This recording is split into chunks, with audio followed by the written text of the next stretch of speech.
Thank you very much for all the gifted scholarships, Jinye.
I believe that you could walk up Labradoodle Rain, especially a puppy Labradoodle.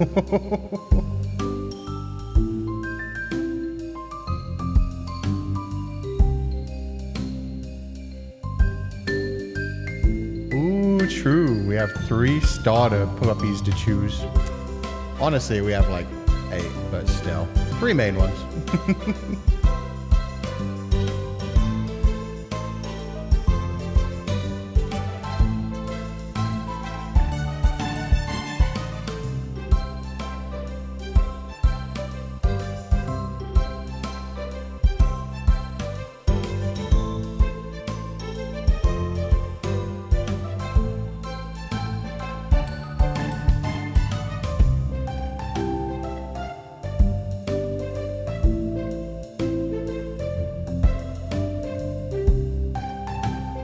That's a good question. Huh. I feel like Duke is dark type and Duchess is fairy type. Ark can still be fire type. But yeah, we've got a weird starter thing. We don't have grass and water. Jay Finding Not Keeping and Miki Takagami, thank you so much for the gifted scholarships. I hope you're having a lovely day. Oh, actually, Duke being water could work out pretty well in that regard, because yeah, Duke looks a bit more calm and go with the flow. And Duchess looks like, yeah, no, she will not be pushed around. That is a princess.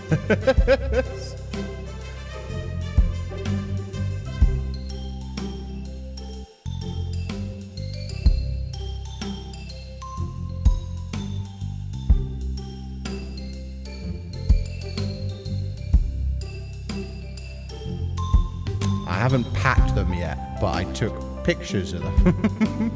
So I'm going to be showing off how spoiled this puppy is going to be from the get-go.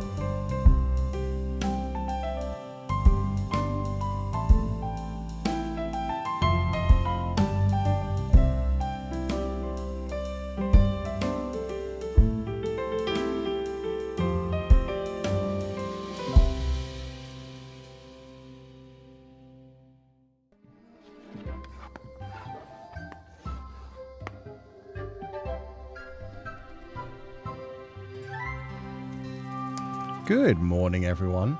That might have been the best transition I've done in a very long time. Let's go. Professional streamer right before he takes a week break and forgets it all over again. It is what it is. But good morning. I hope you're all having a lovely day. Duchess has that spark in her. She has that dog in her. She is that dog, and she has that dog in her. But good morning, everyone. I hope you've had a lovely start. I agree, Duchess is a fairy type. Yeah, that works for me. Duchess is a fairy, Duke is a dark. Honestly, Ark might be more of a dragon. He's a dragon pretending to be a dog. He's just taken dog position for now. Also, Shy Sandra, welcome back to the membership. Oh my god. German Shepherd. Cute puppy. Is that your puppy? Welcome. I imagine Duchess is like Poplio, but it's maybe just me. I feel like Poplio is a bit more silly. I feel like Duchess is going to be like very ladylike. Was it expired was it expired salad for today's breakfast? No, it was brand new salad. It was salad which was literally delivered on Wednesday. It was a delicious Cobb salad again. I always have my salads like 2 days in a row. I split them in half. So yeah, I had a chicken Cobb salad with plenty of like sweet corn and tomatoes and cheese, and it was delicious. Delicious is what I meant to say. His final form is Dragon Dog. Hell yeah. He's going to be a strange kind of Pupal. He's going to be Dragon Dog instead of Butterfly Dog. Sasuga, professional streamer. I know, I did good. Come on, you can give me head pats. I deserve it for once. Water Duke, Fire Arc, Duchess Ground / Grass. Yeah, I could see that. I could see Duchess being like... Maybe she will turn out like Toph from Avatar. She'll just pretend to be a refined lady till she, you know, decides it's silly little playtime and just destroys everything. Sensei, the upcoming Pokemon Wind and Waves has a Fire Dog as one of the starter Pokemon. Oh, it does, doesn't it? Perfect. So Haku from Spirited Away. Haku's less of a puppy. He's just a puppy for Chihiro. Handsome dog? Yeah, they are handsome dogs. But with that said, good morning, everybody. In case you can't tell from the description or the title of this video, today we're just going to be chatting. We're going to be chilling. I'm going to be talking about like dog training and the things I have planned. We're just going to have a nice little hangout. We might do whatever the heck we feel like later, because honestly, beginning of the stream is going to be me like showing off all the stuff that I bought for this dog to spoil this dog. But then after that, yeah, it's very much going to be like freeform, whatever topics come up, plus like, hell, we could probably play some GeoGuessr or Food Guesser or just pass the time any other chill way, essentially. Because then I'm going to be disappearing for a week into puppy trading heaven. It's going to be an interesting time. I will try to live. I will try to survive. I don't want this song yet. This song's still a bit deep. Let's play another chill one. Let's go with this one. Perfect. Prediction at the end of the stream. GeoGuessr. I knew what you were going to say. Like, let's go. Everybody was so ready for it. As soon as I was like, yeah, we could do anything, everybody was like, we know where Kuchan's going with this. We're on to you, old man. It's not a question of what you're going to do if you have free reign. The day is your virtual oyster. Exactly. Exactly. And I am a virtual puppy who can eat all the oysters I want, for I do not have a shellfish allergy like most dogs do. Sensing Sensei will end up liking Ash Ketchum and end up like Ash Ketchum. Won't use any of the starters. A wild electric puppy will show up out of nowhere. Maybe. I mean, there are like there's 3 Goldens that I've never shown a picture of, but they're all pretty too. There's 1 more cream, there's 1 more brown, and there's 3 more Goldens that we don't have pictures of. So it's quite possible. It would just be the one that attacks me and keeps biting me, and I'm like, oh, I like you. You've got spunk. We know you. It's just like breathing air. So true. So true. Sensei with the GeoGuessr addiction. Pupals. Samesies, bestie. Well, I'm glad you guys enjoy it as well. Litter of 8. Mama Doodle worked hard. Yeah. Big litter. Big litter, and quite a few of them are quite big. Because from what I know, when the full-size dog has got to be like 60 pounds at the biggest, 10 pounds at 8 weeks is still pretty damn impressive. So, yeah, there's 2 of them that are 10 pounds. So, yeah, this is a big litter. Mama puppy worked real hard. Watch it be like something ridiculous, like they're messing with me, and actually they bred it with like a Bernese mountain dog. The dogs will turn out growing up to like 120 pounds, and I'll be like, what the hell happened? Oh my god. At this rate, Sensei might end up as a dog-type Pokemon trainer. If we were ever to play a Pokemon game, we would be 100% just collecting dogs and butterflies. That is always the plan if we ever like play a Pokemon game. There just needs to be more butterflies. There's quite a few dogs. Gotta catch all them doggies? Exactly. But to start with, instead of a doggy, let's start with the fact that I got a gift for my cats to settle them in while the dog comes. Cat tree! They have a cat tower now. They do not appreciate it very much. Fat Cat has been up there twice, and both times I've had to lift her in and then pet her to soothe her. And then she'll stay in it for about 5 to 10 minutes after I, like, walk away. So it's not been working too well. The other cat does not want to go near it. But yeah, it's a pretty high cat tower. It goes up to about 4 feet high, so even when the dog is like fully grown, they'll be able to consider that like their home above when they want to be left alone. Whereas the other cat, oh god knows, she could have been anywhere at this point. She could have been on the ceiling for all I know, or like committing war crimes in some other nation. Looks kind of small. No, that's just a big cat. I mean, I haven't taken a picture of all of it. You can't even see like the bottom area. But no, it's fine. They can curl up in it. They're fine. It's just a very big cat. Look at her evil face. She's plotting so many plots. But yeah, they got their cat tower. Maybe it still needs to get used to it. Yeah. It's a small space for them to lie down, that small. It's big enough. Like, that's her stretching out her body quite a bit. When she's curled up, she just kind of, like, fills it pretty well. I think it's good. I think it's good. I hope Cats and new pup get along. I hope so, too. I don't think they're going to, like, pay attention to each other at all for, like, quite a few days. Chunk Cat will topple that tower. Maybe that's it. Maybe they think it's too small. But, I mean, it was the biggest cat tower I could get. So, you know, big cats.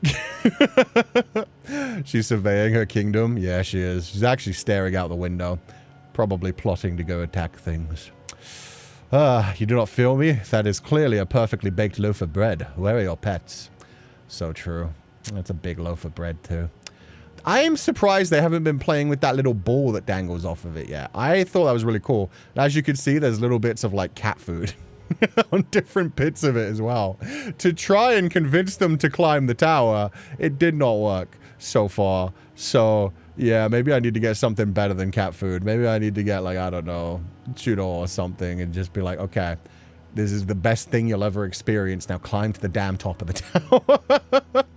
Cats love squishing themselves in small spaces. I think you'll be fine. Yeah, if anything, I just might take, like, the little, like, padded pillow out of that second one so they can sink in a little bit more. Maybe put just, like, a hand towel kind of thing, so it's just a thinner towel. So it's a nice, like, blanketed pillow kind of thing that's in each one of those baskets. Maybe they need a bit more space to sink in. Tough crowd, I know. Put some catnips. I've never given my cats any catnip before. Honestly, I wonder what they'd do with it. Cat tower looks bigger than what I always see around here anyway. Good. In height, it's very big, but yeah, as soon as somebody pointed out maybe it's a bit small, I was like, huh, she does really go from end to end. But I mean, like the boxes and stuff they squish themselves into are normally smaller than that. If I ever drop like a hand towel on the floor and don't bother to pick it up for a little bit, they end up laying on that, and that's like half of the length of their bodies. They just kind of like anything soft and just smash themselves down on it. Sneak a churu inside it? Yeah, maybe a churu at like one of the baskets. Putting it in front of a window for them to look out. Somebody actually suggested that the other day. Yeah, I'm going to try that eventually. Right now, I like just having it against a corner so it's got more stability. But yeah, I could like put it near a window and a corner as well so they can stare out at like people far below. They do like looking out windows and surveying. Put a towel on top? Yeah, exactly. Fat Cat really likes laying on my bath mat. So like the bath mat outside my shower. I could put that like on it. Yeah. See if she's like, hey, that's my bed. What's it doing up there? Would Psycho Cat be part of the 30% of cats immune to catnip? Oh, probably. I can't imagine that cat ever relaxing, just being chill, so you never know. Also, look at the birdies as they can chirp. Yeah.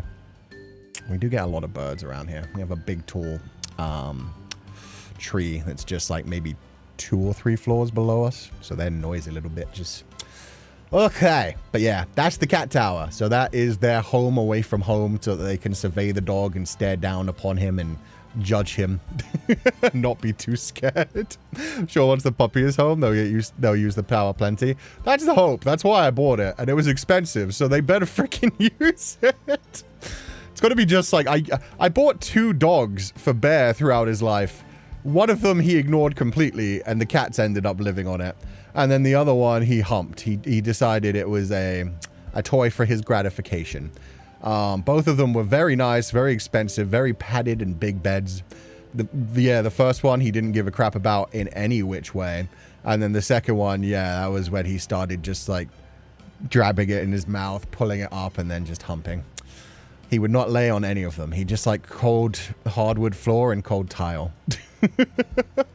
My dog ripped apart his bed/girlfriend's like twice. Yeah, that's another thing they do when they get like really into it and they're like biting down while they also, yeah, they get torn to pieces. Cats be like, we didn't ask for it, human. Sounds like a you problem.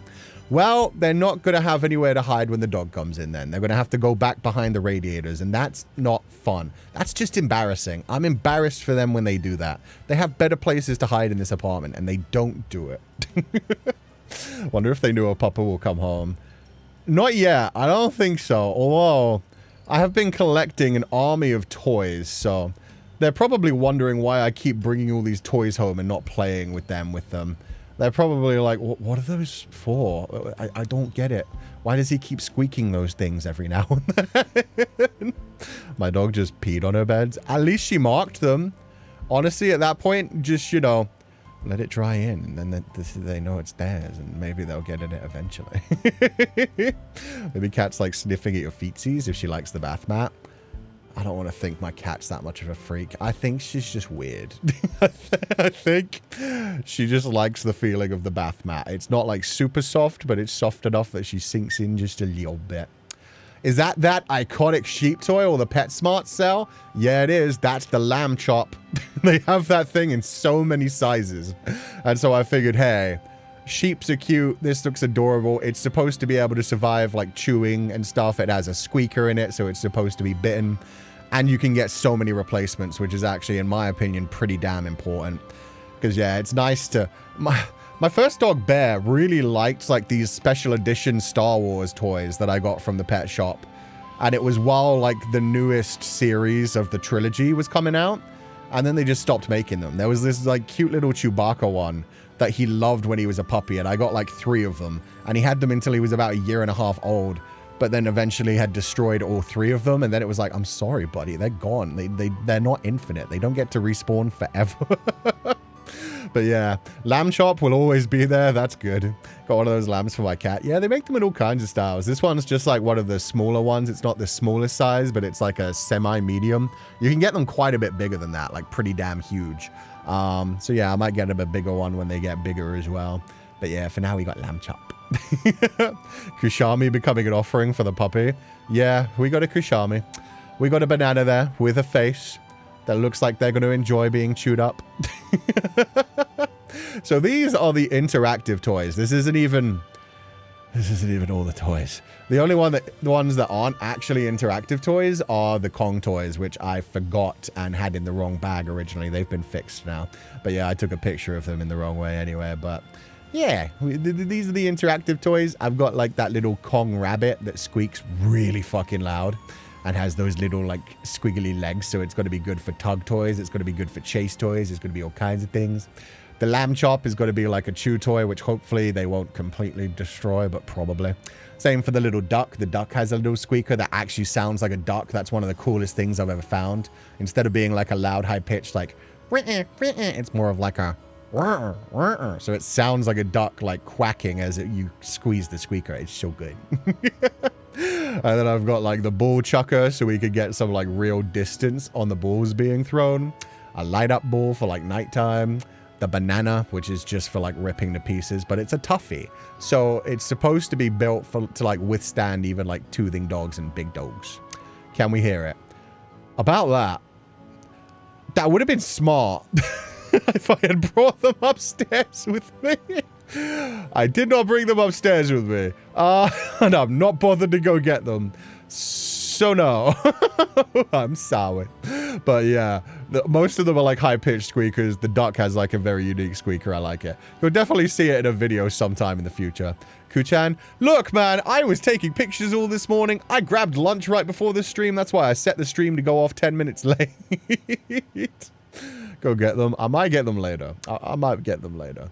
But yeah, this is the interactive toys. Then I've got some rope for some tug toys. Even though I guess like the little rabbit at the bottom could also be a tug toy as well.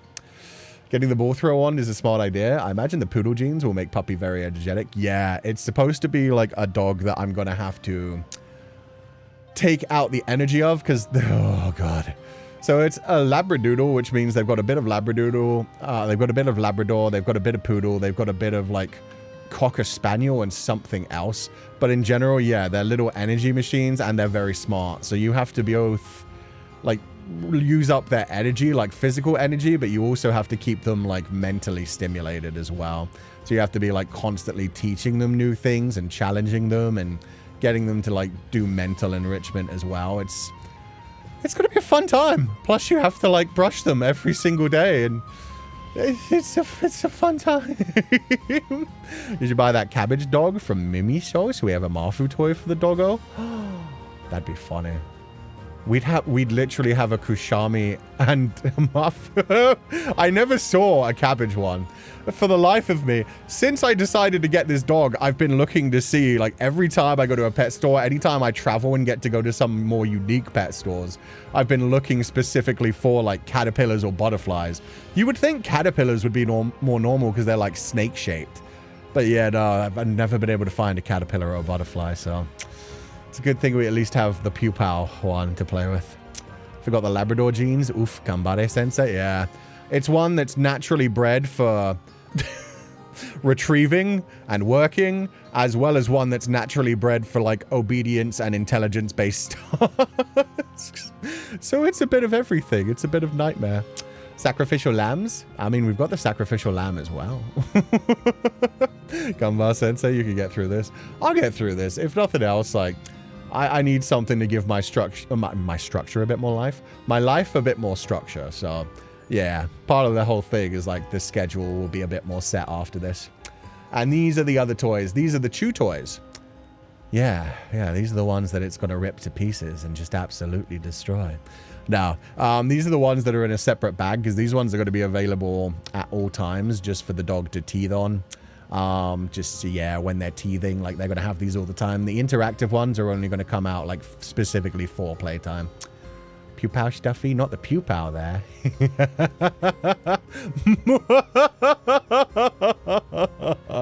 No, I'm kidding. So yeah, no, the Pupal and the Yak are not going to be, they're going to be like the ones that hopefully they learn to be gentle with. Those are specifically the ones that are not actually chew toys. Gay Highland cow. Yeah, that bad boy was on sale like literally a few days ago.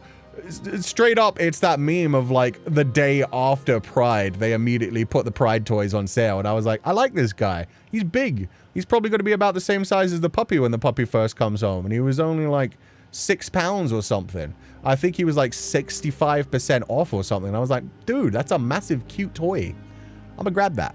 So yeah, that's going to be Duke, Duchess, or Ark's first little play buddy. It's a Pride. I think it's a Yak, but yeah, it was one of the Pride toy section ones, and it just went on a massive sale, like literally, I think it was July 2nd. It was last Saturday, so.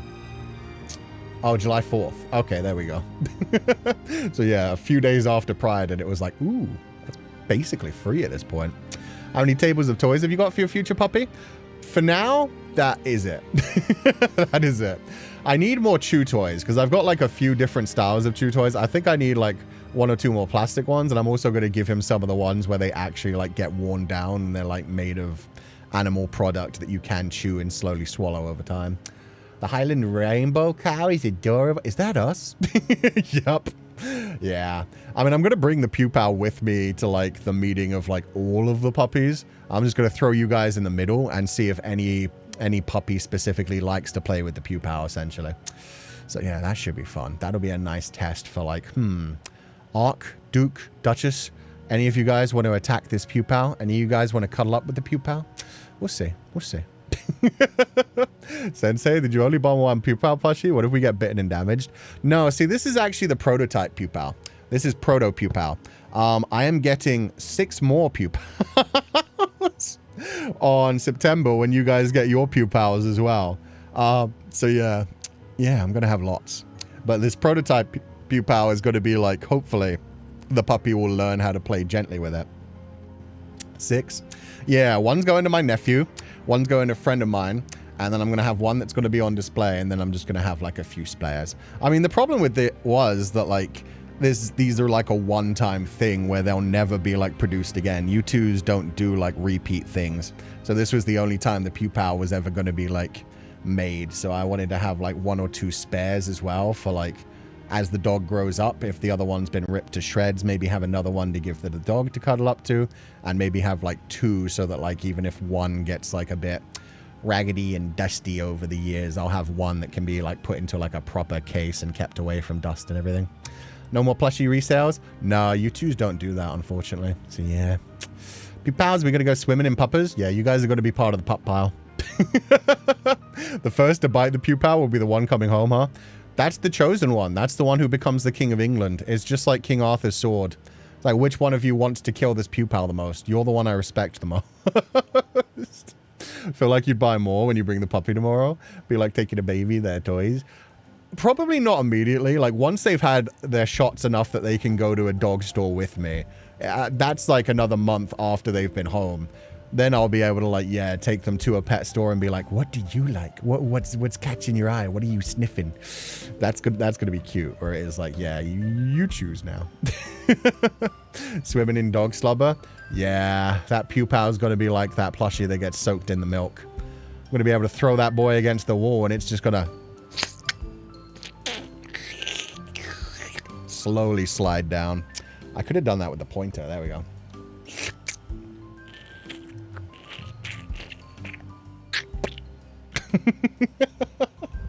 So much slobber. It's gonna be great.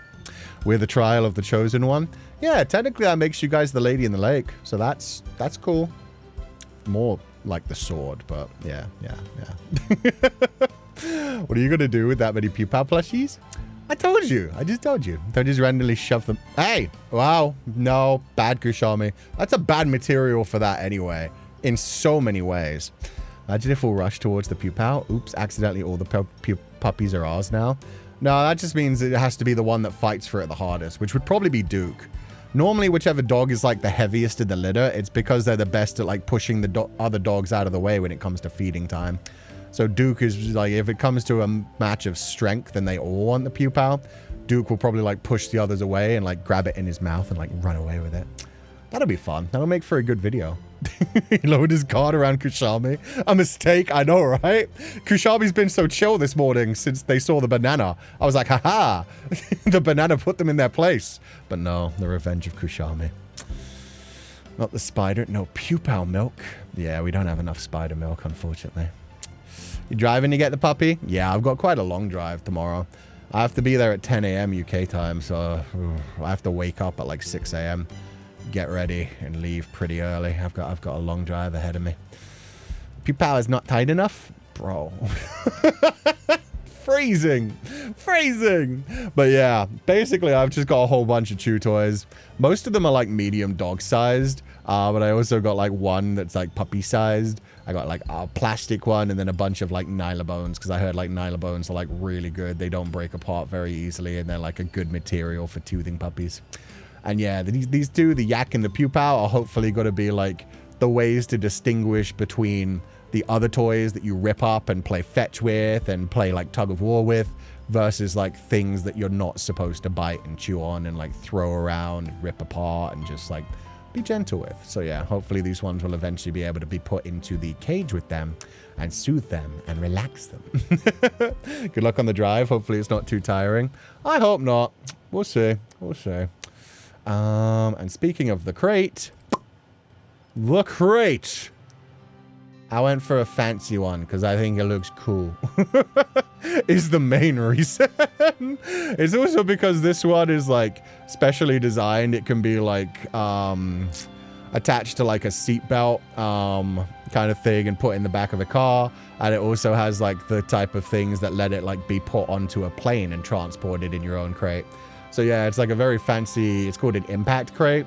They've got pretty good reviews, so I think it'll be fine. Plus it looks solid AF, and just in general, it's not one of those like basic wire ones. It's supposed to be good if like dogs do have separation anxiety. It has like a bit less vision, but you can still like feed them through it and attach things like fans to it if you need the cooling ability, and attach like water bowls to it. So yeah, he's gonna put us in the crate too. That wasn't the plan, but maybe. I don't own a dog anymore, but like doing sewing projects because it's soothing. I think my newest project will be putting squeakers into all of my plushes. Oh, that's cute, Winter. Yeah, even if you don't have a dog anymore, sometimes it's nice to just squeeze a squeaky thing and just take out some of your aggression on it. I could fit in the dog crates. If you can, I would be impressed. I mean, this is a medium-sized dog crate. I didn't need like an extra large one like I did with Bear, so it's pretty simple. Isn't that heavy? It looks quite sturdy and heavy. It weighs about 40 pounds, actually, so it's not too heavy, which is pretty good as well. Even with the fully grown dog inside it, it will only be 100 pounds total. So yeah, it should be fine for me to like lift with two hands. I can lift like 60 pounds with one arm. So yeah, this should be pretty easy, even if I have to like lift it with the dog in it inside the car. But that's not the plan. The plan is hopefully to like put it in the car, put like stairs up to the car so the dog can jump into the car and just go into his crate. And then I just close up the thing and he'll be like seat belted in and attached securely. Think I could fit in there too? Oh my God, you guys, why are you trying to get in the cage? This isn't Amnesia. Nobody's even trying to shove you in the cage. Pupals are just like, yeah, I can fit in that. I volunteer as tribute. So happy we get to join you on your puppy journey. Thank you for sharing, Sensei. No problem, Yokopalu. Yeah, I mean, this has been like the biggest thing on my mind for the last few months. So yeah, we've been talking about it like as it's come along, and it's just nice to share this with everyone because it is my obsession. That's a good crate. It also has enough blocking of light to give them comfort without needing to put a blanket on top. Yeah, and I have a puppy divider for it too. I just haven't put the puppy divider in yet because I want to like see exactly how big they're going to be in the crate to know at which like bit I have to put it. So with the puppy divider, the thing about crate training, when they're first crate training, if a crate is too big for a puppy, they will just essentially like sleep on one side and then use the other side to like pee and poop in. If it's big enough, they're like, okay, this is my toilet area, like the corner. So you have to make sure it's not too big. So I've got a puppy divider so I can like plop that in and just make sure it can just like have just a secure area for bedding, and then slowly extend the puppy divider as the dog gets bigger. And then this one should be big enough for a full-sized Labradoodle. But yeah, it should be good. I've also got like a little like puppy, I don't really know what to call it. It's not really a bed, but it's just like a thick padded kind of thing. There's one on top and there's one inside. So I'm going to use that for training its like place commands. I might take the one inside out at first and get it used to the crate before I start like keeping one inside as well. We'll see. We'll see. Honestly, dogs don't actually need like the extra padding. I just think it's nice to have like some level of like padding. So we'll see if I keep that in while they're a puppy or not. But if nothing else, I'll be using like the extra like padded things to teach them place commands. Looks big? It's a comment. Exactly. To tell other people this is a big, strong dog. It needs a big, scary crate. Looks like a jail cell. Actually, one of the people that I showed this to said like, dude, that looks like one of the things they hold like the velociraptors in Jurassic Park. And I was like, good. That's what I want. That's what I want. Joke's on you. Some of us like that route in Amnesia. I know, it's one of the funnier ones. You got to respect a yandere and just the commitment to it. I haven't thought of Amnesia in a long time. I know, that's a classic one. Did you buy a leash or collar for the puppy too? Yes, I did. So yeah, that's the crate. We will be crate training immediately. They're apparently like already semi-crate trained. Like the breeder crate trains them as a standard thing for like the last 8.5 weeks. And apparently this litter is already like, they're sleeping through the night. Which I'm not sure if I believe, but we'll see. But yeah, as for leashes, here's like their care stuff that I've got so far. I've got 2 more brushes that are coming that the breeder specifically recommended.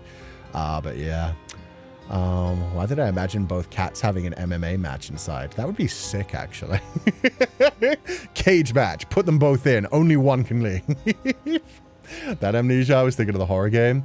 Yeah, Amnesia the Dark Descent. But no, we meant Amnesia the otome visual novel, where it's like a bunch of slightly angsty boys, but one of them is full-on yandere that locks the girl in a cage. It's great. It's great.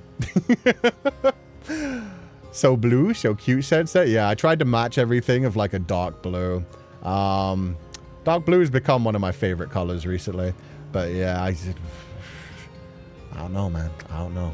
Look at those nail clippers. Yeah, they've got like guillotine style nail clippers as well as like a nail like buffer kind of thing. That thing right there. This is like a combination. It's like a hair trimmer and like a nail grinder. So yeah, that'll be able to make their nails a bit more like smooth and gentle. That one will just be for like cutting their nails. Thankfully, I don't actually need to use the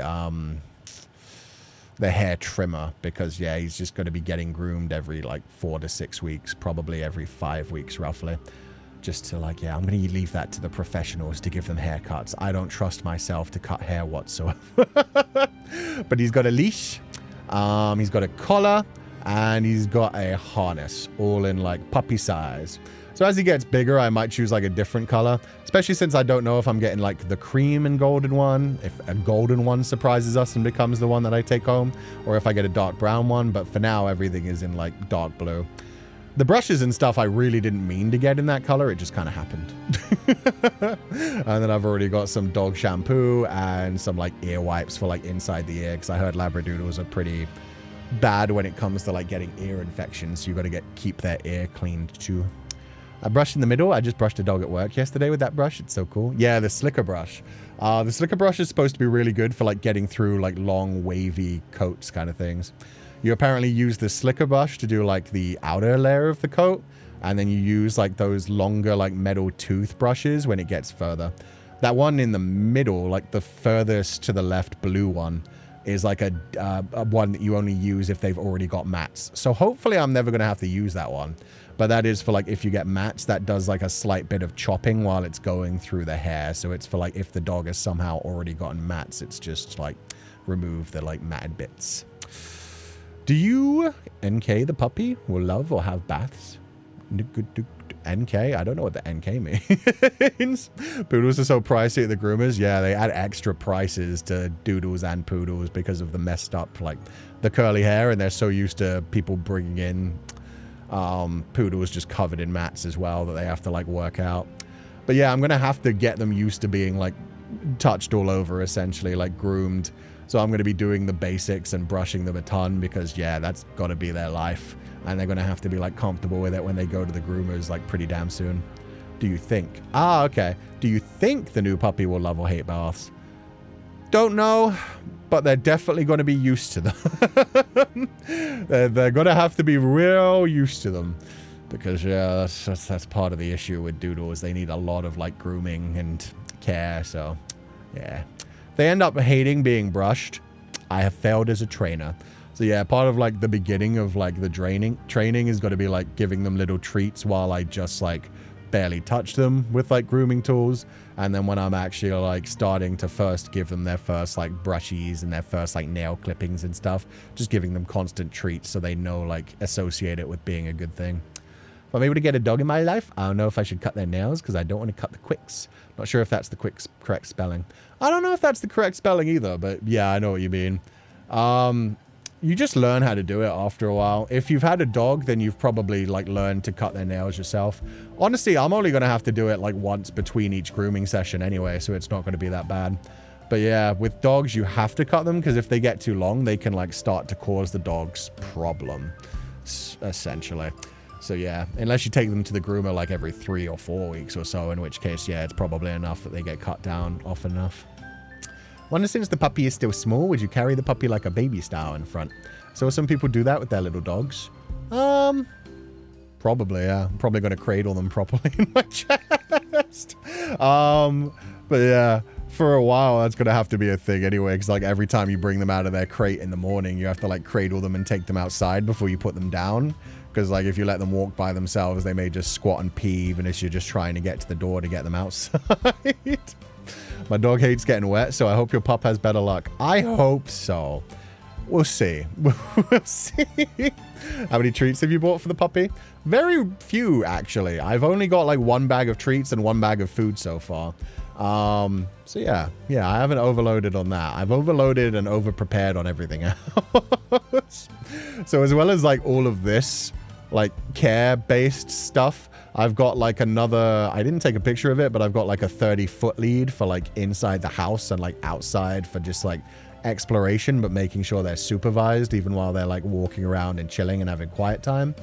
And also, I've got 2 more brushes coming because the groomer recommended these, like, they're almost like hair brushes. They're like pin brushes rather than these ones. These are the ones that are specially made for, like, labradoodles and wavy and fleecy coats and stuff. But they suggested ones that just look like human hair pin brushes. And they're apparently, like, super easy to run through Doodle's coats. And I was like, okay. I looked up the reviews and they just basically said, like, even dogs that hate grooming love those because they just feel like being, like, massaged. So it was like, okay, if it'll help them get used to it, that works. First, you get the dog used to the noise first so they don't get spooked when it's directed to them. Yeah, that's exactly it. And the same for, like, the feeling of the brushes. Like, you're just, like, with the hair clippers and, like, the nail buffer and stuff like that, you essentially, like, reward them with treats while you're just making the sound next to them, lifting their paws and, like, pressing the button close to their paws without actually cutting the nails right away. So you just get them, like, very gently used to the idea that, like, I know this sounds scary, but it's completely okay. And look, you get rewards while it's happening to just, like, get them used to it. And then as they get older, you don't have to reward them as much and they just get used to it being, like, part of life. And then they realize, like, oh, yeah, this doesn't hurt. This isn't scary. And then I get, like, lots of goodies afterwards.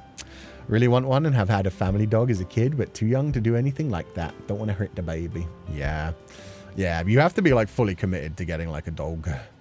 Cut my nails, my cat's nails myself because they love making biscuits on my thighs and make a bloody mess. Oh, God. Yeah, no, that's bad. Making biscuits on human skin is just, like, stabbing and tearing into your skin. So I just don't let my cats do that. You're brave. I let them, like, do that to, like, scratching posts and, like, things that I don't care when it comes to pillows and stuff. But man, they destroyed the, like, ratty old like settee chair in my last house, where, like, I let them, like, start making biscuits on that, and within, like, a couple of years, like, yeah, the stuffing was all coming out. It was, like, torn to shreds. Why so many brushes? Because labradoodles are a nightmare. So the actual reason for why so many brushes, this one right here is called a slicker brush. So this is for getting, like, between all the individual, like, fine hairs and, like, starting to smooth them out a little bit. You kind of run that through their coat first, but then you also have to, like, get down really, really deep into, like, the thicker parts of their coat, since labradoodles can have, like, coats that are, like, 2 to 3 inches long. You need one of these long, like, tooth ones to get all the way down and make sure that there isn't a single mat, like a single bit of hair, like, getting tangled. So yeah, you kind of have to, like, run this brush through them, and it's like human style, just goes through the hair, slips through kind of thing. But then you also have to use this to get, like, right down to the skin to make sure that you get rid of all the mats. And then that third one over there is the dematting brush for if you do feel a mat, you run that through and it will basically, like, it does little cuts while it runs through it, so it should remove the mats long enough that the groomer won't freak out and they won't build up over time until you next get them to the groomer. And this one's just pretty much the same as this one, but it has, like, slightly wider ones and slightly smaller ones to make sure you get rid of all the mats. So yeah, just doodles are rough. Doodles have, like, very beautiful coats that make them look like little teddy bears. But yeah, you gotta be really on point when it comes to their brushing, because if they get matted, you have to shave them down to the skin to get rid of that and basically start from the beginning, and it's super uncomfortable for them. Poodle types and mixed types basically have an affinity water, and the lab part of them is super food motivated. Hopefully that means a recipe for grooming training success. Yeah, that's the thing. They're supposed to be really good at picking up on things and really intelligent. It's just that intelligence, especially in the puppy phase, like, starts to work against you, because they start to figure out, like, if you're not super consistent, they will figure out the ways to play on your emotions or the ways to get what they want without having to put in the work. As all smart dogs do, but yeah, you just got to be like really consistent with them and not let up. My cat loves baking biscuit on my back. Oh, that sounds so painful. My younger dog is okay getting her nails cut. My older one isn't, so I bought those grooming hammocks that made her okay to get nail trims. The grooming hammocks are so silly. They're so cute, though. But yeah, my last dog, Bear, he was fine with having his nails trimmed. What he didn't like was, like, he was okay with the beginnings of baths, but when it came to, like, toweling him off, and especially when it came to blow drying him, as soon as the blow dryer went on, he just started howling like mad. The toweling he would, like, tolerate for a few minutes, but he was a big boy, so it took him a while, so he'd start getting, like, really upset about just the toweling. And then just as soon as the blow dryer turned on, he'd just immediately start howling his head off as if you were murdering. I think I saw someone, people also put oil on the dog's fur to look shiny. Yeah, I'm not really going to bother with that, but it is something you could do. If anything, there are some things that just kind of hydrate it or just kind of make it like detangled a bit easier, which are good. My drama queen puppy screams if I try to cut her nails, but will obediently allow the groomer to do it. So now she gets spa days. Oh, smart dog. Smart dog. It was like, no, I don't want you doing this at home whenever you feel like. But if you're going to take me to the spa, give me a nice trim, give me a nice massage, some nice smelling shampoo. Yeah, I'll take that. I'll take that. Sorry, Yingxu, you've been played. They're so smart and escape artists. Yeah, exactly. Mats can hurt animals. Yeah, they really can. Emotionally manipulate with sad doggo eyes never fails, unfortunately. That's why I'm kind of scared of Duchess. Duchess would probably run the house. She got those big expressive eyes. That's cheating, man. That's cheating. A lot of dogs hate the blow dryer. Yeah, but that's something else you can get them used to. Like the other Pupal said about like just making the noise near them, essentially. Just get them used to it at home, especially as well for a while. And then they'll be like more used to it when you go to the groomer and they won't see it as like a brand new freaky experience that only happens like every couple of weeks. They know they got you wrapped around their little paws. Yeah. Poor Bear, but so cute as well. He was such a baby. The Hoover is my dad's dog's mortal enemy. I think most dogs hate the vacuum cleaner and just run the hell away from it. Meanwhile, it's always cute when you see those videos of the dogs who are completely unbothered by it. Like humans will literally be like poking the dog with the vacuum and saying, move, come on, get out of the way. They're just like laying there, not giving a fuck. How big do Labradoodles grow? They have 3 different like size variations. There's the toy, like poodles. So there's the toy size, the medium size, and the standard size. I got the biggest size Labradoodle, standard Labradoodle. So this combination should grow to be anywhere between 40 and 60 pounds. Let me see the actual size. Standard Labradoodle size. Okay, at fully grown, they can get between 21 to 24 inches, 53 to 60 centimeters tall at the shoulder. Yeah, there you go. So yeah, they're not like giant. They're not like giant. Oh, apparently there's a small medium variation as well. I'd never seen that before. But yeah, not huge. They don't weigh very heavy. I could still be able to lift this thing with one hand, which is what I wanted to make sure of after having a dog that I had to like struggle to lift with like, you had to lift with your legs to get that bad boy anyway. So yeah, they're not too bad. They're quite big. They're like medium. I consider that like a medium breed. They're like just a bit bigger than a basic like Labrador or Golden Retriever. Poodles can get really big, surprisingly. That shocked me. I always thought poodles were no bigger than like a Labrador. Did not realize they got like quite a bit taller. You know what's worse? Your dog not liking getting their nails trimmed? A dog who is okay getting their nails trimmed, but side-eyeing you like they're judging you as you cut their nails. I'll be fine with that. I'll sass them right back. They sass me while I'm cutting their nails. I'll just be sassing them right back. I'll be like, I'm helping you. Stare at me all you want. You will spoil every puppy anyway, Sensei. Yeah, but different level of puppy dog eyes are... A dog that has like extremely powerful puppy dog eyes is hard to resist. Like if you're eating a succulent steak dinner and they just stare at you with like the puppy dog eyes, if they still look like an adult and they're just kind of doing their best, it's like, no, you're a big boy, you'll be fine. Meanwhile, if they hit you with the cute little ooh please anime eyes, it's like, oh baby, okay, I'll give you some steak, I'll save you the final big chunk. My cat always like 5 kilograms, and there was a time when he just... 5 kilograms? That's a big cat. There was a time when he just walks all over my stomach and chest if I don't wake up right away. Cats don't really give a fuck, to be fair. Cats will just... Cats will lay on your face if they've decided, like, you owe them food at that point. Fun weird lore about our very first family dog, Boomer. Boomer managed to perfectly open a Ferrero Rocher and left the wrapper clean on the floor. That's impressive, especially since the chocolate bit is the bit that's poisonous to them. Honestly, the wrapper would have been less harmful to them than the chocolate as long as they managed to swallow it down. I feel like Sensei is really looking forward to welcoming the new dog. Yeah, I mean, I've been preparing this for weeks. I think that's all the photos. Yeah, okay, so that's pretty much everything I wanted to show anyway. But yeah, that's all the stuff that I've like prepared for them. They're ready to go. And obviously they've got like bowls as well. They're going to be hand fed for a while, but I'm going to give them like water in the bowls. They asked what you plan to do with the puppy during the weekend. Staying in or going out to the park and stuff? Well, thankfully I have a weird schedule as it is anyway. Like my mornings are free until like 3 p.m. So yeah, the schedule doesn't really change much for me on the weekend. My weekend is more like Tuesday and Wednesday. The one thing that like I am going to try and do on Saturdays, 2 local pet stores near me do like a puppy playtime at in the early evening on Saturdays.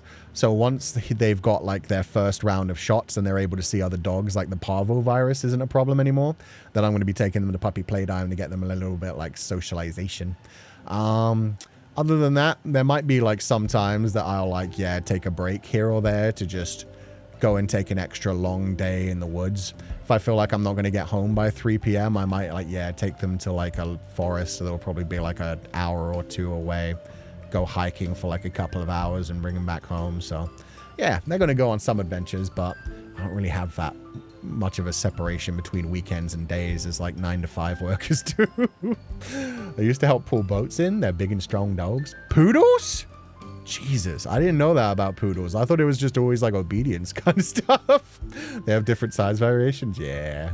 Poodles are all limbs. They have great adaptability to find gaps in barriers. Yeah, they're like thin. Thin but tall. What to add, it was the 90s and my parents weren't as aware that dogs shouldn't have chocolate. No, I feel you. Your steak dinner? No, our steak dinner. Exactly. You gotta be strong, Coo. Put the puppy dog on. Do you plan to paw print / stamp for the new puppy? Wasn't planning that. I've never heard of that. Is that where you like put a little like paint on their paw and do a little stamp on it and then see like how the size changes over time? I hadn't heard of doing that. That's kind of cute. I might do that. But yeah, I'm going to be taking lots of photos.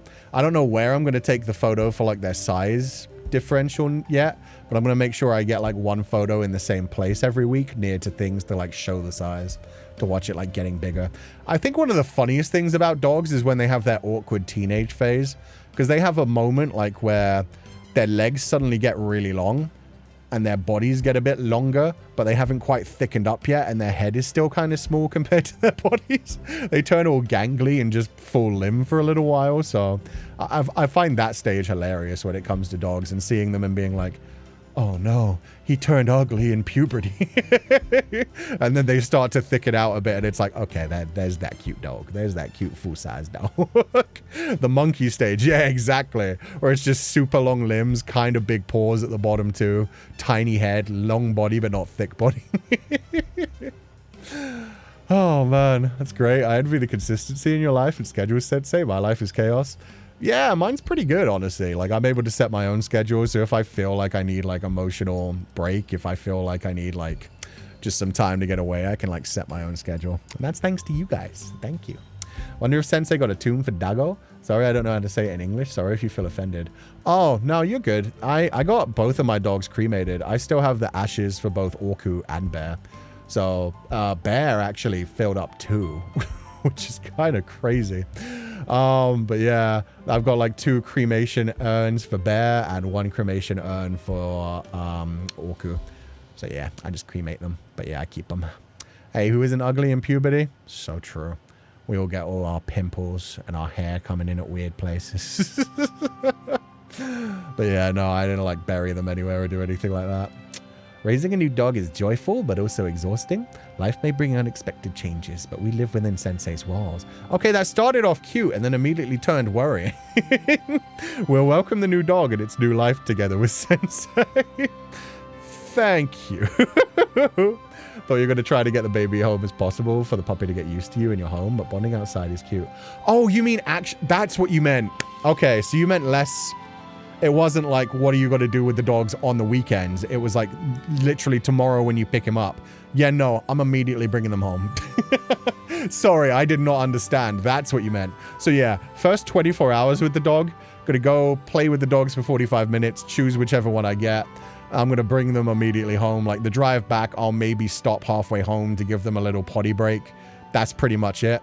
But then, yeah, once they get home, I'm going to have them on an indoor lead. So like a 30-foot long lead that they can explore around a bit on, but just so they can't like be completely out of my viewpoint and they know that they like have a certain limit where they have to be close to me.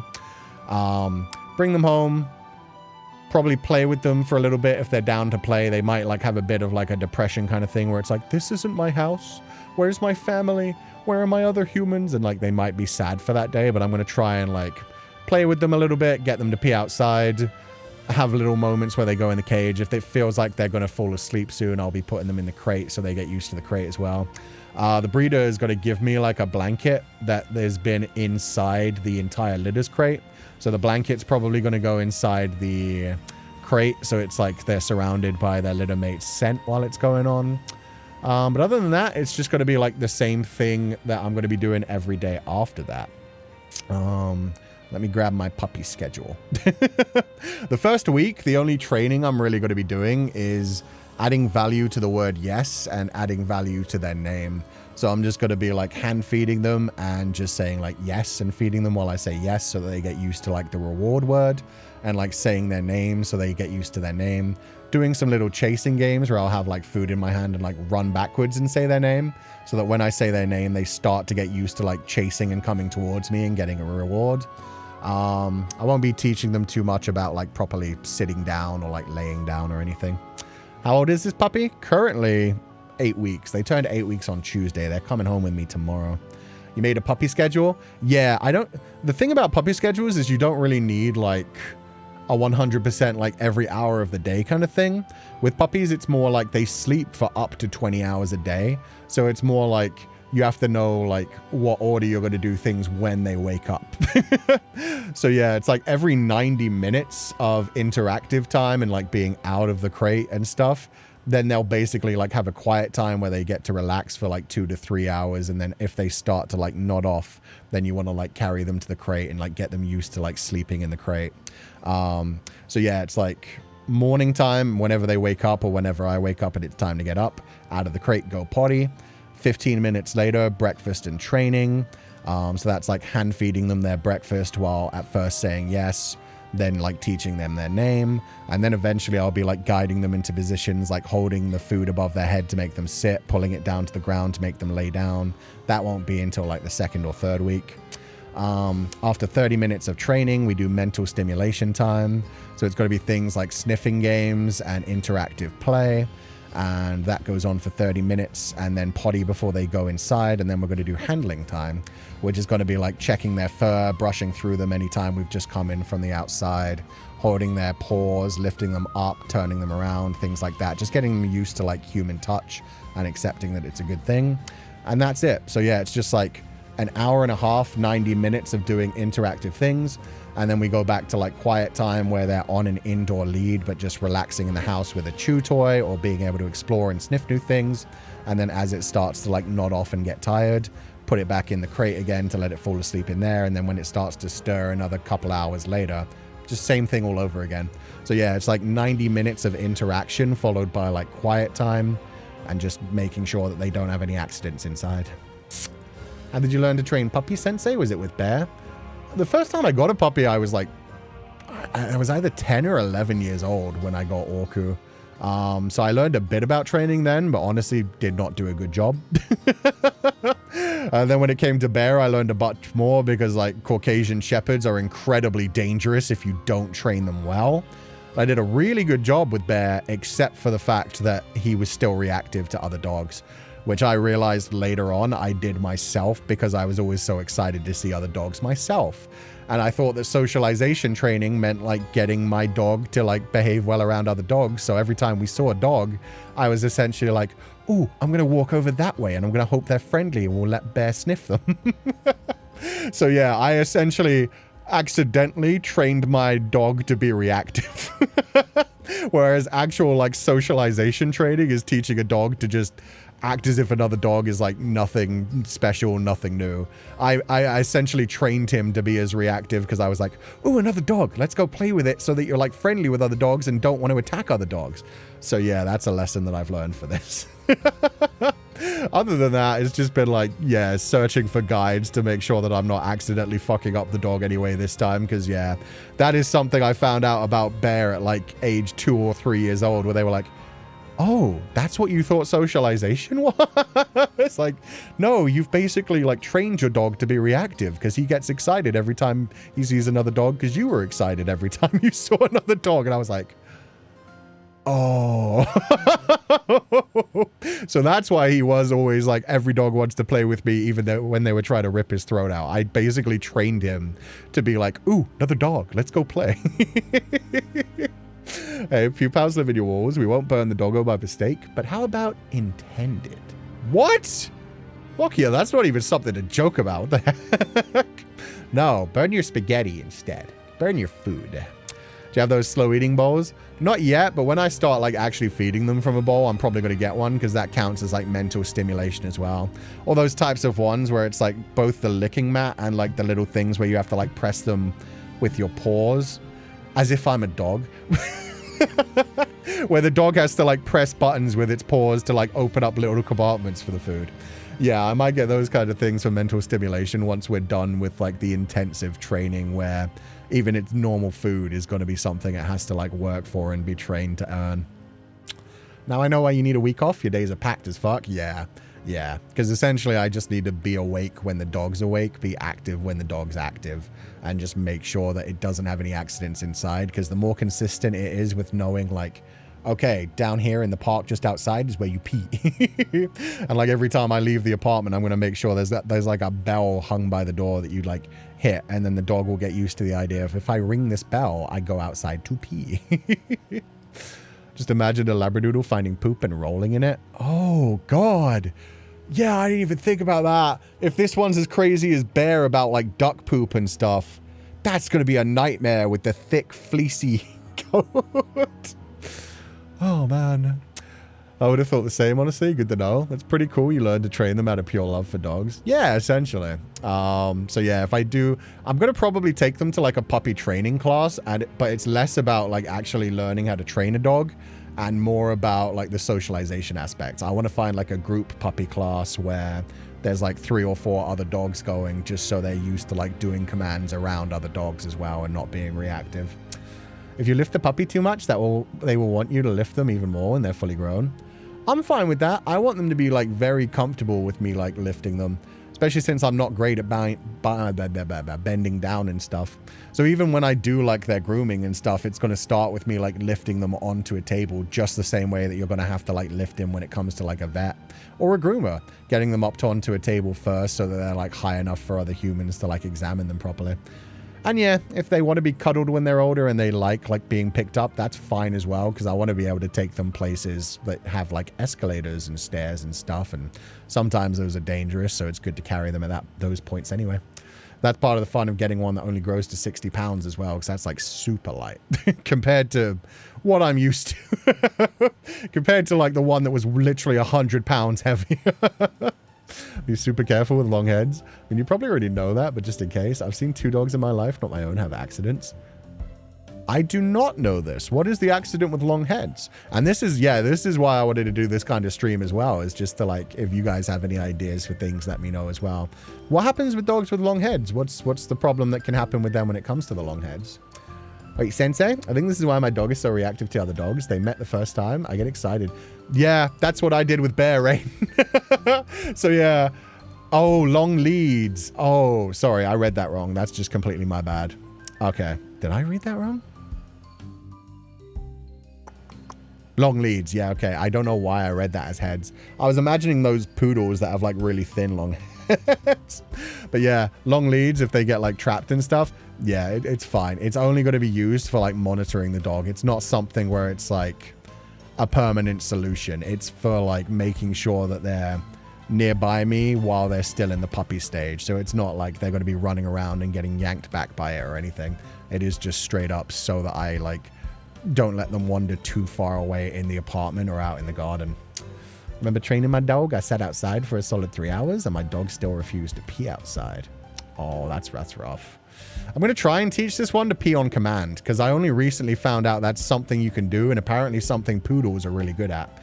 Because poodles are like quite often bred to be show dogs, and apparently show dogs always get taught to like eliminate on command. Because they have to be able to eliminate right before they go into like a showroom.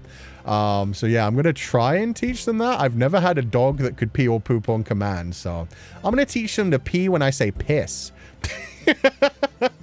And specifically, if I get Duchess or one of the other female dogs, I'm probably going to be like, every time they pee, just sitting there like, go piss girl, go piss girl, go piss girl, go piss girl. Yes, go piss girl, yes, go piss girl. Like, I think that's going to be really funny if I can just be walking around with my dog and just be like, you want to see my favorite command I have for them? Go piss girl, and just watch them stop peeing. But yeah, either way, whether it's boy or girl, if it's boy, it's just going to be like, piss, piss.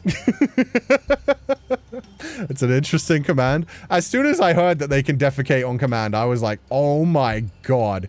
Everybody's like, yeah, I teach my dog to do it by saying potty, or I teach my doggy to say it by saying tinkle. And I'm like, oh, I know exactly what I'm doing. So let's say you stop pasta as the command. That would be quite cute, actually. But I think for like leave it, I'm just going to use leave it. Most of my other commands are going to be very basic. But just with the P one, I was like, this is going to be hilarious. Imagine he says, I'm so pissed off, and then the dog pees beside it. That'd be funny. I just like the idea of like somebody annoying me and being like, actually, yeah, that's amazing. If I'm just like talking to someone, I'm like, that really pisses me off. And then the dog next to me hears piss and is like, okay. Lifts leg, starts peeing, and I'm like, look, it's piss Duke off too. You proud of yourself? Imagine having someone over your apartment and they say that command in a normal conversation. That's the thing. I can't imagine anybody saying like, pissed is something I rarely hear. Pissed off isn't even like, I mainly hear people be like, oh, I'm so, no, there are some people in my life that I know that say like, oh, I'm pissed kind of thing, but I think it'll be fine. I think it'll be fine. Friend of mine in college had a therapy dog that pees on playtime command. Oh my God. So you just say playtime and they start peeing and it's like, yeah, that's playtime. Since they found the forbidden command list. Yeah, no, I didn't know you could do that with dogs. I only recently learned that and I was like, oh, this is going to be hilarious. It's better to use a word you don't use often or it might pee in your apartment accidentally. I can't imagine how often I say pissed is the thing. I think I'm fine. I use pissed more like when I'm drunk than when I'm angry. I'm like, oh man, I got real pissed last night. So yeah, I rarely am like, oh, I was so pissed off. I'm more like, oh, that really annoyed me. Like I just say annoyed.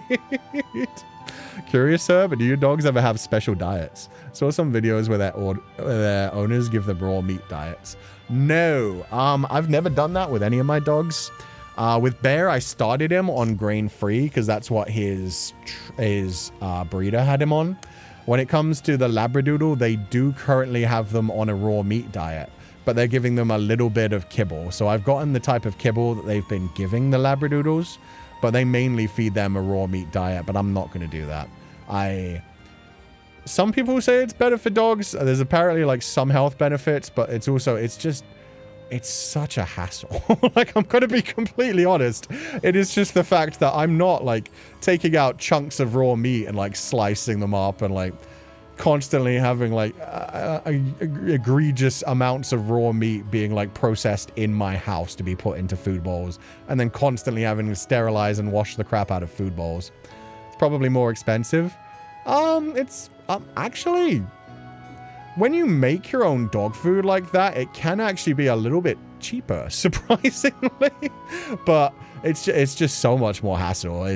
Yeah, I've always been like, I've never had like health problems that sprung up from like food based on dogs.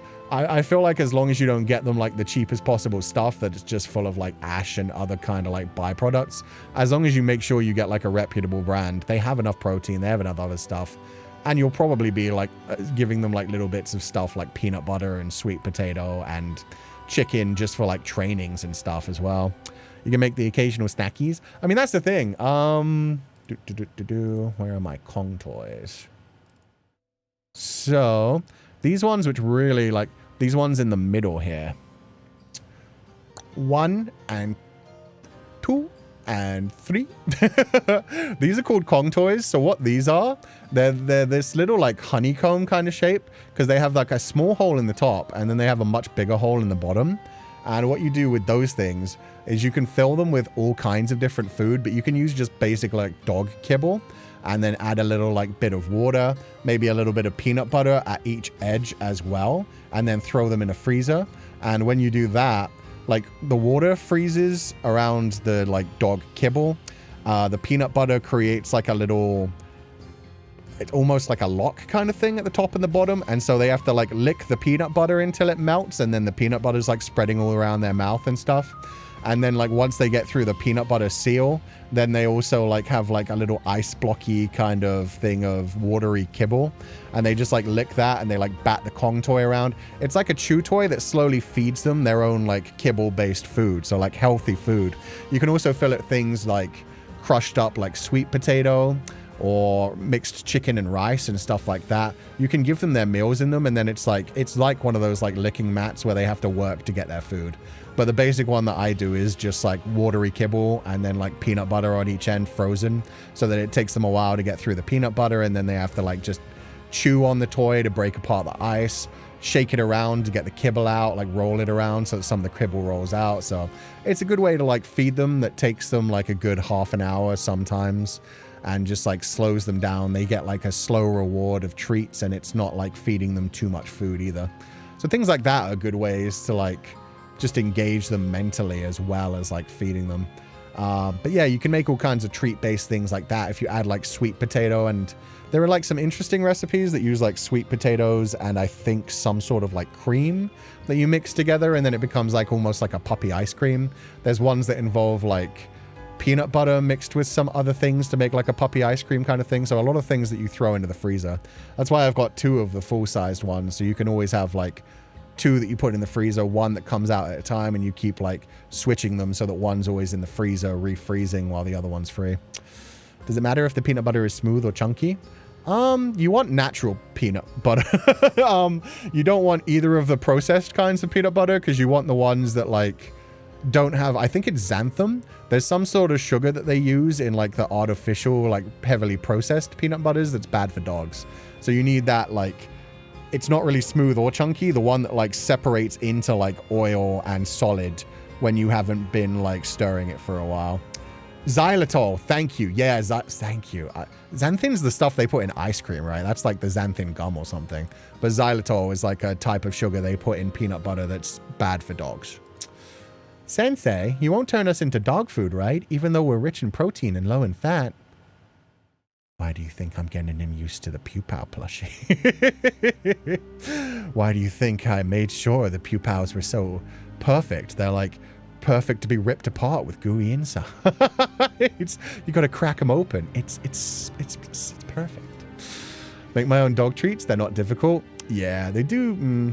Some of them are difficult. Some of them are pretty simple. I stick to the kibble and peanut butter one. I've tried the ones that involve sweet potato a couple of times. I may do that a little bit. There's ones that involve like pumpkins and pumpkin seeds and stuff as well, pumpkin puree and stuff. But yeah, it's not going to be a thing that is like a main part of their food. It's got to be like treats here or there. My cat is nowadays a bit of a princess and wants us to give her with our hands before she actually eats from the bowl. She's like, no, feed it to me. I will decide. We have our dog on buffalo meat and kangaroo. Oh my God, that's wild. You feed them the most exquisite meats from the far off realms. If you lived in Australia, that would be one thing, but living in Europe and being like, no, I wish to feed him kangaroo is wild.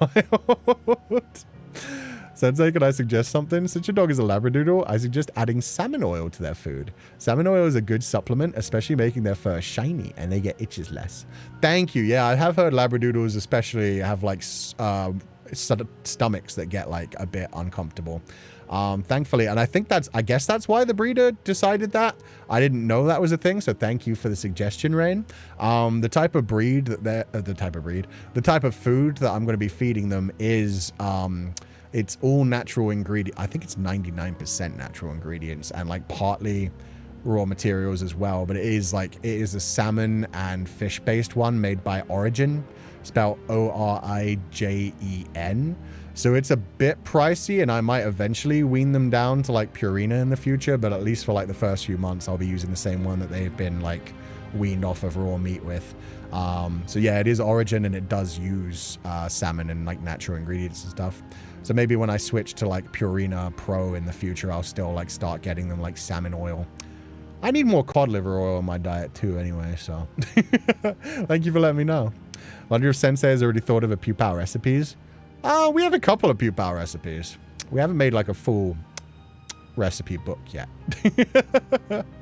And don't worry guys, I won't really feed you to them. I told you, we're getting them used to being gentle with the Pupal plushie. Oh shit. Pupals do kind of look like the Kong toys. That wasn't intended, but you're not wrong. Perfect. One very simple, if you want to make it, is just coconut oil and blueberries. Ooh, or watermelon. Freeze them into little molds. It's fun that all of them get frozen as well, because that's good for both like teething and it makes them like take a while to eat. So that's good. Some cats are fed kangaroo and alligator meat? Bro, that's wild. Also, salmon oil is good for their joints and aids in brain development. Yeah, I know fish oil in general is good for like, yeah, joints and brain, which is why cod liver oil and just eating a bunch of salmon with the omega-3s is good for humans as well. But experimenting for the cookbook, guys, don't worry. There you go. Tally's got us. But thank you for letting me know, Rain. Yeah, I'll try to do that too.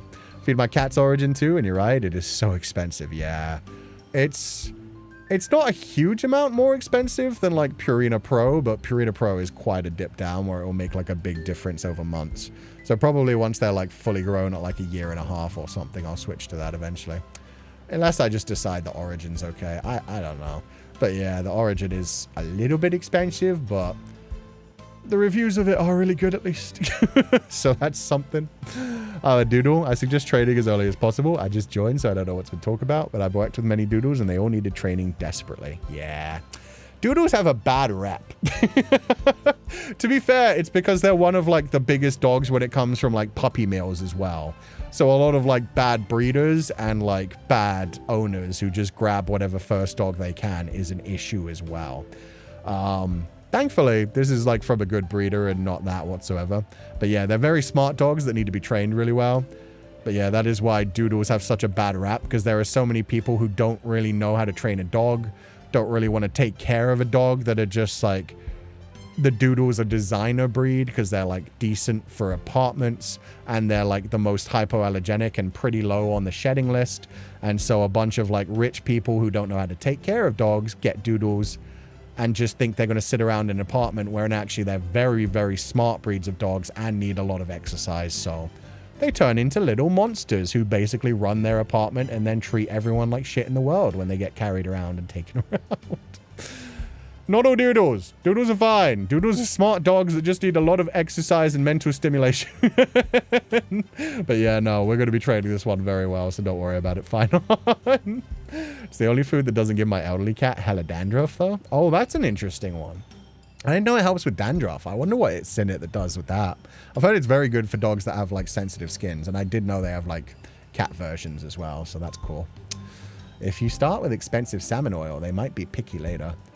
Yeah, that's part of the problem. But that's fine. It's one of my life goals to make like a dog that wants for nothing anyway. So I want this dog's life to basically be, yeah, perfect, essentially. I'm going to train them the best I can. I'm going to give them lots of adventures. I'm going to give them like great food. It's just, Yeah, I don't think they need like Origin in the future. I think Purina Pro Plan will be fine. It's just a question of if I do go back to that in the future.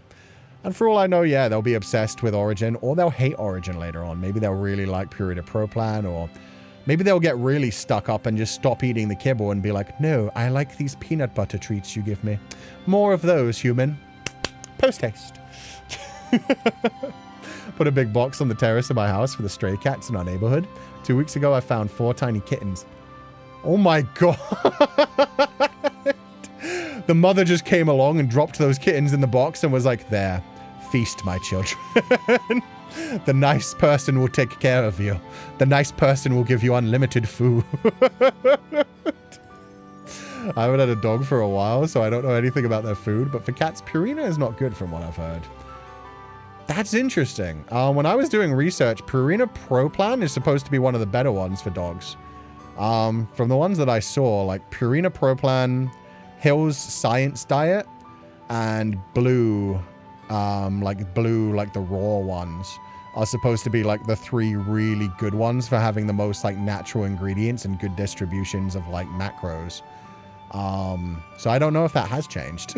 But yeah, from all the research I was doing, those 3 were like the big ones where it was like really good quality and not ridiculously expensive, where you're just basically buying like meal plan, meal prep kind of things for your dog. Because there are quite a few of those nowadays where you can get like straight up cut up like vegetables and meat delivered to your door the same way you can with like human meal pans.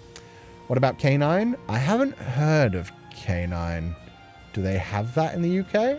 Does it have like a longer name? Because I haven't heard of Canine, but that could just be it didn't show up on my list if it's not like a regional thing. Or doggos are good doggos, just bad humans / trainers. Yeah, and you have to know like what type of breed you're getting into as well. Because like different breeds have different needs. There are like breeds that are just like chill dogs that want to hang out and lay around and be lap dogs all day. But then there are breeds that are specifically bred for like working with animals and doing working jobs where they have more energy and mental stimulation needs, where they need to like be given a job. Otherwise they're going to get bored. And when they get bored, they act that out by doing whatever they can to stimulate themselves, ripping up furniture, seeking ways to disrupt human life, finding ways to escape and like dig out of their house or run through the door and stuff like that. Imagine Sensei training Duke / Duchess / Ark so well, they ended up participating in a dog show. That would be funny, because I hate dog shows. But maybe that's something I need to get over as well, because I used to hate poodles as well. I used to see poodles as like stuck-up rich people pets that were all like snooty and annoying.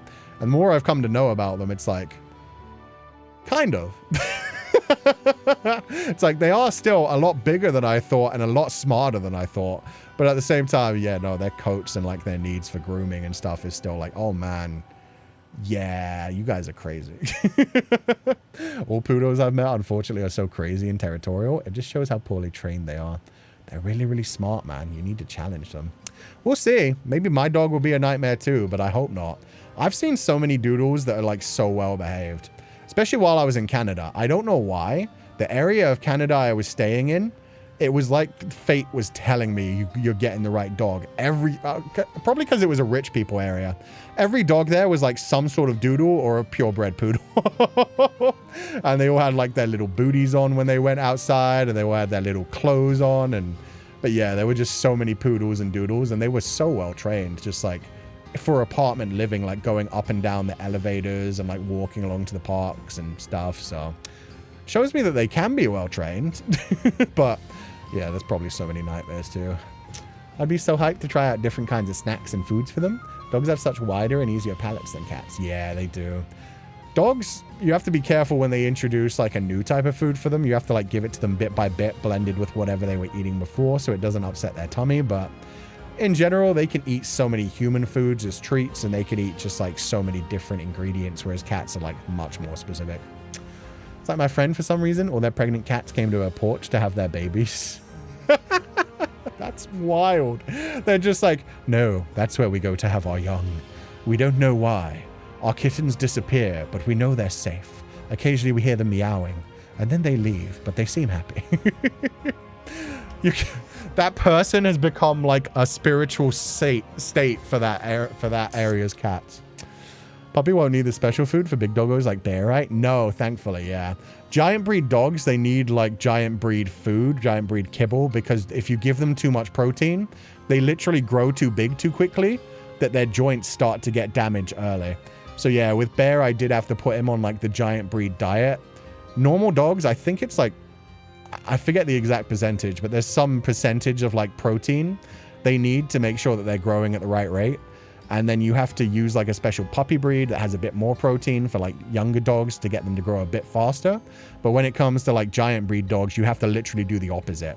You have to basically make it so that their muscles and other things aren't growing too quickly and it's not too calorie dense. Otherwise, they will get so big so quickly that their joints are just damaged before they even get to like full size. So yeah. Call my beloved dog my daughter. Since I can't have any children of my own, I'm raising her as my true child. I want her to live a dog healthy life, so I treat her to a wide variety of meals and snacks. That's sweet. And I'll do that occasionally for my dog. I'll give them some treats here or there, but for the most part, I want them to be used to like eating kibble. That's why I'm like pretty against like feeding them raw meat or feeding them like things where I have to do like specialized cooking, because I know myself. There are going to be days when I'm going to be like, there are like days and weeks in a row where I'm like, I'm not cooking for myself. That's why I've got my own personal meal plans I can just throw in the microwave or oven so that I just cook for myself as a treat once a week or grab like outdoor food once a week.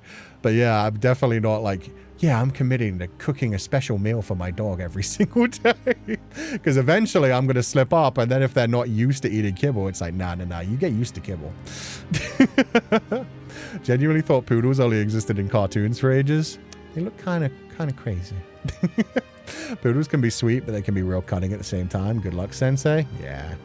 We'll see how it goes. I trained a Caucasian Ovchaka, which is like, they're a herding breed. So they're high energy and they're fucking massive and strong and scary. So that could have gone very wrong.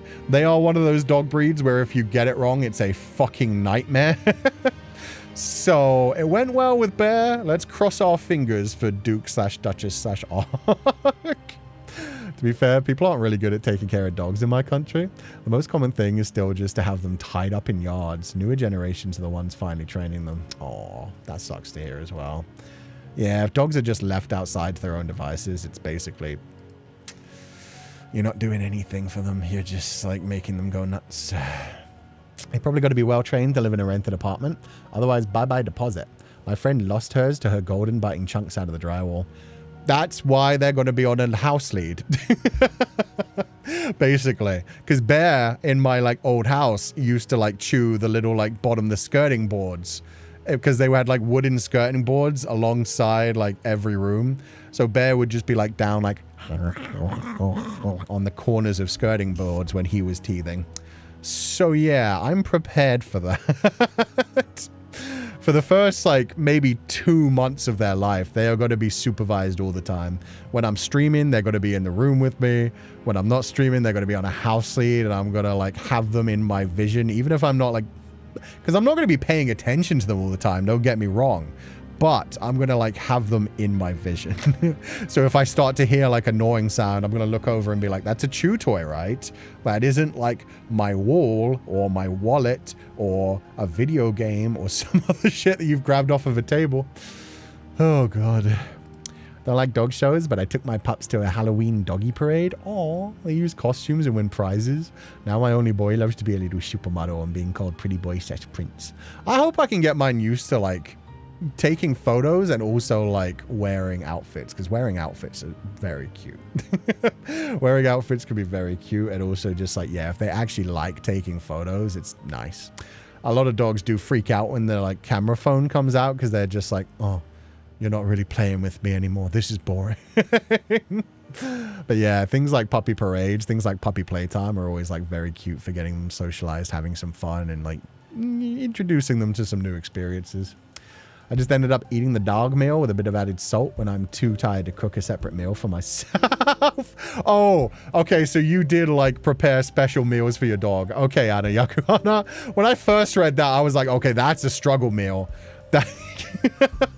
I was just imagining you like mixing up a bowl of dog kibble with like some warm water, just adding some salt and being like, This'll do. It's got enough protein. It's got enough fiber. I'll do it. I'll take it. But yeah, if you were like literally mixing up like the proper ingredients for like a dog, I get what you mean. In that case, it really is like the humans and dogs could eat the exact same thing at the same time, but I know myself. I'm not going to be able to do that all day, and if I get my dog used to that and then they're like refusing kibble, that would be a nightmare, so no. No. Sensei, do you know the Kaiken? Yeah, Kaikens are pretty. She's my dearest daughter and a traditional Japanese dog. Yeah, Kaikens are very gorgeous. I really like Akitas as well. I know Shibas are like the ones that people like most associate as like Japanese dogs, and because they're so cute and like they've got such silly faces, they seem so expressive. But Akitas have always been like really cute to me. But yeah, Kaikens are really lovely as well. I'm glad you take care of them so well. Why do they do that? Why do they chew furniture? What part of their biology makes them do that? It's mainly when they just like to chew things.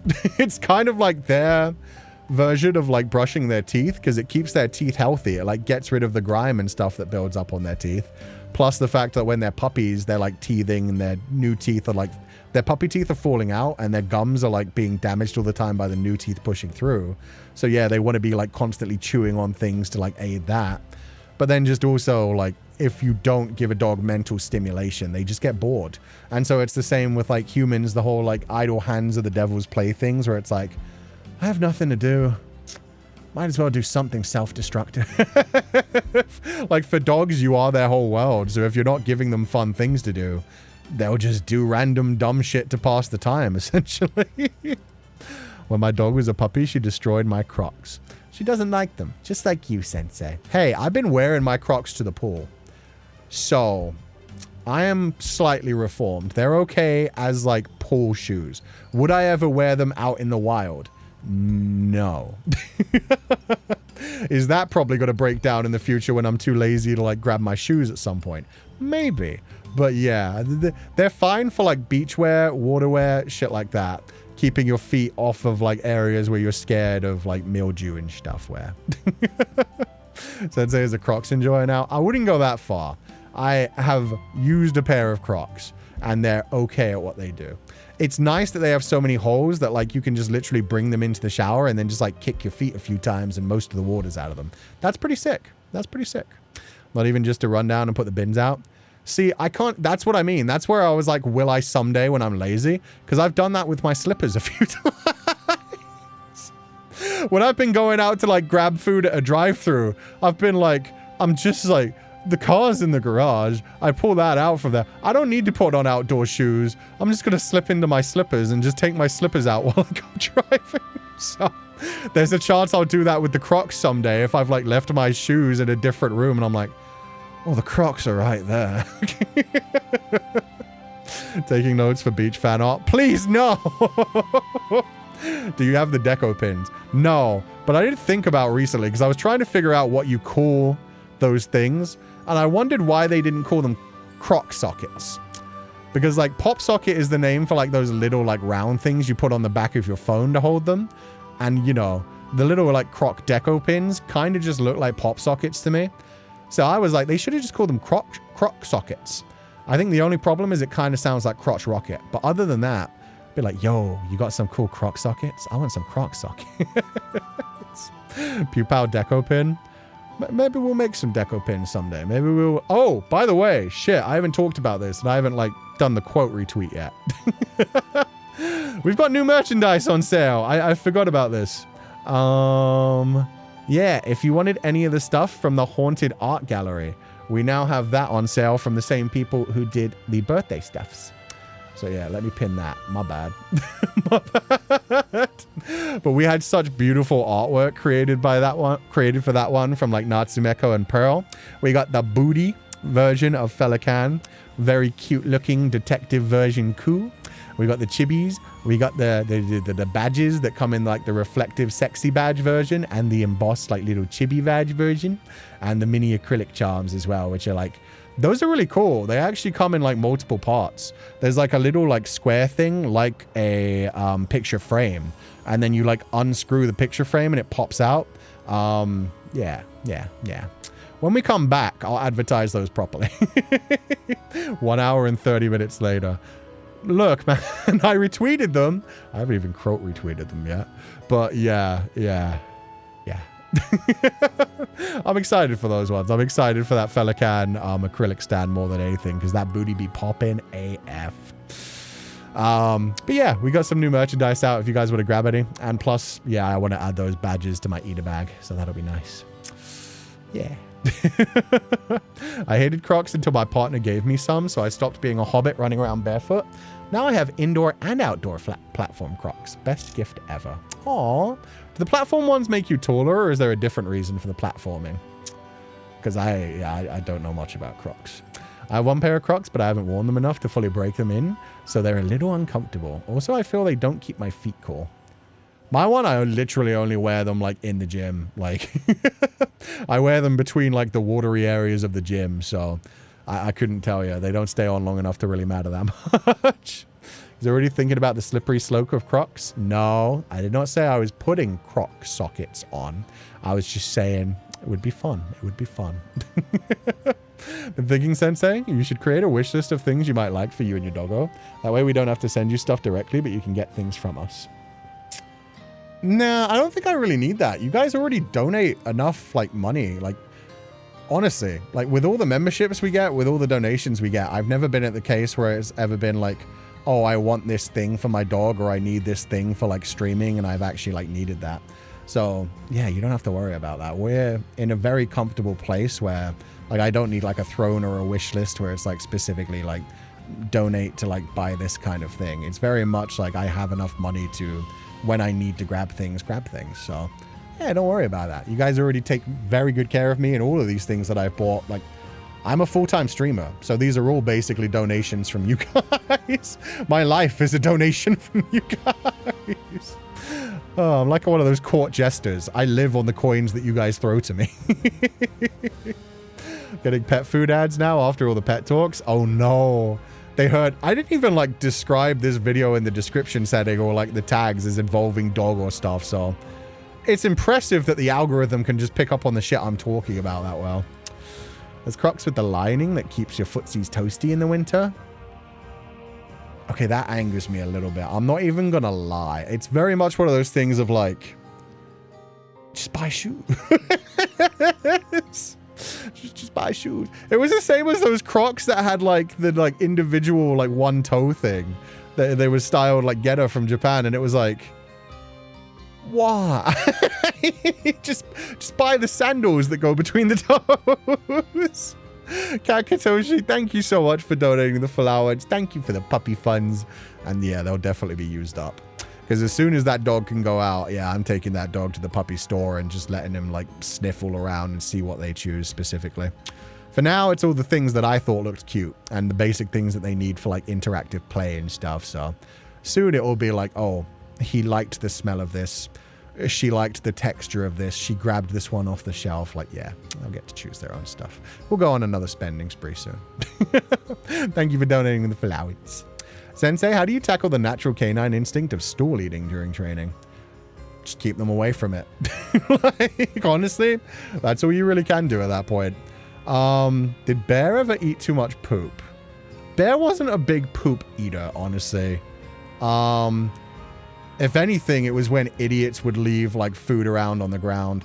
Bear was very good at like a leave it command, thankfully. If I said leave it, he would leave it. So it was just if I wasn't paying attention, like I was like thinking about something else when on a walk, and then suddenly I'd hear some crunching and look down and see him with like a chicken wing in his mouth.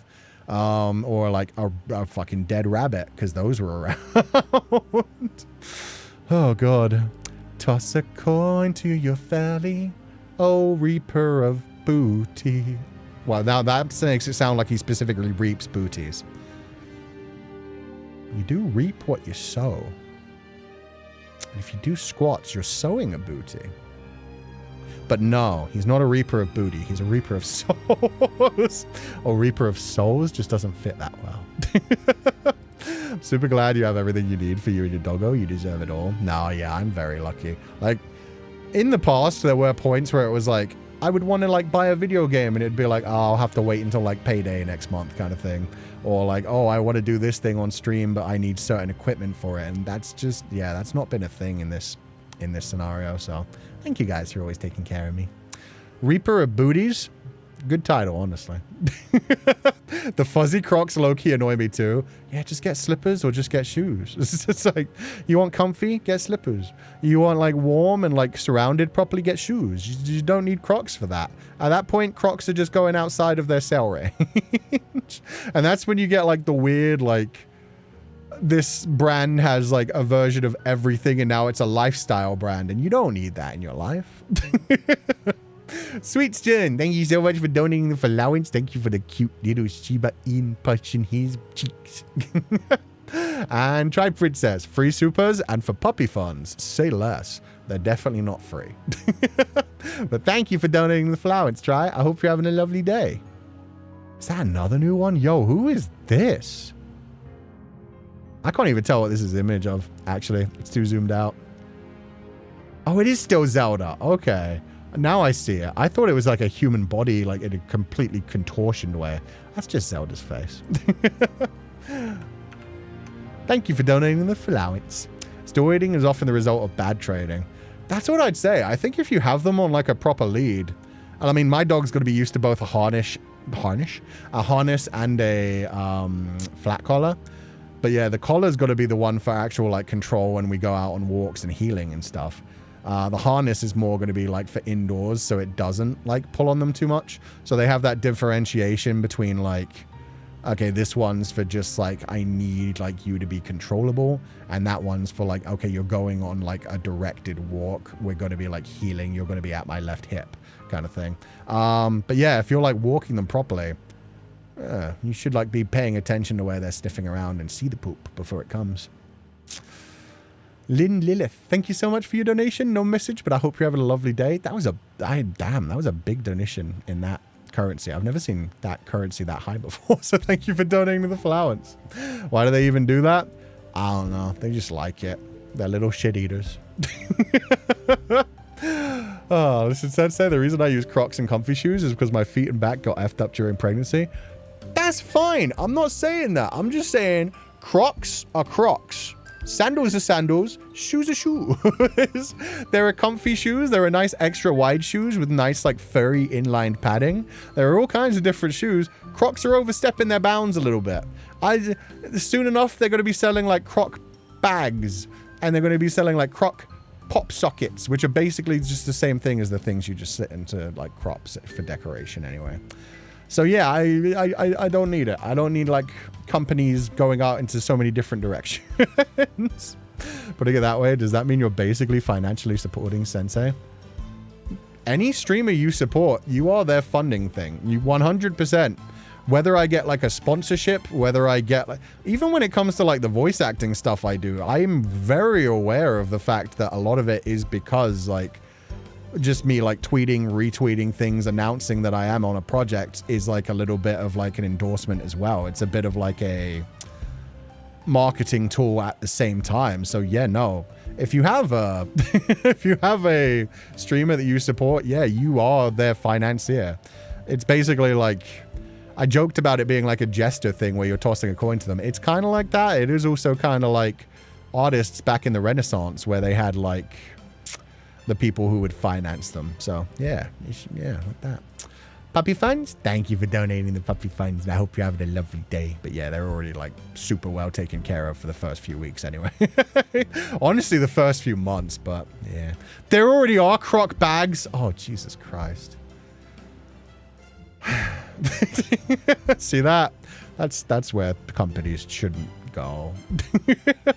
But yeah, and not just like the donations, the memberships, showing up at events. I mean, obviously I get a cut of the revenue when it comes to like meet and greet sales, when it comes to like event sales, when it comes to like merchandise, all of that, all of those are ways of like supporting your streamer. And depending on the company they work for, like different things get you different values. But yeah, in my case, being an indie, it is just like, yeah, I get to decide the value percentage and if it's worth it to me. So yeah, you guys very much are completely the people that finance my lifestyle. So thank you guys very much. She's chilling. She has luminescent plants growing on her. Zelda, yeah, she looks beautiful there. Is Kuchan basically a Tamagotchi? Yes, except you don't have to send me to the toilet. I do that myself. I'm a big boy. Hi, Sensei. Unlike Duke/Duchess/Ark, they will have to be dragged outside kicking and screaming. I can't believe it's tomorrow. That's still blowing my mind a little bit. I'm still at the stage where I'm constantly like, wait, puppy tomorrow? Because I've literally been counting it down since the puppy was born for like 9 weeks, 8 weeks, 4 weeks. It's just a month now, 3 weeks, 1 week, and like counting it down to the days and then just suddenly realizing, holy fuck, it's literally tomorrow. Been counting down so long that it's like, wait, it's tomorrow. Oh my God. Hi, Sensei. Hope you have a wonderful break with the new puppy. Can't wait to meet the new baby. Oh, and you will be meeting them. Because puppies be loud. That's why we didn't want to, like, we got rid of like a lot of the emotional games this week so that like we could play some silly things and like some short things for the first little while back. Because I'm sure there is going to be like a growing period where, as you guys know, every 2 hours I'm going to be taking a break to take them to the bathroom and give them some mental stimulation and stuff. But even outside of that, they'll probably be like just begging for attention and just like randomly like in the corner of the room and stuff. Oh God. I just checked the website and apparently there's croc phone cases. Why? Who supports this company this much? The puppening is upon us. Oh, that's so cute. Yes, the puppening has come. Speaking of work, I want to switch careers and make adult toys. You could be like Eiji from New Carnival. Sensei do a sponsored collaboration. I want to support Sensei this way. You can make a little Kushami adult toy, honestly. You could make like a mini one for like a bullet vibe, but you could make, you'd have to change the design a little bit for it to be an actual insultable. Insertable even, not insultable. All Kushamis are insultable. But yeah, no, totally. You can make your own brand. That's a hell of a lot to lead into though. I don't know how many people are going to be down for like, actually getting a little like puppy banana. It's like one of those ones that doesn't look like an adult toy, so it kind of blends in. Like who? Aiden? Yeah, Aiden, the main character. Did I say? I said AG. Fuck, my bad. Like Aiden from New Carnival. God, I'm never going to get sponsored by New Carnival again. But yeah, no. Yeah, honestly, if it just looks like a cute little mascot character, I've seen enough bullet vibes that are designed that way. That's one of the reasons that the rose is so popular, because it just looks like a cute decorative item when people find it in the closet or in like a drawer or something. They're just like, oh, pretty little rose. And then it's like, yeah, you don't want to be touching that. Forgot to leave a message. It's the first time I feel secure with my finances enough to donate. Aww. Glad to finally be able to support you. Congratulations on feeling secure in your finances too, Lilith. Thank you for donating the allowance, and I hope you're having a lovely day. AG's from Banana Fish. Yeah, AG and Ash. My mind just corrected. Let him bark his head off. I'm here for it. Hopefully not while we're streaming. Hopefully he'll be chill. I mean, the plan is to like do his interactive things and wind him down right before I come to stream. And so hopefully he'll be a bit tuckered out and just playing with a chew toy and like slowly nodding off. Will you have work streams with all that noise? We should. There's just going to be a lot more interruptions. I mean, I'm still going to have to do the work. I've got like multiple streams. I've got multiple like events coming up pretty soon as well. So yeah, it's not like I can just be like, yeah, I'm just going to stop streaming. So yeah, I have to get him used to like not me being around all the time anyway. Financing Duke/Duchess's snack funds and also their upcoming debut on stream. Yeah. Puppy debut in 1 week. Well, no, because, well, kind of. The first stream I do when I come back is going to be... Can't wait to hear that little yelps and a woos through your streams. Karaoke duet with Duke/Duchess in the future, maybe. Well, now that you put it that way... Yeah, actually, the first stream that I do when I come back next Saturday is going to be a karaoke stream. And there's a reason for that one. And I think pretty much everybody's going to put 2 and 2 together and figure out what's happening next Saturday because of that. But it should be teased pretty soon as well. But yeah. We're going to do like a fun little like comeback stream. So who knows? Duke/Duchess Arc will probably be like, why is the human making so much noise? And then like screaming its head off as well. So thank you so much for donating the allowance. And I hope you're having a lovely day. Puppy finds. Today is my birthday. Happy birthday, Alvis. So happy to spend it with you. Your streams always make my day better, and I can't wait to see the new baby. Thank you so much, Alvis. Happy birthday. I hope you have an incredible year, and thank you so much for spending with us and sharing the joy with us. Thank you very much. Can we sniff the puppy when they arrived? Yes. Bury your nose in their tummy and give it a big niffer, because the puppy's going to be niffing like mad too. Wear the rose like a brooch. There is that famous story about an old lady finding some anal beads and like wearing them around her neck because she thought they were just like raving pearls kind of things. Like her daughter was like one of those girls who went to a lot of raves, and so she'd seen her wearing like glowing bead kind of things, and she found like a big long stack of anal beads and just like wore them around her neck and was like showing them off, saying how she got them from her granddaughter. And then somebody pointed out what they were, and she was so horrified. Reddit's a fun time. Think I know the answer, but would you ever consider us showing us puppy live? Probably not live. I'm too scared of like doxing things. But taking little videos and sharing the little videos as well as the images is always good. Working with yapping doggos in the background is more productive. Yeah, you have to do everything within 2 hours, so you got to hurry up on things. I don't know what you mean, Miki Takagami. It could be anything. I was in a movie too. Oh shit, which movie was it in? Sounds like something that should be in a movie. That's effing hilarious, poor thing. Yeah. Yeah. At least you know for a fact they cleaned them well. Because otherwise they would smell things. Those beads go into interesting areas. But yeah. Yeah. There are a lot of toys that are disguised pretty well. A cute little mascot character would probably be pretty okay. It's just a question of can they take the mascot character seriously. Cú Holland, where are your papa? Come on, papasoa. That doesn't even, that's not even language. I don't know what you mean. With that said, we're pretty much done talking about the puppies. So we can move on to any kind of conversation, or we can play some GeoGuessr to relax for the end of the day. Yup. Okay. I will load up GeoGuessr already. Bum. It's going to show the top and the right, but that's okay. I just need to hide it ASAP, and that will be fine. A lot of toys are disguised very well, just like me. Did you just call yourself a toy, Kashami? I don't know how I feel about that. People are so excited about GeoGuessr. Yeah, we knew it was coming eventually. Canada, here we come. You don't know that. It might be Quebec. It might be France. Those three are a monstrosity together. Pupals, please send Sensei Doggo Crocs and meet and greet. You see, I never want to make Pupal Crocs. Pupal slippers, on the other hand, would be adorable. I'd have no idea who to work with for those. But it would be so cute to make little Pupal head slippers. Might be Barcelona? True. It's definitely going to be Brazil. It's always fucking Brazil. GeoGuessr to relax. Let's see how relaxed Canada will make him. I don't think anything can like ruin my mood today. I'm getting a puppy tomorrow. Things are going good. Ooh. One of my games on my wish list just went on sale too. That's pretty cool.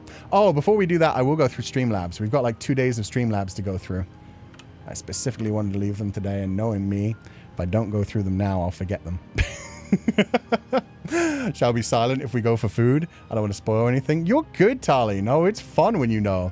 And I only like read the chat on the final guess anyway, because I try to do it myself, and then it's just like, okay, you guys have figured it out by now.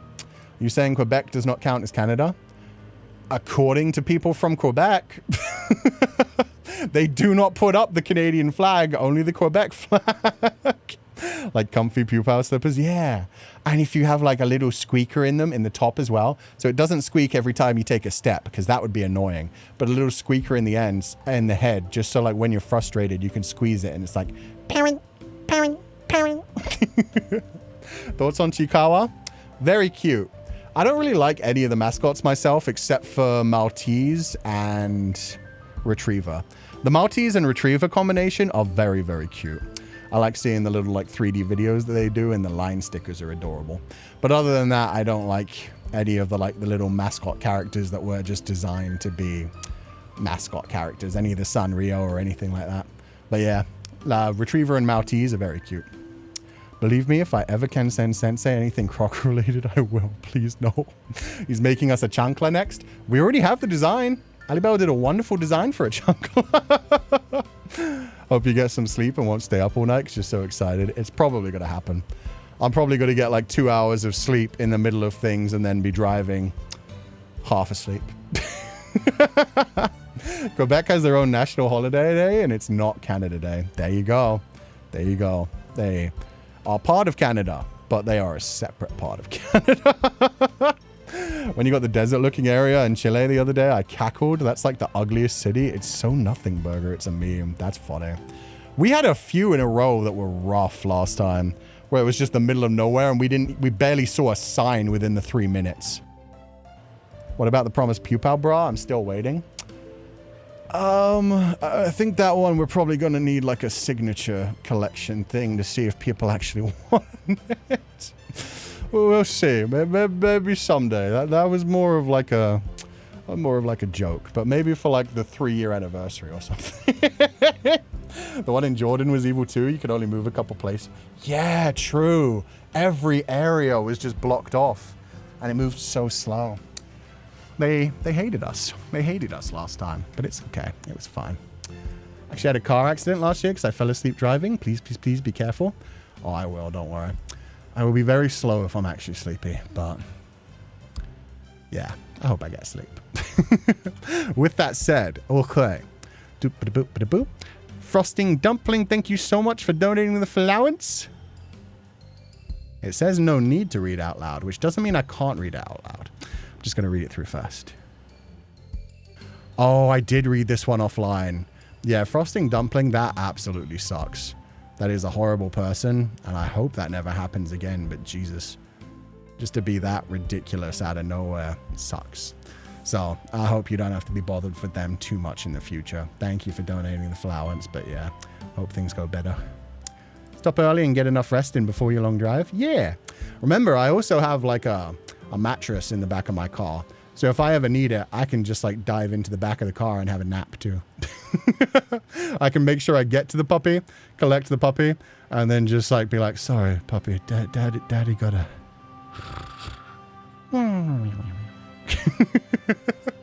Decaf coffee funds for the morning driving. Doggo is coming home. Yeah. I think if anything, adrenaline's got to keep me awake there and back anyway. It's only like 2.5 hours each way. It'll be fine. It'll be fine. If you feel sleepy, stop and get out of the car. I know. Don't worry about it. I've done journeys before. I'll be fine. But thank you. Kat Kitoshi. Otsukutsanga. Work was chaos today. Thanks for being the calming presence I needed in the background. Your streams keep me sane, even when they're unhinged. I don't remember which unhinged stream we were doing.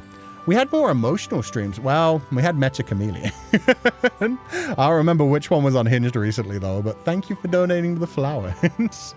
So they should drive you home? Yeah, that's going to be their first learning lesson. You know how other people throw their, like, children into the water and they're, like, sink or swim? I'm going to be like, drive or crash, dog. Drive or crash. We'll see if we make it home. This is on you. I will control the pedals from behind you. You have to do the steering wheel. Just like grab it with your mouth. I'll stack up some books on the seat so it can reach the steering wheel and just...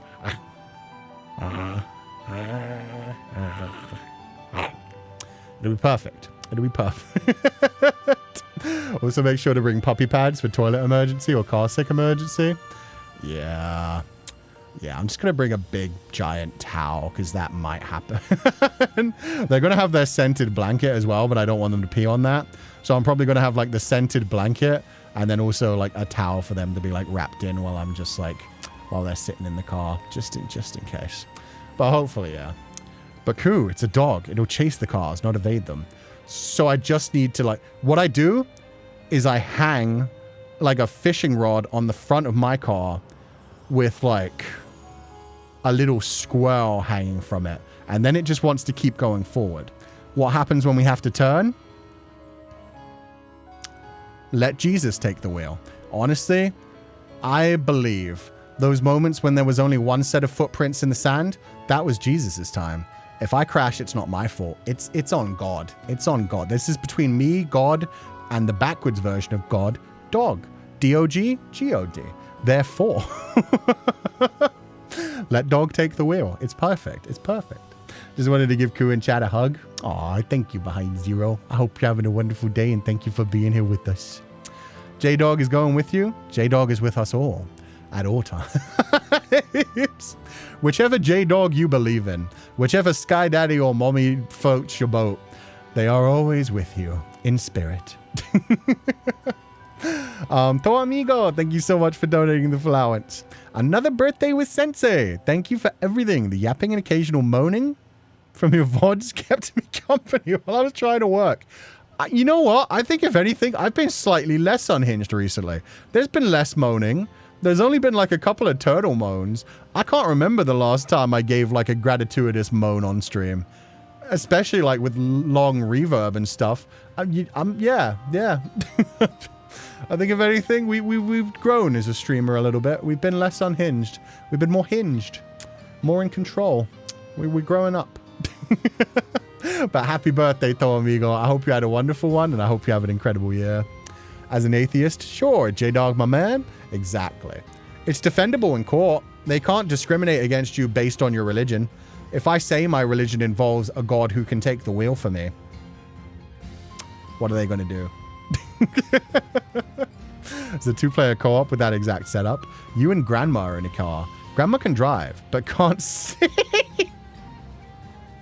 You can see, but can't drive. Work together to drive. I can't remember the name, though. That sounds pretty hilarious, actually. So one of you just has to be like, okay, slow turn to the right.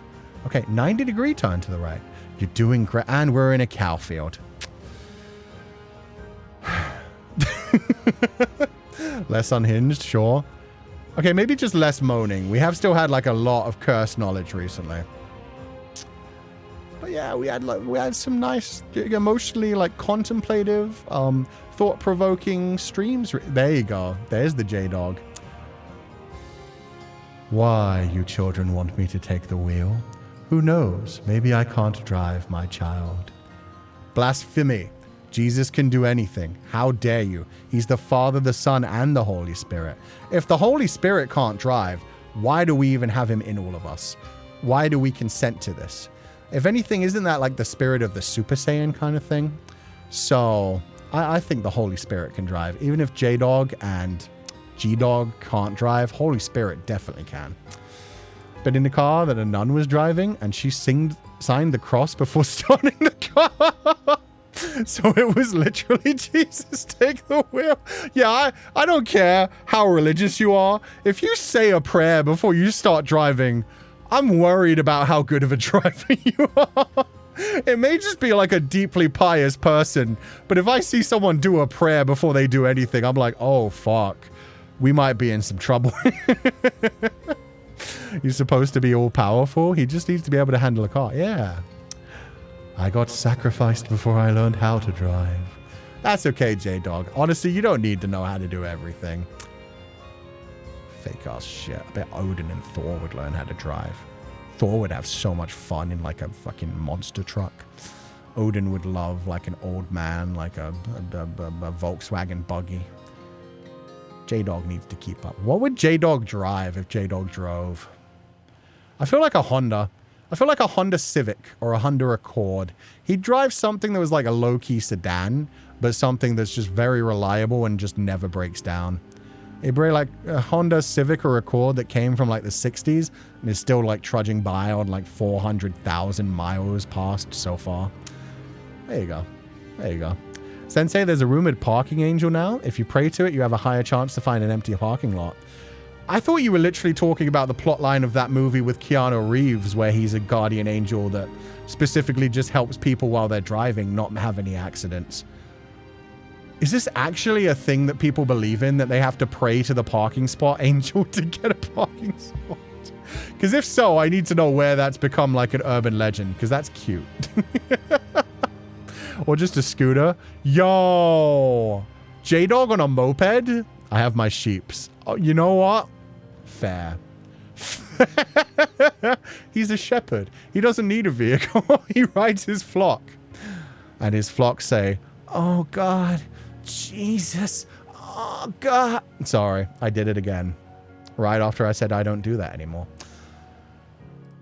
Fine, moving on. Lil Plaffy, thank you so much for donating the flowers. Thank you for the huge donation.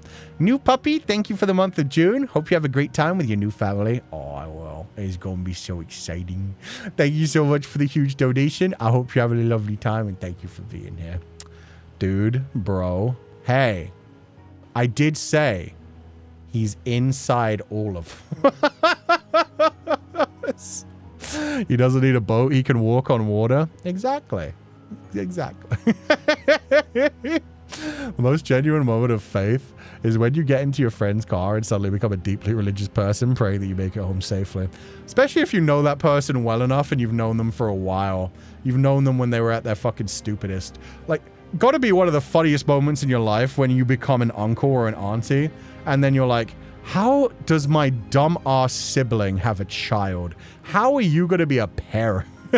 It's like, I literally remember you shitting yourself.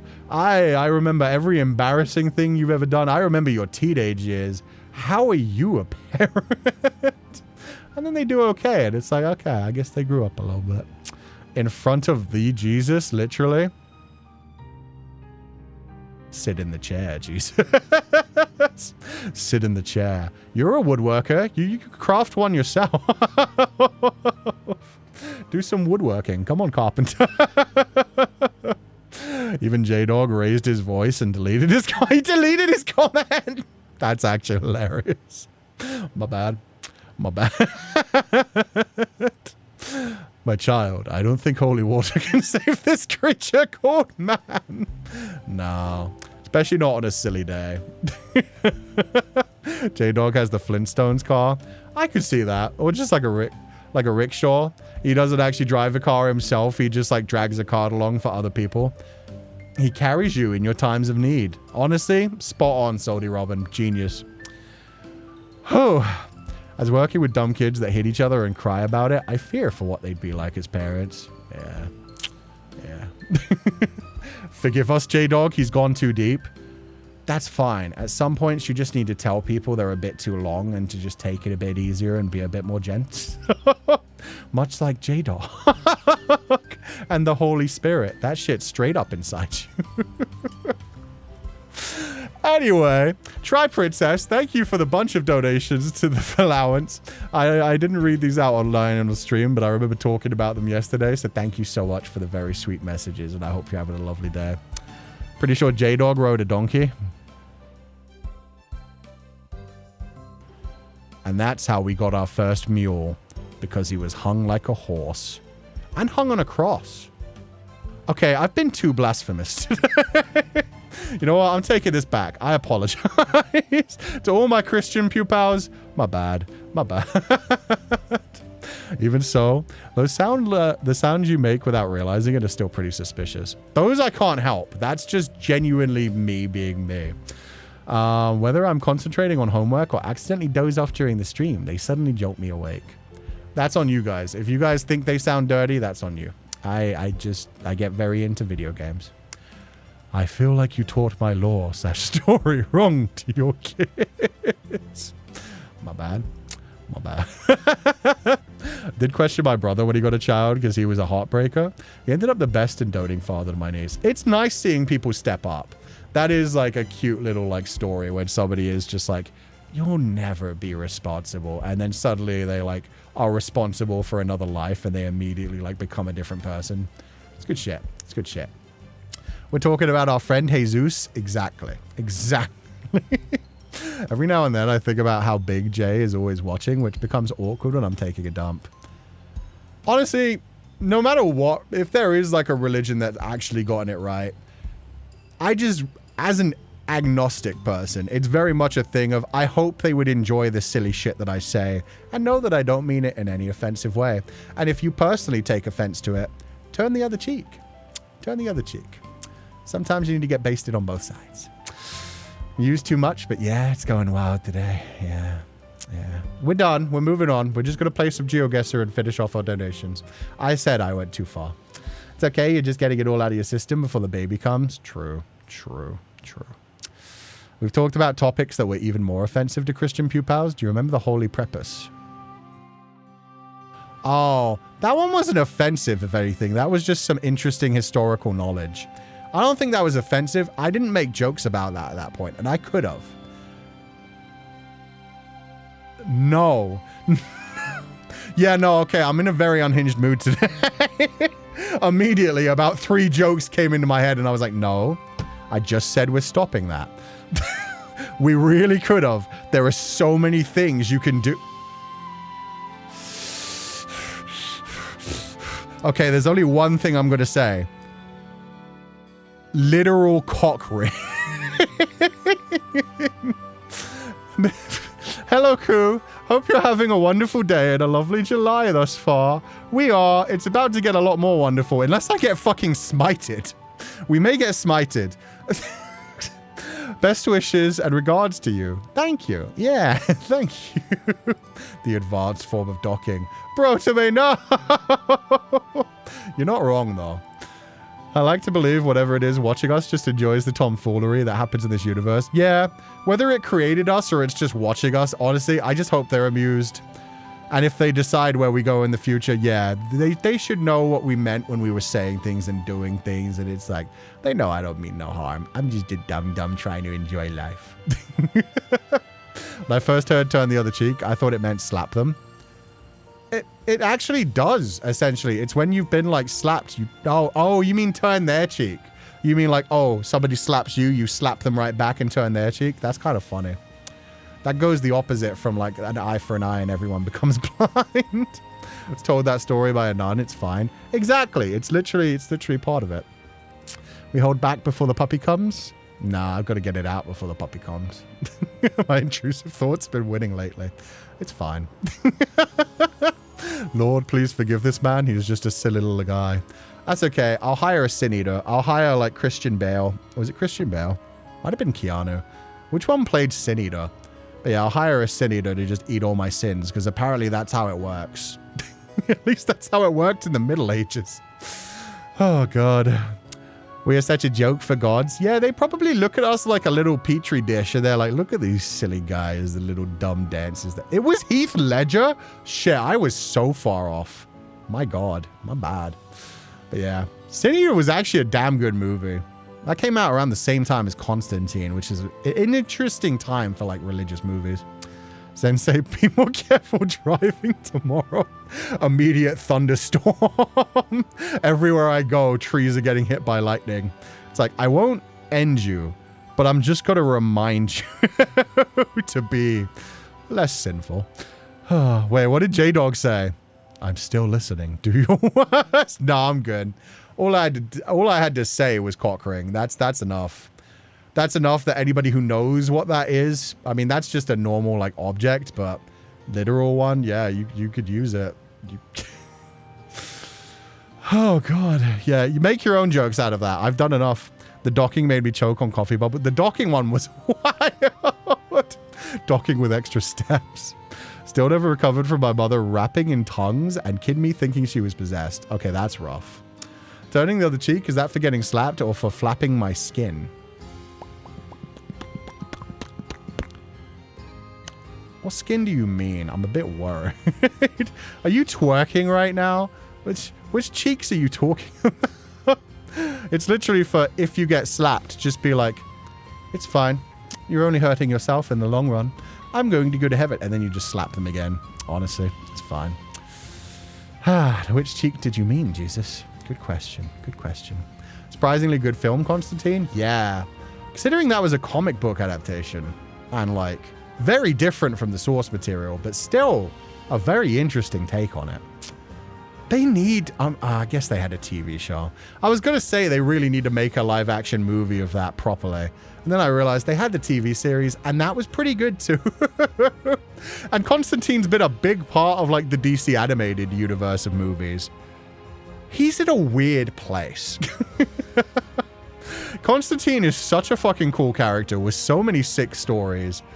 And he's gotten a lot of semi-decent adaptations. I guess the animated ones are the closest. The TV series was pretty damn good. The movie was pretty good. But yeah, I feel like we need like a proper like comic book accurate movie with like the demons and some crazy shit going on would be great. They never go big. Yeah, that's exactly it. He's always like a side character. Even the actual movie didn't like, it should have had like a lot more magic in it. A lot more of like the fucked up, because he goes through so much like cosmic horror in his shit. And at least they show that in the animated movies, but that's the problem. In the animated movies, he's always like a side character.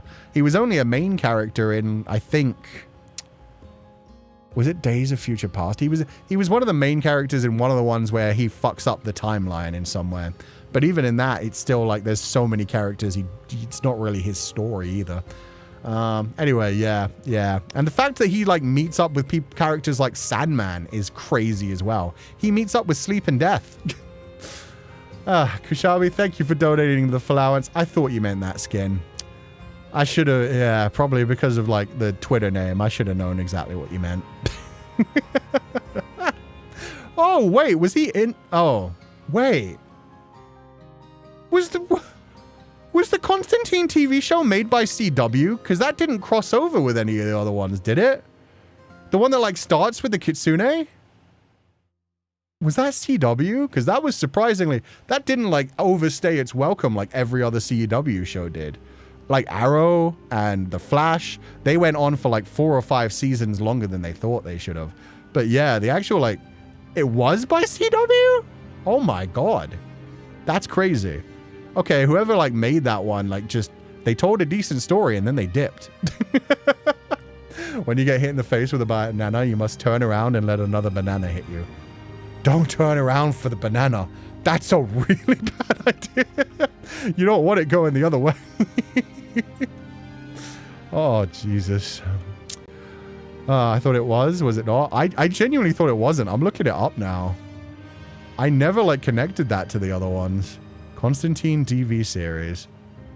Cult detective drama, NBC. No, it wasn't CW. Okay. You guys had me. The one with Matt Ryan. Yeah, the one with Matt Ryan. No, you're not part of the CW. Okay, that's why I was confused. I was like, no, they would have milked that shit for like 12 seasons. That show only had 2 seasons. Oh, it only had 1 season. For some reason, I thought there were 2. But yeah, decent show. Decent show. Honestly, worth a watch. Sensei, isn't this your favorite? Don't judge me. How dare.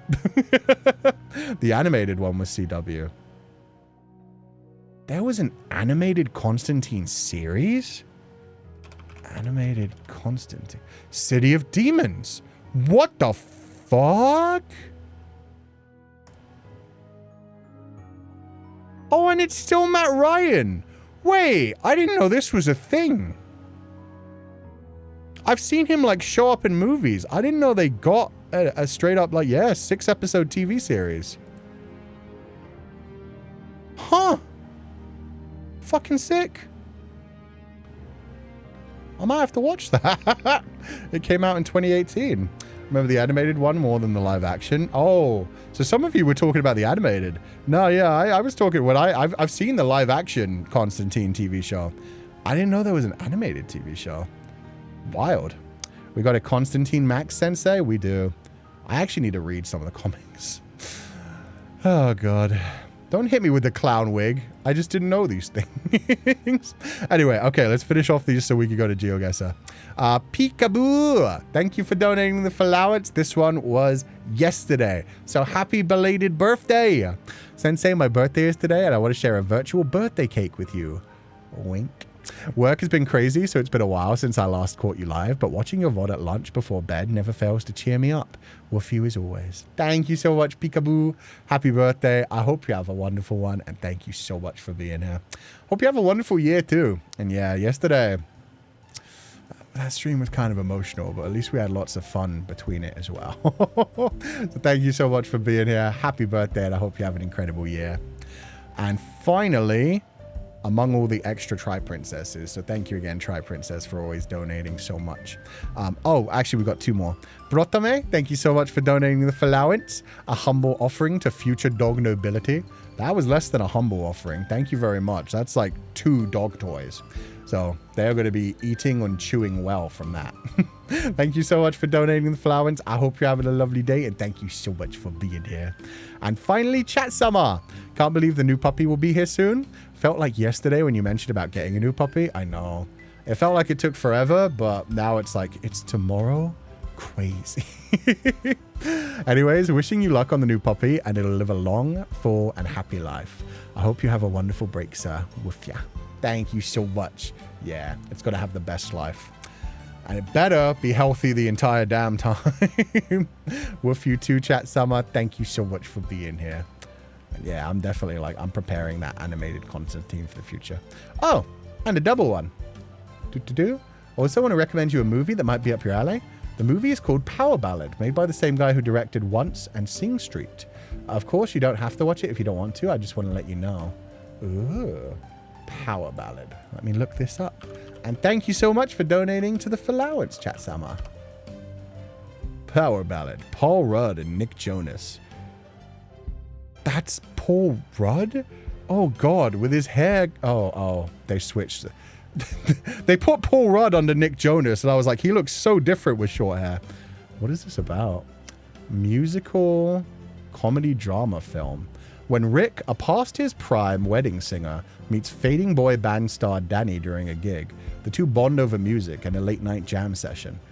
I was so hoping this was going to be BL, and then I realized it's Nick Jonas. If Nick Jonas was in a BL, I would have heard about this. Not that I like Nick Jonas at all, but just a certain group of people would never shut up about that. Okay. When Danny turns one of Rick's songs into a hit that reignites his career, Rick sets out to reclaim the recognition he believes he deserves, even if it means risking everything he cares about. It actually sounds kind of sick, and it has decent reviews. Not the Jonas BL. Right? It sounds BL when you first hear it. It's like, yo, old, broken, semi-retired person, young, hot thing. It's A Star Is Born, but gay. But no, not this time. Nick Jonas is in the Jonas Brothers? Yeah. That's wild. The Jonas Brothers have been gone for so long. Nick Jonas has had a hell of a career outside of the Jonas Brothers, to be fair. But yeah, I'll check out the trailer for that later, but the synopsis sounds pretty good. Just depends on if the comedy feels like it's landing. But I will add that to my list. Thank you for the suggestion. Okay, now I'm going to load up some GeoGuessr. The promised game. Growing up, I was a Joe Jonas girl. Oh no. I was never into any of the Jonas Brothers, but at the same time, I do respect, like, the musical career that, like, Nick Jonas did go on for quite a while after the Jonas Brothers. Are they planning on doing a now Camp Rock adjacent film? Oh, God, I hope not. Still like the music Joe Jonas makes. That Cake song is pretty funny. Is that the Cake by the Ocean one? Was that Joe Jonas? I feel like I remember more of Nick Jonas's, like, ballads. I feel like Nick Jonas was on, like, Saturday Night Live quite a bit. Yeah, Cake by the Ocean. Cake by the Ocean is pretty funny. I did not know that was a Jonas Brothers song. I only ever heard that on the radio. They haven't been gone. Sensei by GF is a Jonas Brothers fangirl specialist. We saw them last. Oh, shit. They came back together. Okay. Well, then ignore me. You can shut me right up. I didn't realize they, like, stayed together. I thought they, like, did their thing as, like, a band as the Jonas Brothers, and then they broke up and all started doing their own thing. I thought they completely separated. That's my bad. I mean, they're always still going to be brothers, but yeah, I thought they were, like, gone and done a long time ago and just doing their own thing. They're planning a new Camp Rock movie. That's going to be weird. Well, they just did, like, a new High School Musical series, so why the hell not? No, sir, that's One Direction. I mean, that's most boy bands, to be fair. Eventually, they split up and do their own thing. There's another movie where Paul Rudd is a rich guy, where he and his partner suddenly get saddled with his husband's surprise grandson. His husband's... Oh, okay. Paul Rudd's a good comedian. He does, like, some pretty good comedy shows. So I can imagine that being decent. Okay, GeoGuessr. Do I have anything I have to hide? It'll be fine. It'll be fine. Song, switch, internet. There we go.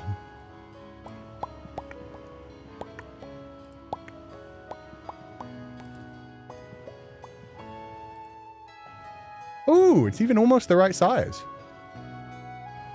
Let's freaking go. Do, do, do, do, do, do, do. Boom, boom, boom, boom, boom, boom. Okay, how far to the right? About that far. We'll see what we get in the actual game. Single player, maps, world. 3 minutes, play.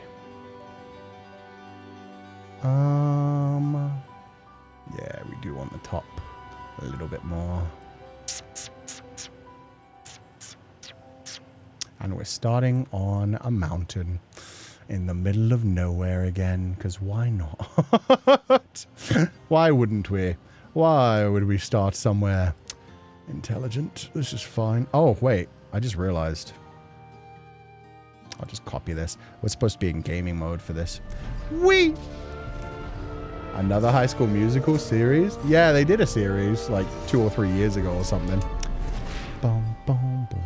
Oh, wrong sized. And we'll just add this as a separate thing. Fuck it. Paste reference. Heck yeah. Boom, boom, boom, boom. Oh god, this is not the correct size. Let me shrink this a little bit. There we go. And now you don't have to see my dumb face. Nah, I'm just kidding. There we go. Okay, we got 2 minutes to do this. Bay, 300 meters on the right. Bay, okay. Let's go 300 meters forward. Manjimup, Pemberton, Augusta, and Nanup. This feels like America. That feels like a green American sign. We got water. You know what? We're doing this one together because I'm scared. 250 meters. Oh shit, it feels American, but it's in meters. Are we in Australia? We might be in Australia because I'm confused. Oh, Augusta like in GA? Canada? Oh, it could be Canada. Canada or Australia, I feel like.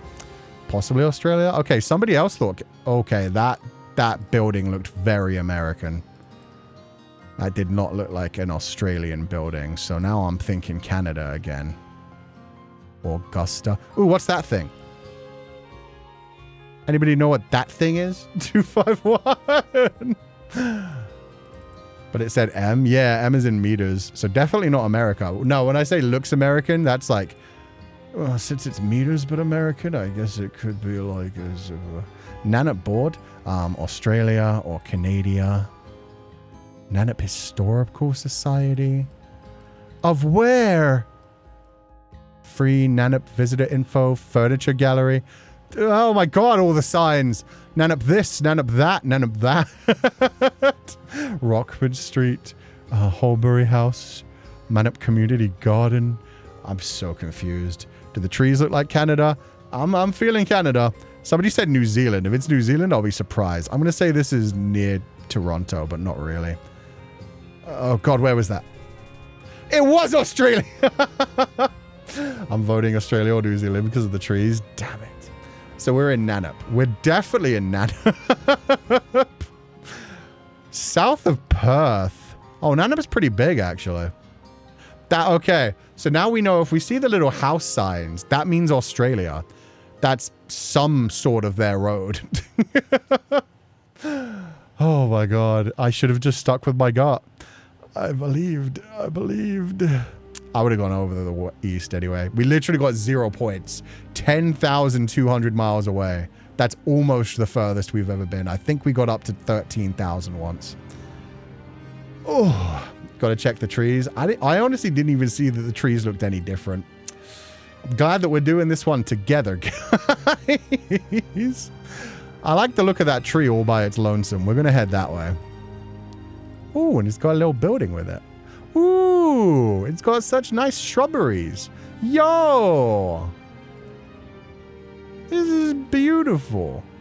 What rich person that hates society lives here? At Strada Constantile La Calla. That's lovely. They have so much like foliage surrounding their house so they don't have to see anyone. Good for them. Calling France or Spain? I think with this... wasn't that Spanish? So I think it might be some part of like... anywhere that speaks Spanish. There's a lot of places that speak Spanish. Is the problem. Divieto Caccia. Oh, this could actually be Italia. Della Carina, Strada Concitelle. We're in Italia. Okay, it's not Spain, in fact. Let's go that way. That looks like society. Italia. Wow, you would never see that fucking stop sign.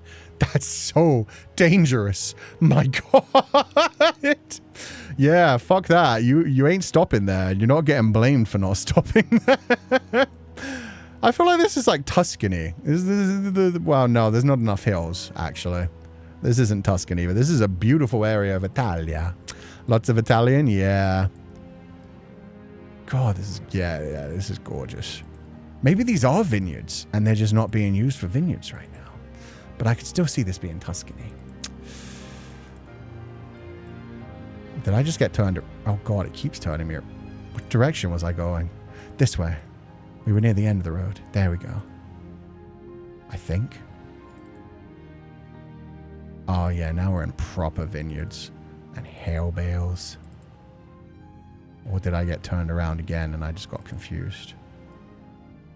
No, that's a different house. Okay. It's a very big stretch of land. Yeah, this is just farmland area. So we're probably not going to find anything that really tells us like a proper region of thing. It's more of like a guess about like which vineyard area this is, because there's a lot in Italy. They love their wine and their olives. Okay. Europa, Italia. Any guesses from anybody in chat? Naples? Ooh. Wait, where is? Uh-oh. You know what? I don't know why. As soon as I saw Naples, my brain kind of like grabbed onto that. These are very green areas around Naples. I could see this. Southern Italy? Hell yeah. Do you know that GeoGuessr has a new feature called Touch? What does Touch do? Sicily, maybe? Oh, you're thinking Sicily? Wait, where was Sicily? Fuck. Where was Sicily? Where is that? Sicily's an island nearby, right? Catania. Which one's Sicily? Am I blind? Chat, where's Sicily? Anyway, where we actually were was Magliano in Toscana. That makes sense. That makes sense. Sicilia, down sensei, by the boot. By the boot. Oh, this is Sicily. Oh, I thought it was further away. Okay, yeah, it is technically an island. Got you. I thought it was one of these, because I thought it was just like far enough away to like look properly separate. Damn. Sicily's bigger than I thought too. No wonder. The rock that the boot kicks. Oh, you don't want to say that. But yeah, I was thinking southern Italy. If we had gone to Sicily, it would have been worse. That's Catania? Okay. Not too bad. Sensei didn't see my dad joke. Oh, what did I miss? Oh, I'll find it. Do you know that Oh, I did read it out loud. I just don't get it. GeoGuessr has a touch mode. Touch GeoGuessr. I don't see how that's a dad joke. Okay. Lots of bungalows. Lots of one-story houses. But we're in America. Dudley Drive. Okay. We're in America. Everything's like paneled houses. That was a school back there, which sometimes name themselves after the area. District of Hudson's Hope. Shit. Okay, it's not even... Is that a school? Municipal? Maybe. There's a lot of people with boats, so we're nearby water, probably. Unless they just really love boats. Yo! That's fucking sick!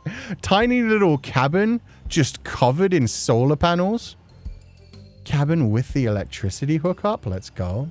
Canada. Oh, why do you guys think Canada over America? I'm curious. What gave you guys that decision?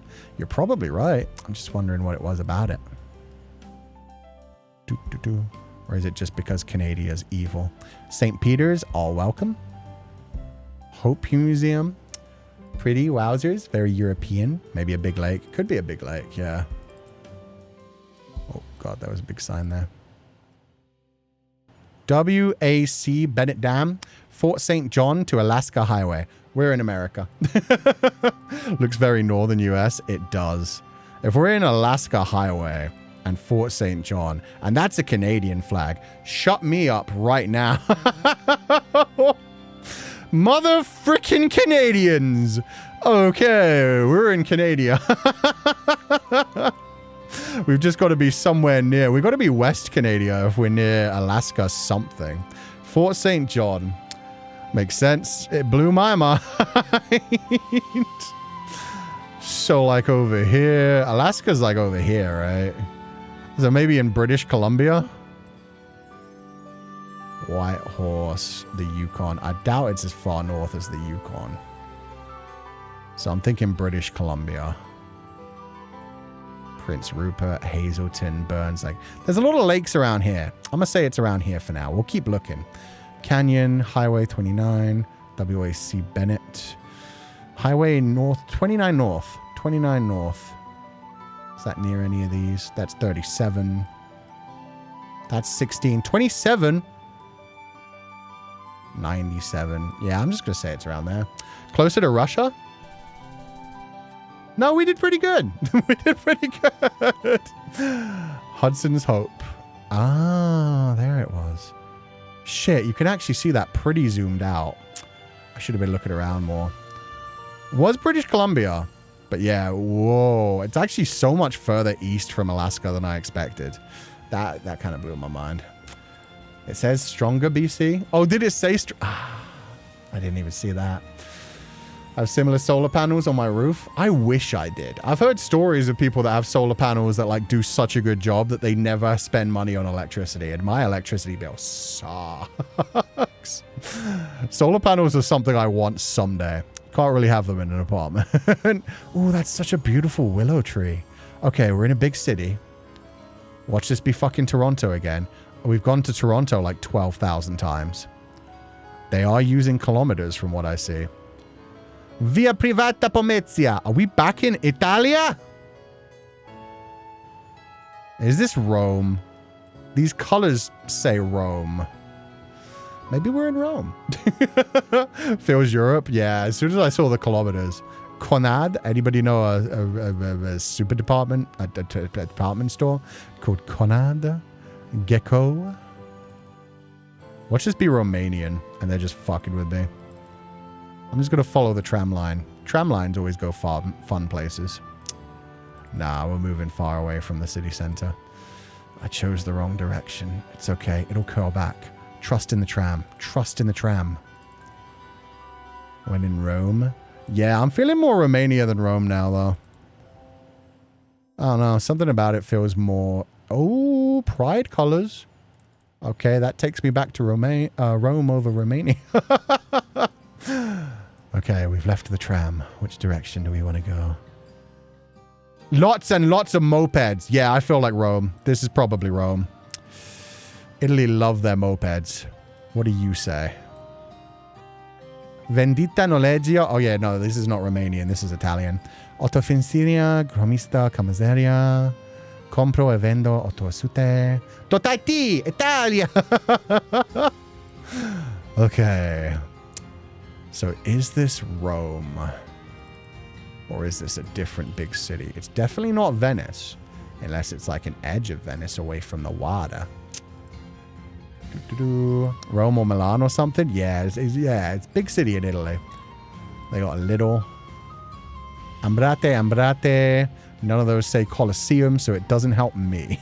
If I see a sign that says the Colosseum that way, then I'll know where we are. What happened to that big sign? Oh, there was a giant sign that disappeared. Almai, Portrone, Sofia. Scotta Mille. Milano! Are we in a Milan? Milan. Okay. That was a good find. Holy shit. Unless that doesn't mean Milan. Also, puppy. Hell yeah. Within 1.8 miles. Let's fucking go. We were at Loreto, Labrataglia. Sofa, not Sofia. Hey, if it's Italian, it might as well be Sophie. Okay, very American looking stop sign. That doesn't look American. Bridgeport Park City. I've heard of a Bridgeport. Bridgeport. I feel like there's probably multiple Bridgeports, but I know there's like... Bridgeport. There's definitely... There's Bridgeport. Bridgeport's near like water, I think in the northeast of America. Feeling Rhode Island, but that doesn't fit in my brain. Bridgeport near New York. Is there one near New York? I think there might be one in Rhode Island. I might be imagining that. See if we can get a clearer sign of it. Maybe it's not even Bridgeport. Bridgeport Park City. It's definitely Bridgeport Park City. There's a Bridgeport in Michigan. Michigan! That's... Yeah, okay. There's a Bridgeport in Michigan for sure. I'm wondering if there's multiple ones. And this is Bridgeport Park, so... Might not even be the same Bridgeport. Oh, stupid trees! Tony's! Special. Chili dogs, fries, and soda. Chili dogs, there's only one place in the world that would sell chili dogs. Definitely America. We got a Dollar Tree. Yep. That's Americana right there, baby. A Dollar Tree and a family store. Yo. Oh, O'Reilly. Auto parts. Okay. Bridgeport. You know what? I'm going to stick with you. Bridgeport in Michigan sounds good. Where is Michigan? Here's my next question. There's a lot of Michigans near waters. Bridgeport, McLaw, Alpena, London, Detroit, South Bend, Toledo, Muskegon, Rutrow. All that's missing is the Dollar General. I know, right? So many dollar stores. I like the sound of Harbor Springs. I mean, this isn't actually that close to the water, but you never know. You never know. I don't know why I decided this was close to the water. Huh, I'm not finding Bridgeport. But I might also just be blind. Findlay, Mansfield, Fort Wayne, Warsaw, Brenton Harbor. Yeah, this is fine. This is fine. We'll go for the north side of Michigan. There's also a Bridgeport in Connecticut. Oh, that would really screw us over. If it's in Connecticut, we are so far away. New Great China. Nob Hill Cleaner. Great guess. 2,000 miles. It was the Connecticut one. No. And it's way bigger than the Bridgeport in Michigan. Shit. Okay, is there actually a big one in Rhode Island? Or did I imagine that? I might have... It's right next. Okay, I might have been thinking of Newport, honestly. Oh, who is that? Outerflower? Nice job. You got it. And yeah, you also said New York. Shit. Oh, an XLR rating bat said it too. Oh god, I should have paid attention. Multiple people said Connecticut. My bad. 15K, not terrible though. Okay, the next one I'll do alone, and I'll see how I do. Why? Why did I even fucking speak? Fin restriction. Okay. I shouldn't have done this alone. We're in the middle of nowhere again. Okay, come on, show me something. Show me signs that have more than 2 words. One of them being 3 letters long. I don't know if that was French. I don't know if that was like Portuguese or Spanish. It could be anything. Could have been Italian. Could have been Romanian. Meters. Estacionamiento. Okay. We might be in Mexico. Green signs. I don't know what an estacionamiento is either. Estacionamiento. And we're here. Oh, it's just a place to park in the middle of a long drive, which means there's got to be nothing here for miles. Oh, dear God. Unlucky sensei. Yeah. This doesn't look like Mexico either, which makes me even more confused. This looks way too cold weathered. This looks like America. This looks like flatlands. This doesn't look like Mexico. Which means I have no idea where I am. Turn back. There's no point at this point. And that's a rest stop, my dude. They have a rest stop here. There's no... Oh, they have another one right here. Okay, they have a ton of rest stops on this road for some reason. I guess this is just a big, like, hauling route. What do you say? Just still more fin restriction. No idea what that says. Bruh. But yeah, there was no point in turning back. This is just one long road that goes on forever. And ever. And ever.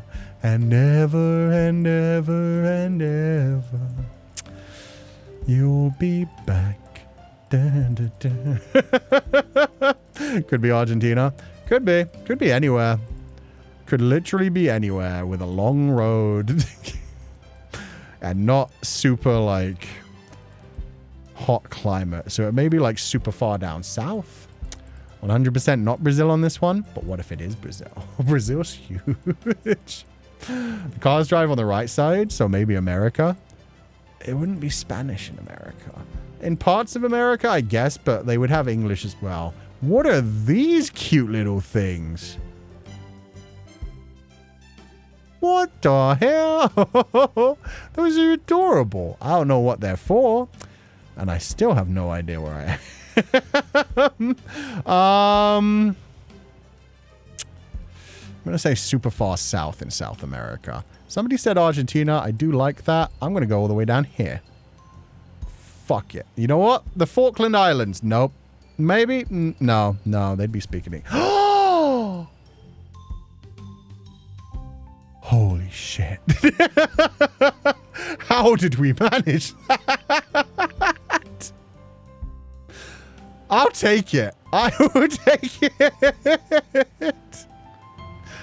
I don't even know what country we're in. Tierra del Fuego province? Is this just still part? It's okay. It's no. Is it? Is that all Chile? Does Chile go down that far south? Oh my God, it is. Chile's way the fuck bigger than I thought it was.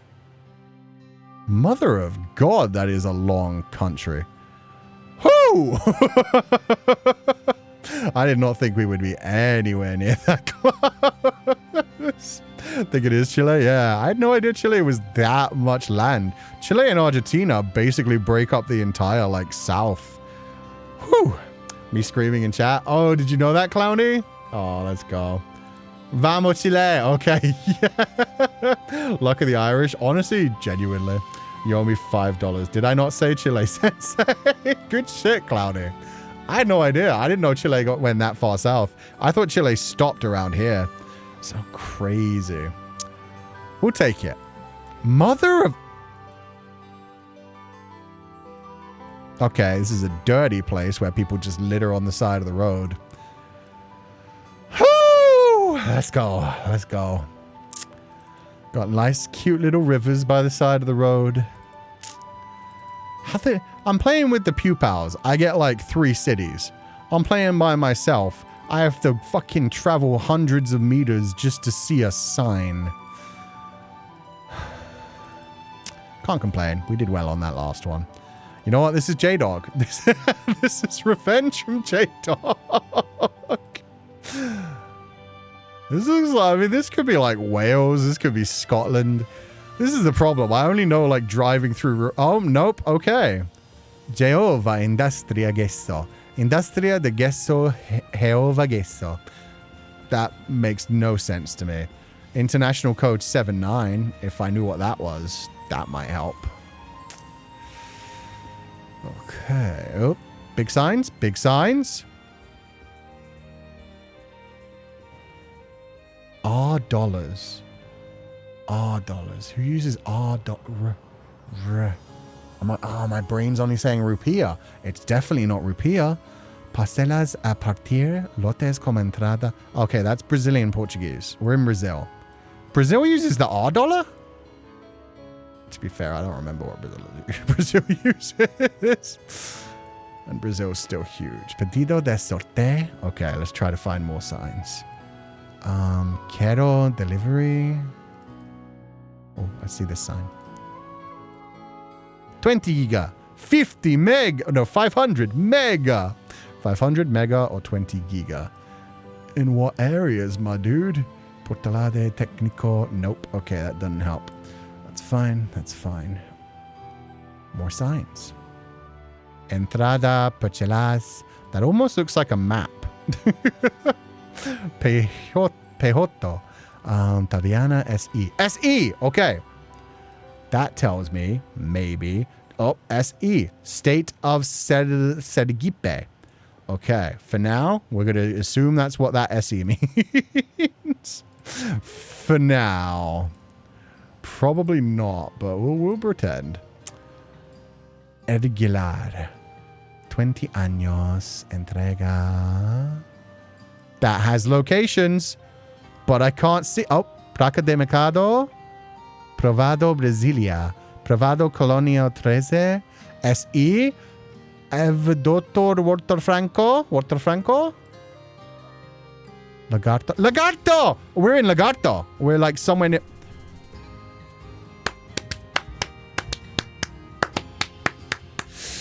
I love Brasilia. Franco, we're in France. That would have been a wild moment.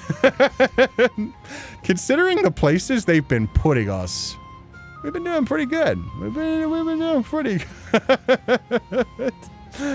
Vambora Sensei, Vambora! I have no idea what that means. We don't get Sensei meet and greet, but at least we get to visit him in GeoGuessr. Yeah, I've never been invited to anything in Brazil. Brazil does use the R dollar? Oh, it's reais. I've never heard of that before. I need to remember that one too.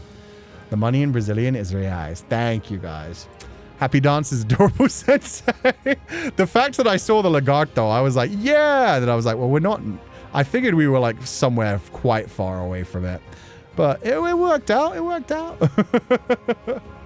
Okay. That's a big lake. Oh, that's a beautiful lake. And we've got a lot of like... Oh, yeah. We got a lot of like wintry kind of trees. Okay. I'm feeling Europe. I'm feeling like Denmark. I'm feeling Norway. This is where the Vikings hail from. We're moving like a fucking snail. What are you doing? And now I'm feeling Canada. Uh-oh. Okay. That's not a good sign. Beautiful water, though. Okay, we're going the opposite way, because this way is just so slow. Okay, we're back in Europe. That's definitely European right there. That's Denmark, that's Norway, that's Sweden, that's Finland. That's like, you know what? There's a giant lake here. It's a giant lake in Stockholm. Sure, fuck it.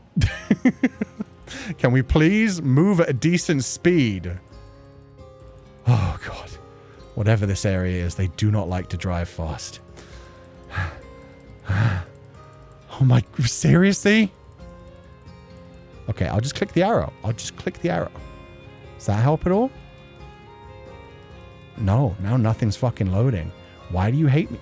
And now we're in the void. Okay, car. That doesn't help at all. Why couldn't you be like a company car with like adverts on the side of you? Maybe a website. Oh my God, I could walk faster than this.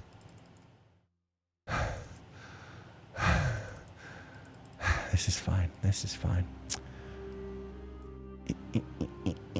Herhagen Lenner. Hekarnanen Lomat. Hekarnananli. Okay. Somewhere in this region. Could even be Finland. It's not near a big city.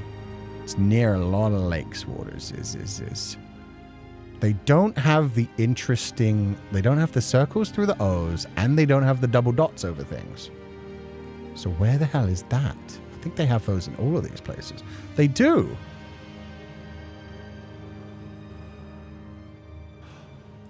Oh, so it might actually be Finland, which is full of water. Okay. Okay. Yeah, it's probably Finland.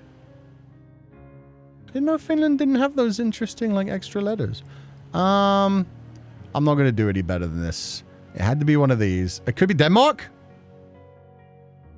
No, they have the funny letters too. Finland, fuck it. Send it. Over here.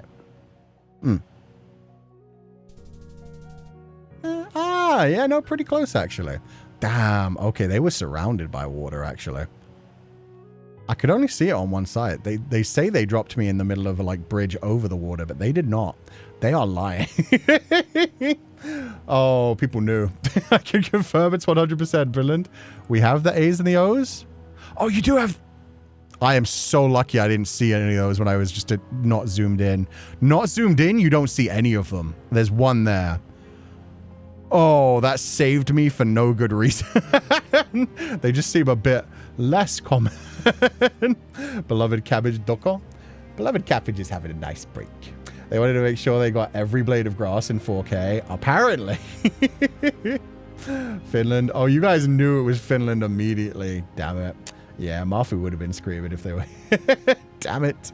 We got a good score, though. Within 45 miles. I'm glad Finland's not huge. Are you... Okay, no, this is okay. This feels like the UK, actually. I don't know what it is, but something about the architecture screamed UK. Nope. That sounds like Germany. Could be like, again, Netherlands, Denmark. We'll see. Let's move on. What's that sign say? Come on, give me a big city, please. I need one. I don't know my Europes too well. None of the interesting letters. Oldholv, Leeuwarden, Zuidhoorn, Adward. That does feel German to me. They don't have N's in their road signs. Not German? Belgian? They have E's? Do they have N's? They have N's! Okay. They don't have yellow N's. Now we're back in Germany. What about Netherlands? Do you guys have N's in yellow? You guys have A's. 504 N. N in yellow? Okay. We're here. We're in the Netherlands. Oldhove. Leeuwarden. Oldhove. Fuck. Did I fall out of it? I fell out of it. Netherlands. N355. Let's try to find N355. We've got time. 344, 349, 35, 218, 222. Okay, we're moving away from the threes. 349, 347, 346. These are all so close. 348. Come on, give me the 355. 348, 340, 370, 370. It suddenly jumps from 40s to 70s. Why you do this? Why would you hurt my brain like this? You're supposed to... 48. They're all so close together, but then they jump. Fuck. 42, 49, 373, 60, 60. 60's near 50, 50. 55, 355. Okay. Pay attention to this. This is the 355. And it goes to 366. I think we're actually around... Oh, Leeuwarden. Shit, yeah, no, we're here. That is to the west of us. So we're east of... Yeah, no, that was close. Wait. Oh, the 355 does extend. Shit. Not bad, though. Not bad. Leeuwarden. Yeah, we found it. Keeps leaving the country border. I can't help it. These countries are small. Yeah, I've realized I was like slipping into Belgium a couple of times and then into Germany.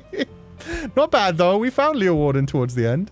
Sensei's getting better at this. Yeah, I'm learning a little bit of, like, matching up the roads and route signs and stuff. Pretty sure that's Dutch, yeah? I could not tell. So that is not German. I only know the sound of these languages. Unfortunately. Okay. Oh, I didn't mean to click that. Go away. Trivia. I recognized it instantly because I live here. That's not trivia, person. That is just knowing where it is. You're actually getting very good at this. Thank you. This feels like America. Is it America? Yeah, they have post boxes. Only Americans do that. I don't know why, but that's a very American thing. Fountain of Living Praise International. American flag and an Israel flag. That's confusing. Well, not really. And that's a state flag, but I do not know the state flag. Shit. Okay. On we go. Bum, ba-da-bum, ba-da-bum. Any town signs? Bike lane. What are you? That was a random garbage can that did not help at all. Oh, that's important. That's neighborhood watch. Okay, that's not important. I thought that was a state sign. Neely Road. I am sure we've seen a Neely Road before. Oh, Christ. I don't know what Neely Road would come from. You look like an interesting building. Oh, this is a super religious area. New Liberty Church. Come on, let me go that way. You can't go that way? Are you shitting me? Why? The Greater New Liberty Church. That looks like a cult, man. That looks kind of terrifying. I'm not gonna lie. That's where the cult meets. And if you're not part of the cult, they don't let you like live in this town comfortably. I'm gonna get the hell out of this town. I feel like if I'm not out by sundown, the children are gonna start singing some things that I do not want to hear. Was that a police vehicle? Is that police? Police? Police of where? City of? That can't be Memphis. I think it's either an M or an N at the beginning. City of... Nah, something. I have no idea. It's too blurry. Fuck. That would have been so useful. Motherfuck. Okay. Somebody's having a yard sale that did not go well. You got all these bins and yet all this garbage. City of... It still looks like Memphis. This can't be Memphis. Memphis is a big place in Tennessee. This isn't Memphis, Tennessee, but fuck it if I'm not going to just go for it. It's what my brain, it's what my eyes are reading. Where the fuck is Memphis? I thought Memphis... There's Memphis. Maybe this is like really far on the edge of Memphis. Like down here. No, this can't be Memphis. Are you...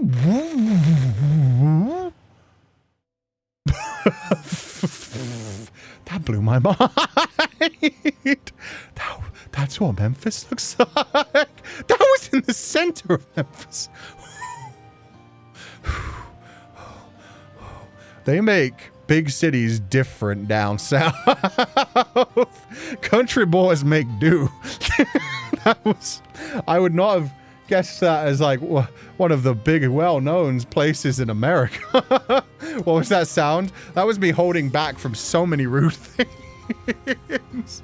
Not even the suburbs. Nah. God damn. I guess it's not super close. The center's actually up here. It's just... Wow. Welcome to the Southern Poverty Crisis, Sensei. Thank you, Sanitation Department. Sanitation Department needs a bit more work. Memphis is big. I'm tired. Oh, did you know that was Memphis? That's the funniest thing, was seeing that first cop car and being like, it kind of looks like Memphis, but there's no way this is Memphis. Chat was saying it does look like Memphis. Okay. I've never been there. I just imagined it would be a lot more city. Take a breath, Sensei. I'm going to drink some water, honestly.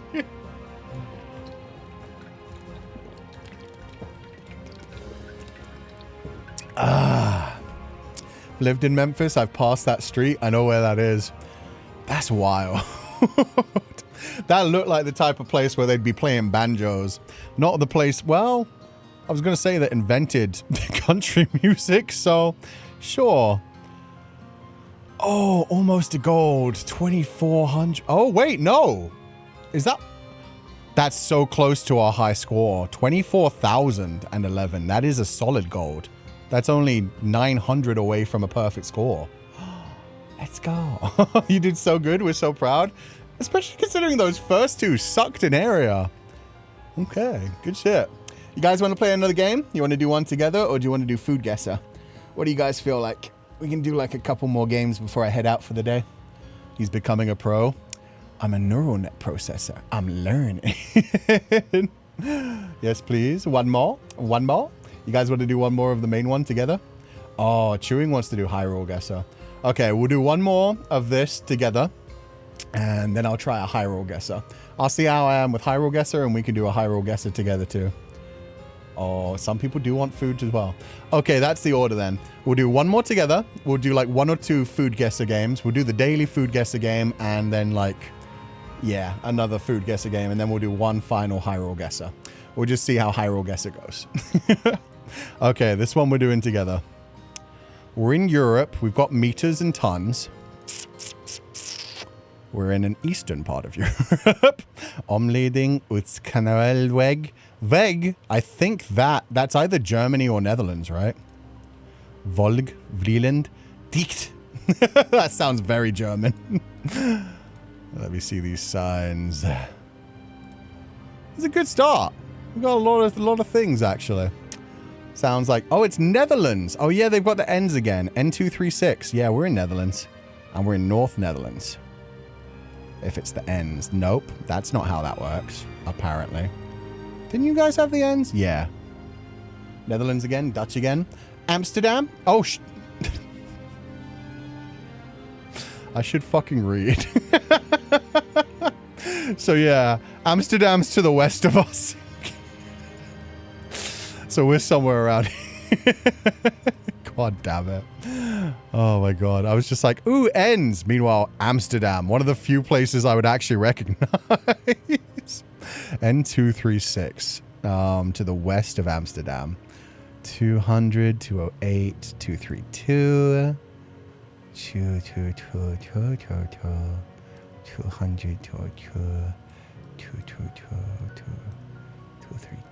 Does it like, is it way far west? No, it's only 14 kilometers. Where is the 236? Is it tiny? 231, 232. The 236 does not exist. This has been a complete and utter lie. 208, 197. There we are. Oh, you guys saw it? Wait, east of... It says it's west. West is that away. It's pointing that away. You sure it's east of Amsterdam? 247. 235. That's closer. That's a closer number. Southeast of Amsterdam? Ah. 236. Okay. Why does it look like it's west? Maybe... Oh, that curves. Okay. Okay. 236. And... Okay. So what else have we got around here? That's a pretty long one. It goes all the way to Bossum too. Do we have Bossum? Bossum on the opposite side. Okay. So 14 to Amsterdam, 10 to Bossum. So Amsterdam here, Bossum here. So slightly further away from Amsterdam, slightly closer to Bossum. So like here. And then we got Wisp and Nederhoost and Hilversum. Hilderdum. Yeah, I have no idea. Somewhere around here. Oh, there's Wisp. Shit. Show! We were within 1,000 yards. Okay. Outer is saying SE. Yeah, nice job, guys. Wow, it looked like west to me. It is technically west to Amsterdam.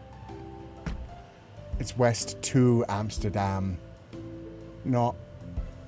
Oh, so we would be to the east. Why was my brain so dumb on that? No, I normally do those properly. That was a brain fart moment. The brain frogs got me hard. It's like, but no, it says Amsterdam's west. Yes, which means we're to the east, Kuchan. Okay, this is somewhere I have never been. What the freak? Ertruck. Okay. These are serious mountains. Barely looks like there's any electricity around here except up near those big old poles. Rocky area, okay? Yeah. Think you're tired? No, you can't give me that excuse. I have no excuse to be tired yet. It's still pretty early. It hasn't been a long stream. I'm just puppy excited. Let's go with that. I'm not going this way anymore. 421 AC, if anybody knows what the heck that means. It looks like there's been a murder over here and they're marking things. I'm going to go back the other way. This way is not leading us to anything. I'm also puppy excited. Let's go. We can be puppy excited together. Oh my god, this is... Okay, yeah, there's a bridge. No, that's where we came from. Yep. Can we go that way? We can. Oh! Comune de San Basil. Comune Eschen Vasilit. Belgium? Comune E. I don't know that language. Comune D. Isn't that San Basil? Is that Italia? Is there a place that speaks Switzerland, you think? Where's Switzerland? Oh, Stockholm. That's Sweden. Where's Switzerland? Stop. No, I didn't mean to even click that. Albanian? Oh, you think it's Albanian? Italian because of D? That's why I thought it was Italian. Could be Italian, but the second language? The second language is, yeah, some sort of Eastern European. I don't know where they'd combine languages like that.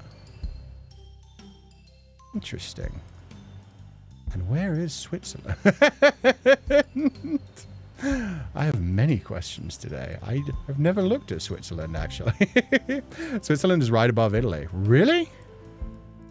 Oh, it's so tiny it barely even appears. Oh, so yeah, though, this could be between Switzerland and Italy. Yeah. They've got the little, like... the little dots above things. This could be between the two of them. So they could be like sharing language. It could be near the border of these. Where would have mountains? Probably everywhere. Actually, now that I think about it. This looks mountainous around here. I don't think it's Italian. No, wait, that's Calabria. It has Albanian roots. Oh, so you think it's... It was actually down south Italy? San Basil. Castrovillari. Wow. Why? Why did they have the other language on there? I don't know that other language. I guess it's sweet of them. Maybe it was just like one of those like sister cities. What's the second language? That's so cool. Yeah, I'm kind of curious. Castrovilla. Oh, is that what you were saying? No, you said that's Calabria. Castroviari. I don't know why they had the additional language. That really threw me through a loop. Let's go, Tally. Wait, Tally knew that? How is Tally so well traveled? Tally was right. Oh my god, it has Albanian roots historically. So it is this area? That's... Oh. They have Albanian roots, so it's what? That language as well? That's interesting. Cool. Switzerland speaks French too. If you zoom in at the region, it's called Calabria. Calabria. Oh, okay. I got you. So around this region. Oh, okay. Okay. Got you. Thank you, Claudines. Now I don't feel so stupid. Switzerland speaks French or German. Damn it. I thought there was like a Swiss language. The more you know. I know nothing about Switzerland. So Tally is the rainbow of Pupals? Yes. For both food and for locations. That was amazing.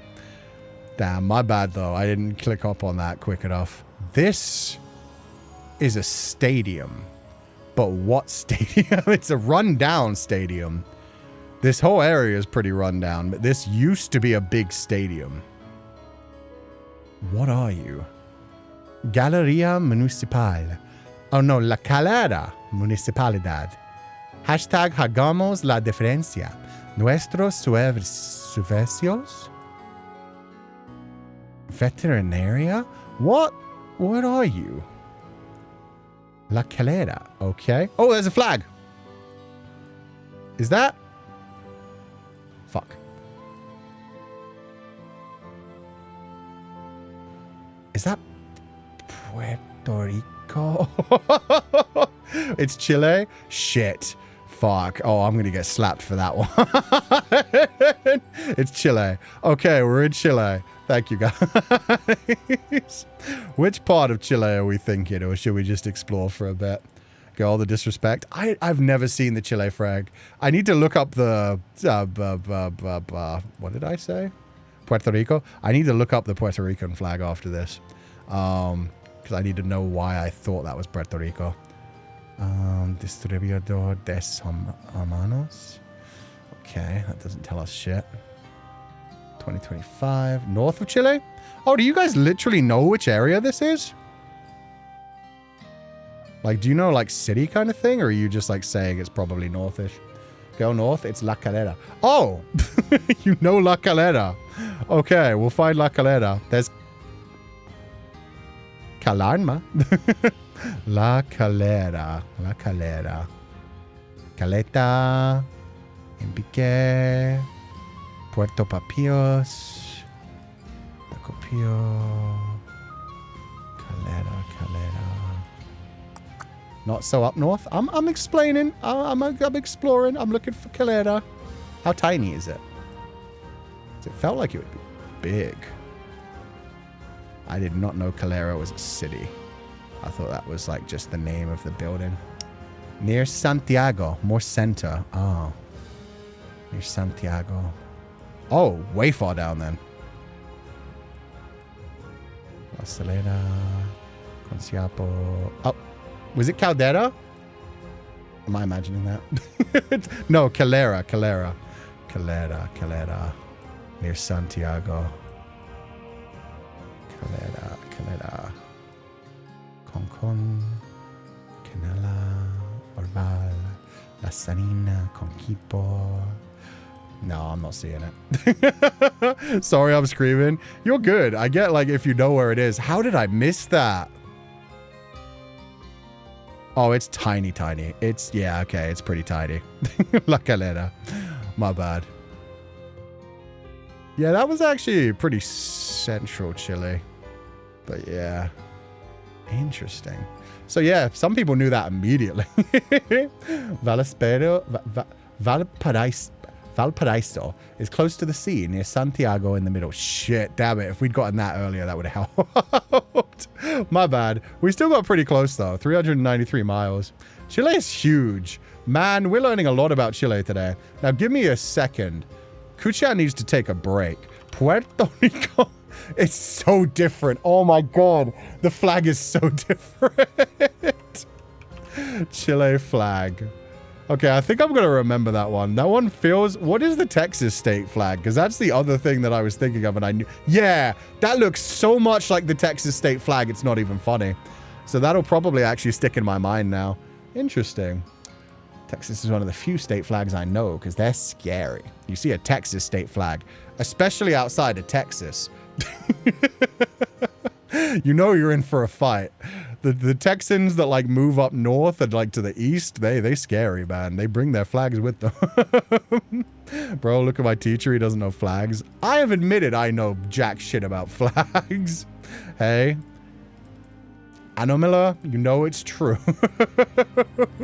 The Texas state flag often gets paired with the fucking... What was the Southern States flag? I forget that one's name, but it gets paired with that a lot. There's met a lot of people that I did not want to speak to after seeing those flags paired together. Okay, they got the double O thing. Sagen Hogrud, Ajang, Brangstros, Lenstarforce. I don't know any of these names, but we're somewhere in this area of Europe again. I'm feeling more Denmark this time. They don't have those letters. I'm not feeling Denmark anymore. You know what? I changed my mind. Maybe more Norway. Sweden? Oh, that's Sweden? Okay. Any idea which part of Sweden, or should we just keep looking around for a little bit? Stockholm, Oslo. 172. 172. 87. East 85. Damn, there aren't many big roads in Sweden. Skola sounds Swedish. North Sweden? Okay.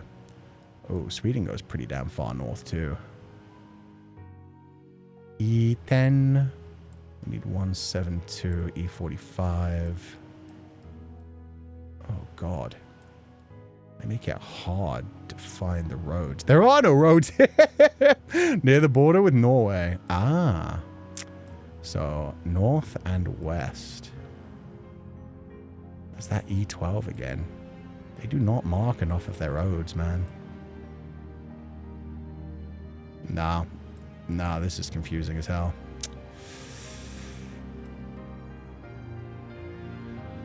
They only had like one road marked in the entirety of Sweden. I'm going to start down here just to see some roads. Okay, 55, 70... 70, 50, 26.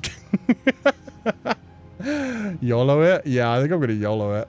Skola sounds Swedish. Okay, so people are saying it's near Norway and up north. So just anywhere around this region. Fuck it. We'll go exploring for the last 30 seconds. They're speaking IKEA. Like the Swedish chef from Thingy Thing. The Muppets show. Sesame Street. God, we got a lot of names of towns here too. But Sweden is a confusing place. Bengtsfors. Watch that be a giant one too. Fantastic. I was actually down south near Oslo. Oh my God. That's the E8. Oh, there's the 172. It is tiny. It's tiny as shit. The roads that go east and west, they are huge and they are marked. The roads that go north and south, they do not give a fuck about. Pretty good for camping a lot. Yeah, no, it looks beautiful. Thought it was closer to Oslo. No, I mean, yeah, it's real close to Oslo. You're good. You did good. That's all bad. That's all bad. Oh. Close. Okay, okay. It was in Sweden at least. Honestly, yeah, no, still a good store. Still a good score. I would have not had any idea. I wouldn't have known that was Sweden. I would have just known somewhere Scandinavian, question mark. Feel like we're back in America. New Galilee, MB Church, Pastor Michael J. Ross. Ferdinand Street? Yeah, I'm feeling America. Food Mart Cellular. Ooh, I'm feeling less America. By the Hand Club for Kids. I see. American flag, and that's a state flag. And I don't recognize the state flag, but why would I ever? To be fair. So we are in America. Oh. Nope. That's that flag. That's a flag for the fucking little child house. Definitely America. Definitely America. Laramie. West and North.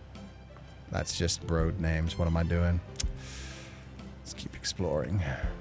Come on, go through. Go through! How dare you. Baba's, Palace Foods. We're in a big city. We're in like one of the more quiet areas away from the center of a big city for sure. Now we're getting further away, which is not great, but I've kind of committed to it at this point. A scaffold. Walgreens. Hell yeah. USA Bank. Zoe Life National? Of where? Oh, International. Zoe Life International. And they have flags from everywhere. That would have been confusing as shit. Hair and wigs. Laramie, Wyoming? Oh, you think it's Laramie, Wyoming? Interesting. Have you actually seen this place before? Because if so, that's kind of cool. I've still, other than the one time we were in London, I've never actually, well, and Toronto, never really seen places where I was actively like, hey, I know this area. Okay. I'll go with Laramie, Wyoming. I will believe. I will believe. I will also have to find out where Wyoming. There we go. Casper, Gillette, Cody. Any idea which part of Wyoming Laramie's in? Because it's not big enough to show up too easy. Ah, Laramie. Okay. Sounds good. Thinking Chicago-ish area. It was saying Chicago to me. When I first saw it, I was thinking either Chicago or Buffalo. But as we've gone through it more, yeah, it's just those are areas I've been to that kind of look like this. They have big roads. Ooh. Sign on the side of the road might say the name of the area. Nope. Austin! Uh-oh. Austin, Texas? Please don't be Austin, Texas. If so, we're so fucked. Pupal, are you sure this is Laramie?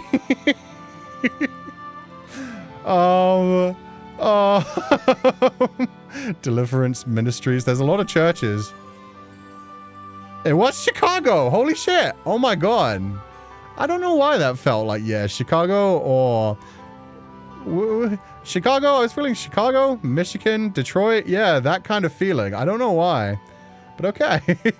We're in the yeehaws of it all. We were not, thankfully. At least I didn't decide to just lock in and be like, nah, it's Austin. See? I don't know why that sign said Austin. Maybe that... Yeah, okay. Austin's a part of it. Oh my god. Austin, the tidy area of Chicago. The buildings say more Chicago, though. Yeah, it felt like one of those types of cities, but I don't know what Laramie looks like. Can confirm that Sweden is beautiful and very green. Hell yeah. Okay. Oh, I didn't know they normally, like, do that. Okay, 15,000. Not terrible. Still a silver. Still a silver. We'll do one more. I think we need a redemption match from that one. That one was rough. One more. One more. Oh no, we're screwed. Okay, from that, like, no entrance sign, it feels European. It's not even letting me fucking click to move. And we're in the void. Maybe we shouldn't have done one more. Dahu de Fran. Oh, we're in the Farron Woods. We're playing Hyrule Guesser already. Fantastic. Oh, these roads hurt my brain, my dude. Where the fuck are we? And it's turning me away from the road I want to go down. Okay. Just take me to a road I could actually... Yeah, okay. This one we can actually sail down. Definitely in Europe. They have a lot of those "you will be towed" signs. Can't read that. South. South. I have no idea what language that is, and half of it's not loading. Some of these roads are cute. Some of these I'm terrified of. Dojo du Faron. Okay, so we're in somewhere called Faron. Tiny little village called Faron, which could be in France. I'm feeling French now. It is French? Yeah, okay, Rue Tourville. So Tourville Road. So Faron in France. Anybody know where Faron is? It's got to be a pretty small place. I'm feeling south of France. But I'm going to look around super zoomed out up north as well. Okay. Okay, we're going to zoom in a bit. I'm feeling south of France. Faron. Faron. Like the Faron Woods. Agen, Langdon, Cossade, Figneck, Mende, Allais, Gap, Dye, Briancon, Turin. Wait, isn't Turin in? Oh shit, yeah, I went into Italy. My bad. My bad. I have no idea where Faron's going to be. Southeast France? Okay, southeast. We've got it more specific. Southeast. So somewhere near Dye, Sedas, Onisson, Constantinople, Brijon, Toulon. I don't think this is anywhere near the water. It's just a feeling. Okay, I'm going to look around a bit more. I'm not finding Faron. Boop. Maybe a bigger sign? Hell yeah. In 30 seconds, we can do this. It's my fault for being so distracted for so long. Signs are pointing that way. We're going to head downhill. Rue Antoine. Stop making me look down, for the love of God. Stop it! I just want to go down the road. Why won't you let me go down the road? It actually doesn't look like too small of a city, actually. It looks like the suburbs of a bigger city. Fuck. Oh, there's Farron. Oh, you had to zoom super far in, to be fair. Oh, is Farron just a... Oh, it's a small area. It's a small area of Toulon. Fuck. It was south, though. It's near Toulon. Yeah, unfortunately. That was just a bit too late. We still got really close to it. We got within 64 miles. So not bad at all. Who was the one who said... Oh, you said it so much earlier. Toulon. Shit. You had a zone right there? I don't know what a zone sign is. Near Marseille. It was near Marseille. My bad. Farron is a mountain near Toulon. Ah, okay. Got you. Montpellier. Okay. I don't even know what type of plant that is. There's a fuck ton of them, though. Is that just baby corn? That might be baby corn. Never seen it at that stage before. Got some crabgrass. It's a big sign right here. Bienvenidos something Molino. Mama Clotti. Okay, we're going to go to San Molino. But I'm feeling Brasilia. Is that sugarcane? Oh, is that what sugarcane looks like? Okay, we've literally, if anybody knows how to read... Oh, Peru. Okay, Peru, El Molino. Shit. Wow, that was fun. That was easy. I mean, El Molino is probably tidy as fuck, but we're in Peru. Cochero de la Nación. I mean, it literally gives us the fucking coordinates, which is crazy. If I knew what the coordinates were, that would be great. El Molino. El Molino, Peru. El Molino. El Molino. I mean, it's got to be north of the equator. It can't be north of the equator. It's literally south of the equator. Changed my mind. Changed my mind. Immediately backtracking. Perfect sigh. Don't sigh at me. I'm doing my best. See, there's a Buenos Aires in Peru again. I'm going to continue to remind everyone there are Buenos Aireses everywhere, just to defend my previous mistake. Not also knowing that it's the capital of Argentina.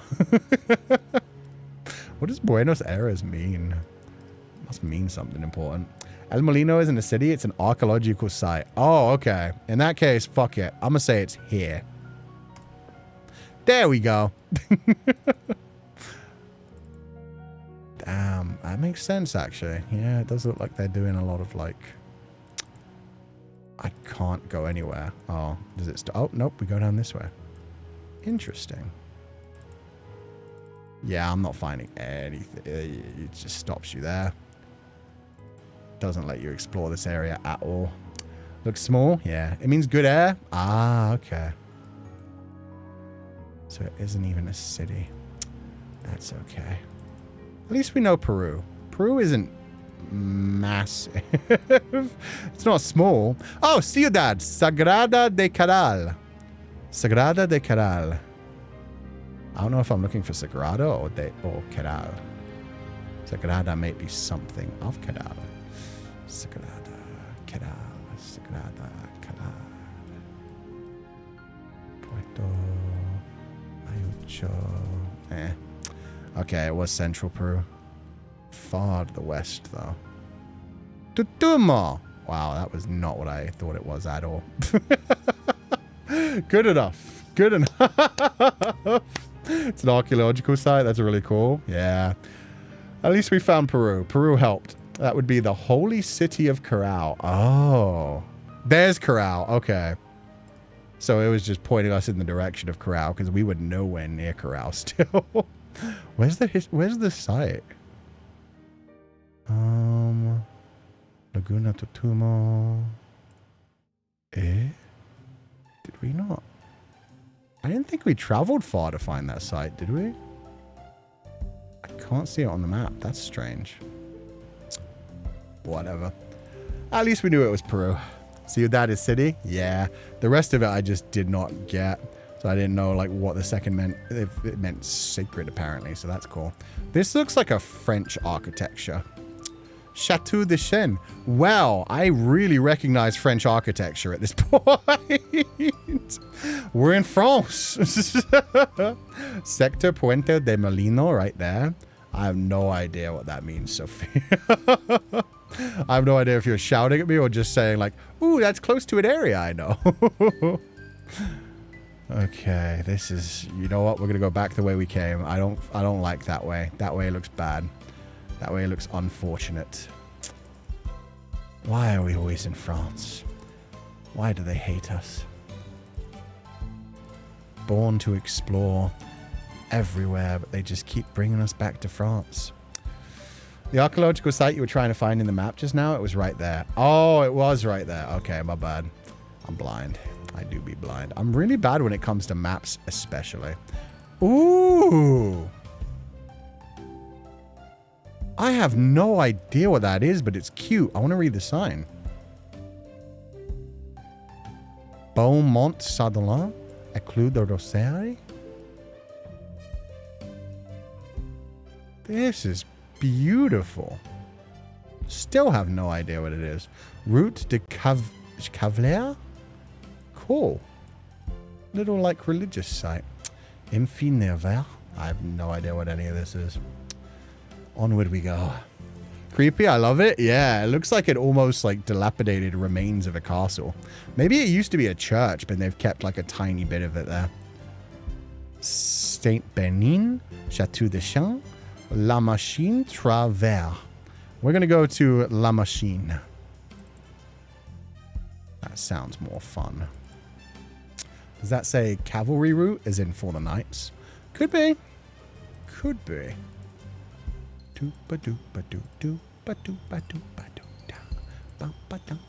We're not going to find shit down this way. This is very rural France, and it's going to end up being Quebec and hurt my brain. But it feels very traditional French to me. So if this is Quebec, they've done this on purpose and they've managed to fool me. Was that a little evil well? Look at that little chateau. This is a really cute area. I like the architecture around here. Creepy trees. Yeah, no, I really like this area. Okay, I'm going to say this is southern France. It's probably not. It's probably maybe west. Not Bordeaux. Like Toulouse, sure. Okay, it was right in the center of France, actually. Right in the middle of nothing, to be fair. There's Beaumont Sadolin. Beaumont Sadolin. It was cavaliers in religious. Ah, okay. Cavalry is in Jesus' crucifixion. I'd never heard that term. Ghosts live here? For real. If you told me this was the area that, like, the house in Fata Morgana was set, I'd believe it. I'd believe it. I think that architecture thing is like a small shrine with a crucifixion thing. They have them all over here. That was really beautiful. I liked that. If you see that at night, I bet it feels super haunted. Is that a water buffalo? Oh my god. Thick hairy cow. Where the hell are we? Fairfield. Coffee break, open 7 a.m. Guest house, turn right. What? I didn't expect this to be somewhere that speaks English. I'm not gonna lie.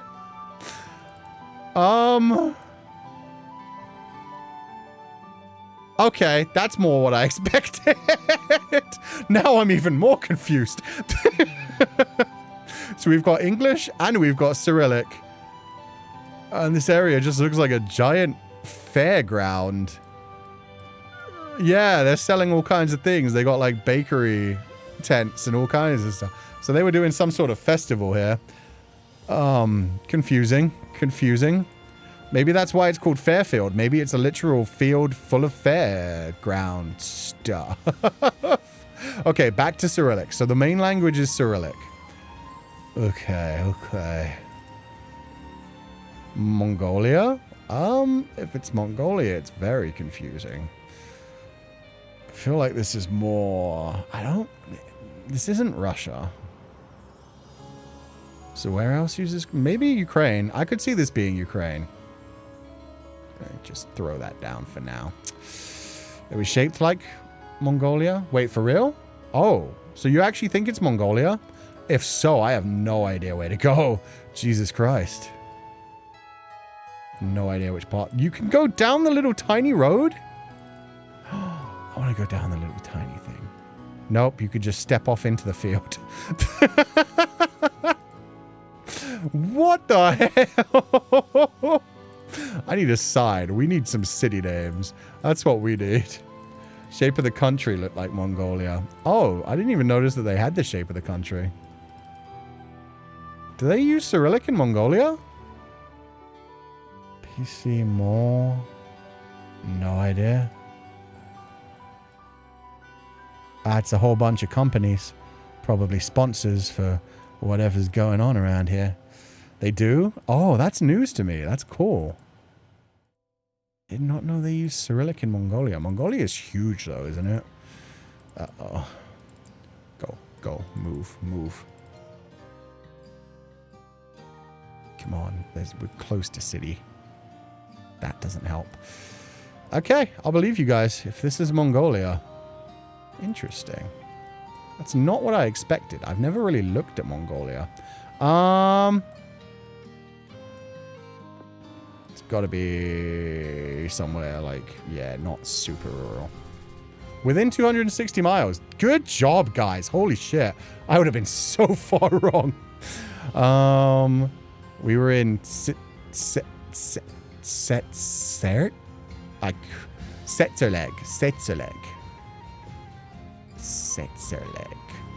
Slightly, oh no, very central Mongolia, actually. Fair enough. Good work. Yeah, you guys did great. I didn't even notice that there was a shape of a country somewhere. I was just like, Cyrillic, that's all I've got so far. 10180. Wait, they don't even have names for these roads? Carver County, JCT. Okay, we're at a junction. If it's counties, I think it's yeah, it's America. We're in America. Oh, I'm not going that way. Oh, that doesn't look much better, actually. Okay, we'll go around the curve and hope. Yeah, sure. This one looks like it's going towards the city. Oh, nope. I was wrong. Now we're going slow. Well, we're in America, but we could be anywhere. Keep underestimating the size of Mongolia being next to Russia and China. Yeah, that's just 3 giant countries all right next to each other. Sorry, I got distracted by the plane trail in the air. Okay, we're going to go the other way because this one's making us move like a freaking snail. So we're going to go the exact opposite direction and hope it actually flies. Maybe down this way. Maybe they'll have some signs. Some signage. There was a farm sign back there. Maybe that'll help. Maybe it'll be like blah, blah, blah, farm of Tennessee. Nope. Boat and something storage. 952. They're growing corn, which doesn't narrow it down in America. They're growing corn. They have boat storage and people have boats outside their houses. Oh, we're near the water. Carver County is in Minnesota. Oh, yeah, that is Minnesota. Oh, shit. Okay. Any idea which part of Minnesota? Any idea of like some of the big cities near it that would be near Carver County? It is in Minnesota. Oh, you guys got it. Nice. I would have never gotten that. So we're in Minnesota. But yeah, as for like, it won't show the counties on the maps. Sensei, you're the only 10 I see. Nice. Is this near a lake? It's got to be near lakes for sure. I'm just not sure which lakes. But yeah, counties don't appear on maps. So the county isn't actually going to help me looking on the map, unfortunately. Minnesota. There's boats. It's near a lake. Chaska is the county seat of Carver County. What's a county seat? It's a bit south of Minneapolis. Thank you. Okay. Minneapolis. Bit south.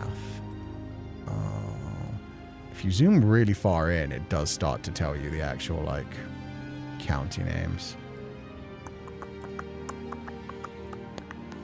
There's a lot of lakes around here. We're just going to go with that. Nice. 36 miles. Oh, it was actually further north of us. Wow. That's really close to Minneapolis. That's unexpected. And there's Carver County. Okay, yeah. America's fucking huge, man. It goes from city to just stretches of nothing so quickly and then so quickly back. So confusing. Okay, 20K. That's more like it. We can end on that one. That one we'll take. It was right outside the Minneapolis. Exactly. The Minneapolis confused us. Okay. From that, I believe we said we were going to do food guesser, 102, and then we'll do a high roll guesser and then wrap up. Food guesser. Boop, boop, boop, ba-doop, boop. Let's see. Let's do our daily. I will not disable my ad blocker because I know you hurt me when I disable the ad blocker. Okay, this is our daily for the day.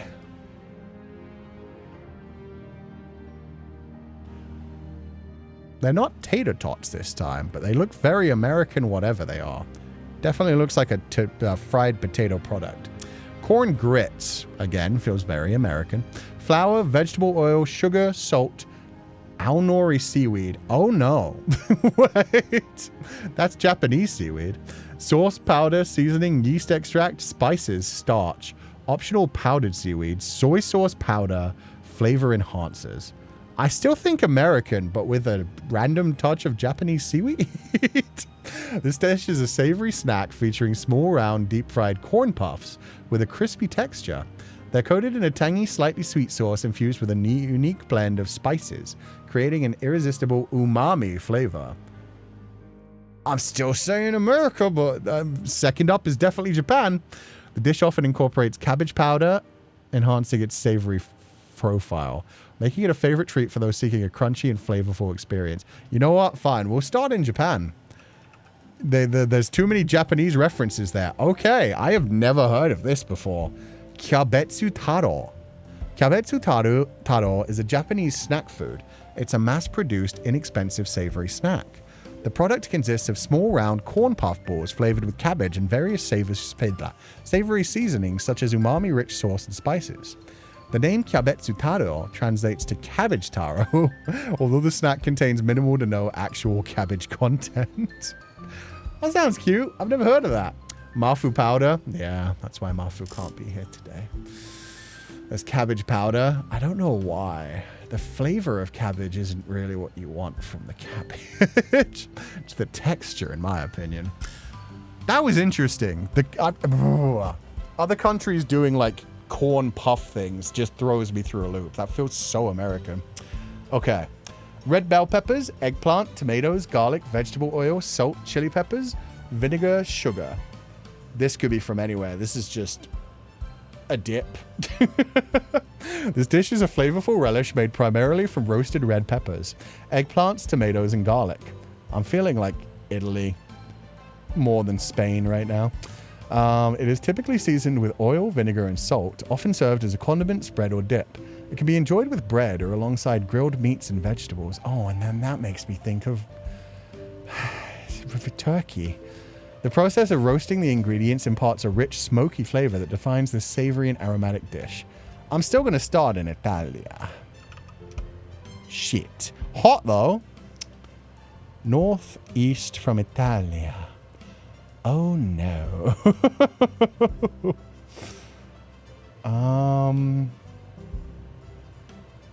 It's not Switzerland. I don't think. But that, now we know that's right north of Italy. Romania. Shit. Pinja. Oh, it borders Romania, which tells me nothing because that was the extent of my knowing directions. South of Romania. Shit. I'm going to go back to... I did say Turkey. No, borders. Oh, no. Cyprus. No. Oh, fuck. What was the other one? We did this last time. Was it Jordan that was close by? Bulgaria, North Macedonia, Serbia. Ah, I got destroyed. I didn't realize that was my last guess either, guys. Sorry. Bulgaria and Macedonia. Yeah, you guys got it. That's my bad. I didn't realize that was our last guess. Serbia? Yeah, you guys all got different ones at the same time. Nice. Pinja is a traditional Balkan dish commonly associated with the culinary traditions of North Macedonia, Serbia, and Bulgaria. It's a type of relish or condiment made primarily from roasted red peppers, eggplant, tomatoes, garlic, and chili peppers. Never heard of it. Never tasted it. Sounds amazing. This dish shares similarities with another popular Balkan spread called ajvar. Oh, and somebody even said ajvar. Looks like ajvar. There we go. Oh, Tali did get it? Yeah, North Macedonia. Nice. Damn it. Pinja typically includes a more significant portion of eggplant. Okay. Eggplant, tomatoes, and garlic sounds delicious. This feels incredibly Japanese just immediately. Jelly, red bean, ice, syrup, basil seeds, optional fruit toppings. This dish is a refreshing dessert featuring translucent jelly cubes made from banana-flavored gelatin. Okay. Now I'm confused. Derived from seeds. It's typically combined with sweet syrup, red beans, and topped with crushed ice to make a cool, sweet treat. This isn't halo halo, but it sounds... When I saw the crushed ice and the red bean, I instantly said Japan. But now it's giving me Southeast Asia. Often garnished with an assortment of fruits, this dessert is popular in hot weather, offering a delightful contrast of texture and flavors. Ice is still one of the main... okay, I'm still going to say this is just Japanese shaved ice. It's not. Damn it, mother. As soon as it's the Japan... Okay, banana gelatin. I'm going to say they have a lot of bananas in Indonesia. Fuck. Oh, ew. Oh, that's Korean. That's Korean. That's not Korean. How many more guesses? I've got 2 guesses. I was so sure. Oh, ew. That sounded like... Damn it. Okay. In that case, I have no idea. And these are all just cool. It's northwest of Indonesia. Southwest of Japan.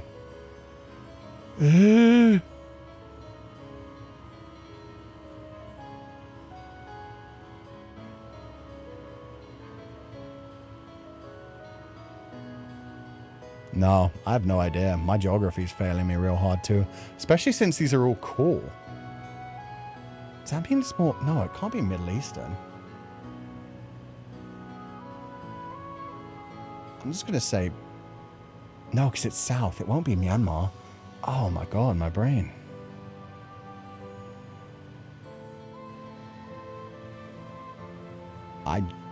No, you know what? I'm turning the Pupals. I've embarrassed myself enough. Oh, a lot of people are saying Thailand. And there's a couple saying Vietnamese. Okay, Thailand. Yep, okay. Wow, that hurt my brain. I thought that those looked like a combination of letters you'd see in Korean. But my bad. Especially with the O before them. Malaysian, I guess. Yeah, Thailand. Cambodia. I was thinking Cambodia, Malaysia, and I was like, no, I think those are further north, aren't they?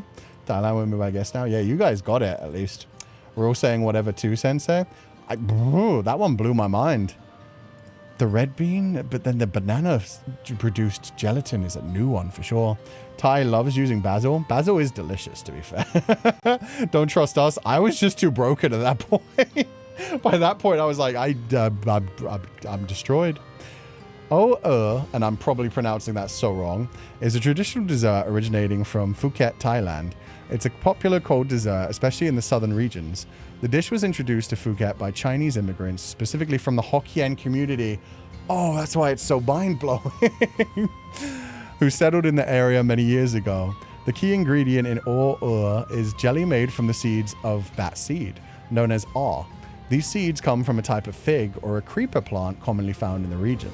The seeds are soaked in water and then mixed with a starch, often corn or potato starch, to create a clear jelly. I thought he said it was banana-based gelatin. Okay, that was the end already? Oh, I got crushed. That was a bad one for me. That's fine. We'll do one more.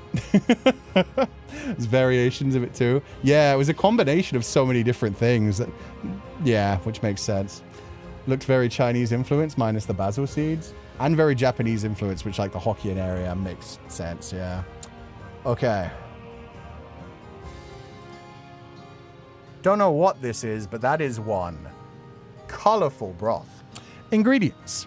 Fish, paprika, onions, tomatoes, green peppers, water, salt, pepper, garlic, white wine vinegar, hot peppers, potatoes, and carrots. This feels either European or like Portuguese. Portuguese love their like fish stews. This dish is a rich and flavorful soup made with a variety of freshwater fish, simmered in a paprika spiced broth. Paprika spiced broth. There we go. It typically includes onions, tomatoes, and green peppers with a fragrant, slightly spicy taste. The soup is often served with noodles or bread, creating a hearty and satisfying meal. Traditionally cooked over an open fire, enhancing its robust and smoky flavors. The noodles are sending me. The noodles don't feel very Portuguese.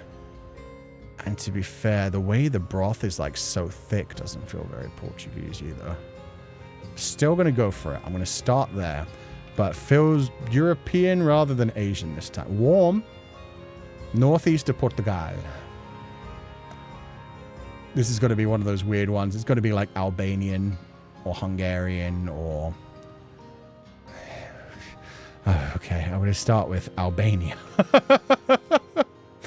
Halasle. Oh god, I do not recognize that language either. Very hot with Albania though. And north. Oh god. I don't know. Anywhere north of there.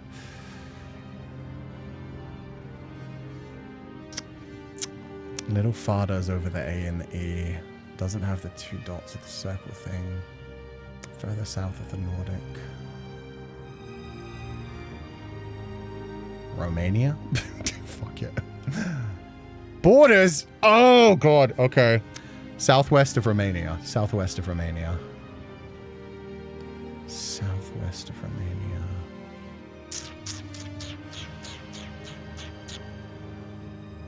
Definitely not French.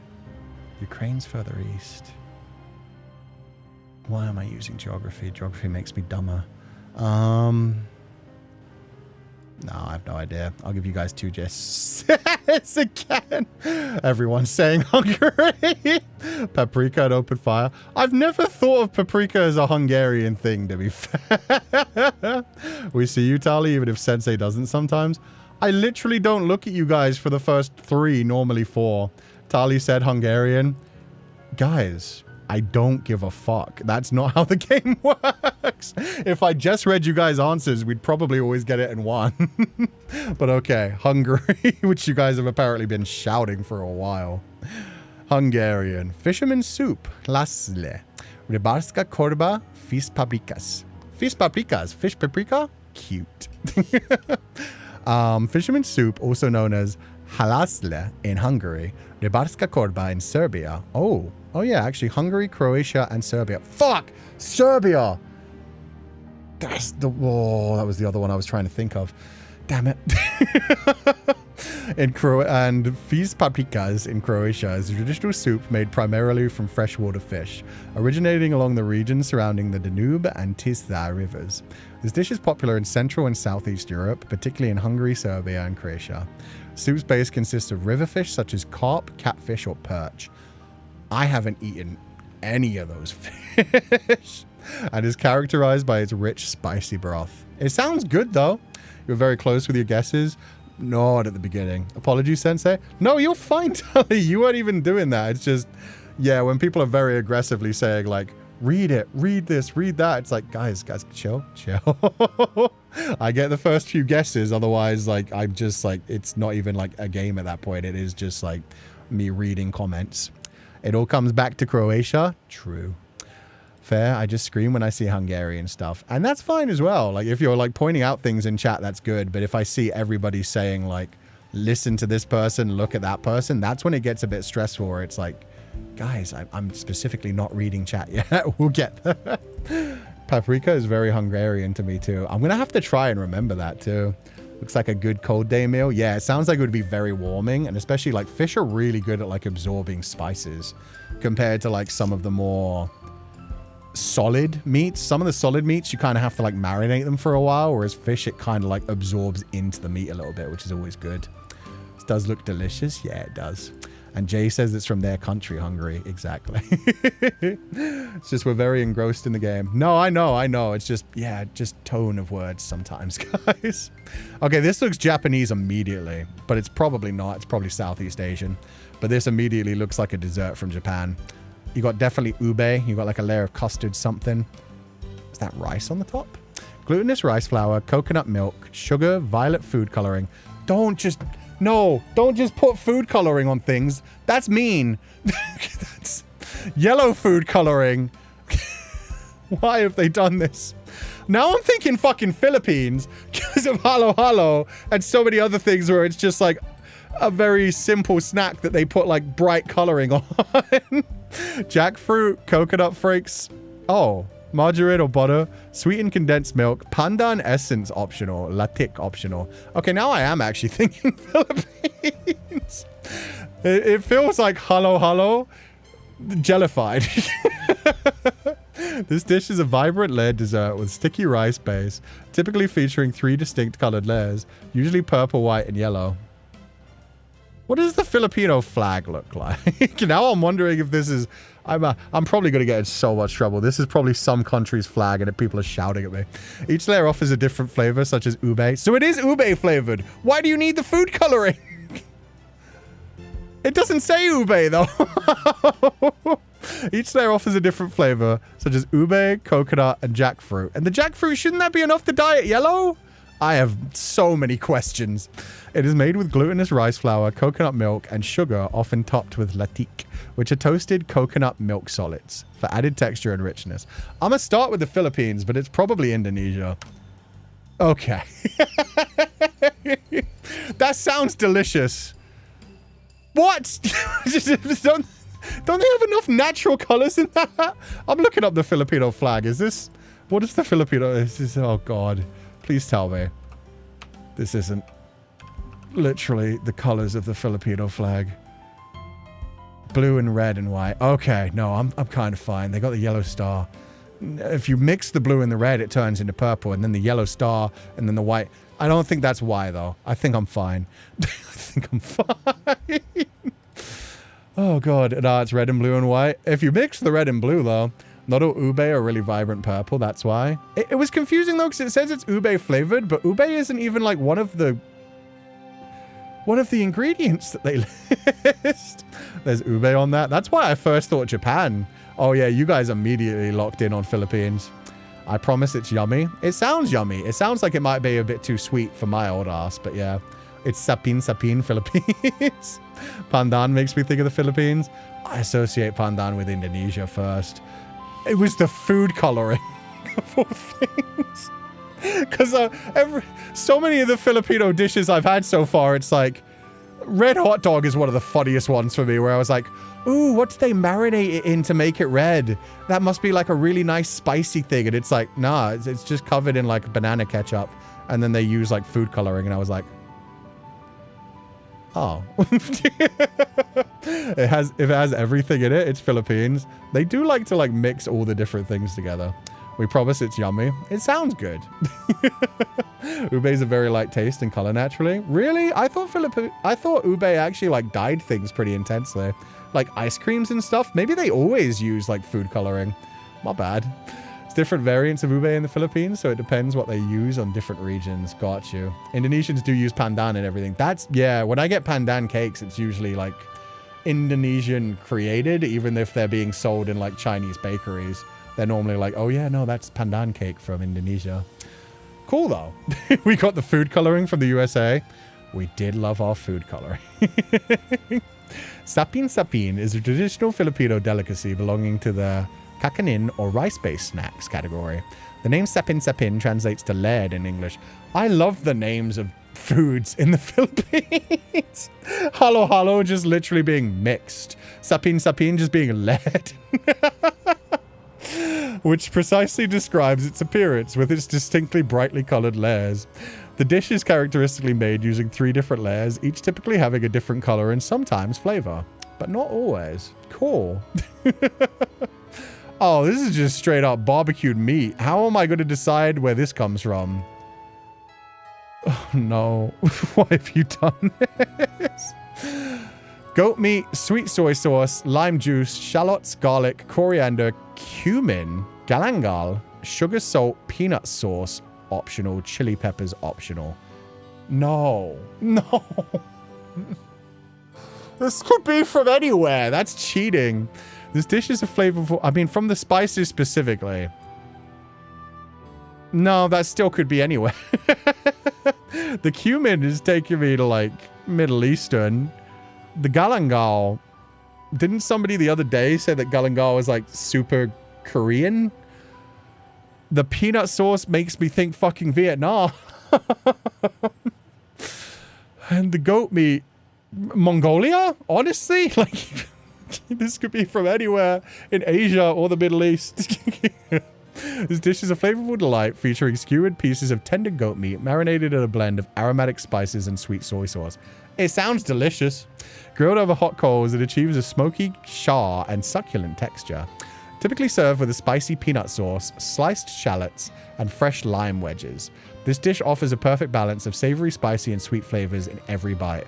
Okay, that combination of things it's served with.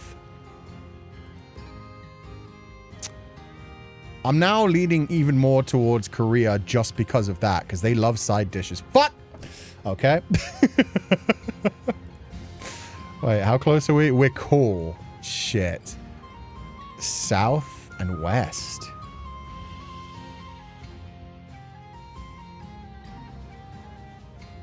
That goes towards, like...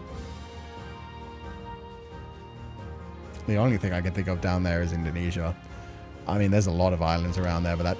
Oh, that... I did not even... Wow, what? Oh, yeah, no, they do like a lot of side dishes too, actually. Fuck, now that I think about it. But yeah, no, by, like, recipe, I really like Middle East and, like, China, Mongolia, places like that. Wow. Okay, it's finally Indonesia. Yeah, no, we finally actually got to Indonesia. That was something I did not expect. Goat meat is kind of expensive in Indonesia and in Malaysia, though. Yeah, I did not expect it. I was thinking Greece because of the lamb. Greece and Turkey was like why lamb jumped out at me as well. Sounds so good. It does. It sounds delicious. Is galangal like a big thing in Korea, or am I imagining that? Because I think somebody said that the other day, but I might have misremembered the location. Probably Canada. Galangal is Southeast Asia. No! Oh, I misremembered in my brain. It sounded Korean to me. Someone said satay kambing earlier. Yeah, they got the exact thing. Goat satay, lamb satay, or mutton satay. Satay kambing. A lot of countries use galangal. Crap. I thought somebody last time when we had galangal said like, oh yeah, if you hear like galangal, it's from like one specific area. Satay kambing is a popular Indonesian dish made from skewered or grilled goat meat. The term satay, or satay, I was pronouncing it wrong. It's satay kambing, sorry. Refers to skewered meat that is typically grilled over charcoal or open flames. Kambing means goat in Indonesia. The dish is a variation of the broader satay category, which encompasses various types of skewered meat dishes throughout Indonesia. It sounds delicious, and my god, the shallots, all the different things, the combination of cumin and then dipped into peanut sauce, that's so flavorful. Oh, I thought it was perilla for Korean. I don't even remember perilla, but maybe I'm just mixing things up.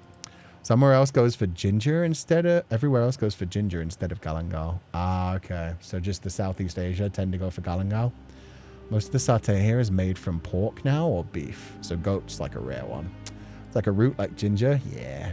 You said Philippines have funny food names. Wait until you hear Filipino food that are not safe.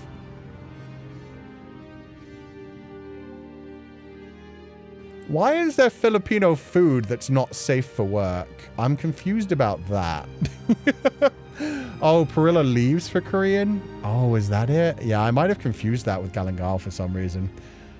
Tell me about this not safe for work food. I have many questions. This looks good. This looks like something European. bread with a sauce is normally like European in my mind. Sauerkraut. Oh, we're so European. Pork, sauerkraut, onions, garlic, paprika, lard, sour cream, black pepper, caraway seeds, bay leaves, salt, smoked sausage, and optional bacon. I mean, sauerkraut sends me to Germany, which is what I'm going to start with for sure. But it might be like anywhere in like Europe. This dish is a hearty stew made with sauerkraut, pork, and sometimes smoked sausage. It features a rich, savory flavor. Germany don't do the bread thing as much. I don't think it's Germany. I'm still going to start in Germany. It features a rich, smoky, savory flavor enhanced by paprika and a blend of other spices. Slow cooked until the meat is tender, it combines creamy textures through the addition of sour cream, creating a satisfying and comforting meal. Often enjoyed with bread or polenta. I don't know what polenta is. This dish offers a delicious depth of flavors. That probably helps people a lot, but I'm still going to start in Germany. Fuck. Southeast. Southeast.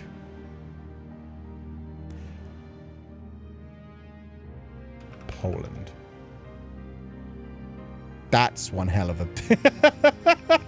It's even further southeast. That's one hell of a word. Skiliuka pusta. Pusta. Pusta. Pusta.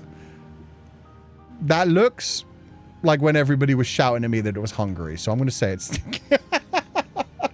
Okay. They don't have the double dots over the letters, but they use fathers a lot in Hungary, in Hungarian. I can't even slightly try to pronounce that. Sauerkraut is like pickled cabbage. Yeah, it's cabbage that you've like left in vinegar. It's actually really delicious. It's super high in fiber. The only problem with it is that it has a lot of salt in it, but it's really, really good. And a lot of Germans eat like pork and sauerkraut quite a bit, as well as being like a thing that they do at New Year. Hungarian. Tally got it immediately again. This doesn't seem German. I see sauerkraut. I just immediately like start with Germany, to be fair. Polenta is corn flour. Ah, sauerkraut is, yeah, fermented cabbage. Pickled mafu, basically. Remember that paprika? Did it have paprika? It had paprika. It had paprika. You literally told me last time. Yeah, that's my bad. That's my bad. Pro tip, if they use the O or U, it can only be Hungarian. Oh. Oh. Interesting. I'm glad we haven't come across that yet. Because I decided Hungarian just because of the two fathers over these without like any other strange letterage. Correction, some Filipino food has not safe for work names. Yeah, I'm curious. What ones you got? What ones you got? Good to know, Jay. Oh yeah, what did Jay say? Jay actually comes from here. Oh, so thank you. So that's for the Hungarian language. Yeah, that's a good way to help. We're learning little bits, bit by bit. So I imagine Jay knew what this was straight away as well. Okay, maybe this one isn't too well known. Can't imagine the taste of this. Salty and spicy and sour. Sounds like a good combination. Okay, next round. Is that not... Okay, that's a dumpling. That first image, I genuinely thought these were roast potatoes. I was like, that's some banging looking roast potatoes. That's not roast potatoes. These are dumplings. Okay. What the fuck are you putting in those dumplings? That's way more pale than I expected. Flour, water, eggs, salt, potatoes, cheese, onions, bacon. Oh. These are like Polish dumplings, aren't they? Sour cream, mushrooms, cabbage, mafu again, berries, no paprika, so we're not going to start with... we're not going to start with Hungary. To make this dish, create dough using flour, water, egg, and salt. Roll it out and cut into circles. Prepare a filling, commonly mashed potatoes, cheese, or meat. Are these pierogies? Place filling in each dough circle and fold to seal edges. Boil the filled dough packets until they float. Optional pan fry in butter until golden. Serve with sour cream or sauteed onions for added flavor. I've never heard the sour cream and sauteed onions before, but that sounds like pierogies. Where are pierogies from? Oh no. Oh, fuck. Not Hungary. I know that. I know. It's got to be Hungary. Oh god. I'm going to stick with Poland. It sounded like, yeah, it sounded like a potato pancake kind of thing. It is a pierogi. Holy, wow. I'd never heard of them being... Oh, well, yeah, no, they even literally have it there. They're served with sour cream and... Huh! I've had pierogies before. I wasn't sure where they came from. I knew they were European. Oh, no. What does this cream taste like, though? Sour cream? Oh, it just... Honestly, it doesn't have, like, a super rich flavor. You've probably had sour cream at some point in your life. People immediately knew pierogi, Polish, Poland. Definitely dumplings. That first one, I really thought it was potatoes, though. They fried those harshly. Sounds delicious. Yeah, yeah. Pierogies are pretty damn good. Very, very carb heavy again. You're doing great, Sensei. I'm glad I figured that one out. I knew they were pierogies at least. I will scream into the void on Tuzia's half. Tuzia probably wouldn't want that. Now I'm hungry. Yeah, that sounds good. Yeah, I've had pierogies and I never thought about where they actually came from, to be honest. And Ukraine as well. So that's good to know. Pierogies are a type of fried dumpling originating from Central and Eastern Europe, particularly Poland. They're made by wrapping unleavened dough around a variety of savory or sweet fillings and then boiled or fried. I had never thought... Yeah, no. When I saw that stuff going into the thing as well, I don't really think of dumplings without meat, even though yeah, pierogies are a thing and potato pancakes are a thing and yeah, potato dumplings. The term pierogi is the plural form of pirog, though in English the term pierogi is often used for both singular and plural forms. Sick. They're delicious. 22,000. That's much better. Okay, we'll go with that. Mogu mogu. Delicious. Hi, hungry. I'm Dad. Hi, Hermit. Hi, Father. It's been a long time. Did you bring the milk? See, pierogi. Haiku Sensei. Hope you've been good. Hope the GeoGuessr is going well. It's been good. We had a few good GeoGuessr games. We had a few good food guesser games. One more round? No. We've had enough. We've had enough. We're going to look up Hyrule Guesser because people were wanting to try that one. So we'll have a look at that one before we head off for the day. Hyrule Guesser. Start a game. Time limit. I'm going to give us like 5 minutes to start. This is our first time. Display towns on map? Yes. Yeah. I think we're going to have towns and towers on maps. Enable automatic pictures disappearance. No. Start the game and... Is there anything I have to hide? No, it should be good. It should be good. Okay. Hyrule Guesser. Can I look around? I cannot look around. Shit. Fuck. It's been a long time since I played Breath of the Wild. This isn't the beach that has the circly. Where, okay, there's an island over there. Is that Eventide Island? It might be. We're off to the east somewhere, I think. That might be Eventide Island? I don't remember it having...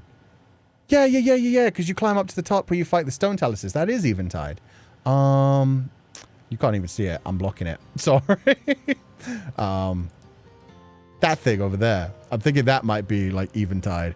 So I think this is close to like Laurelin Village. Because yeah, that would be Eventide. I can't really see the stretchy thing. Oh, yeah, that's where you jump down to Eventide. That's you have to jump down to there and glide all the way down. Okay. So we're not there. We're actually down on this curly thing. I think we're down on this curly thing. Looking at this bit where you would jump from to go to Eventide. I think. Validate. We were nowhere near that. We were all the way up there? Oh, shit. I'm immediately bad at this.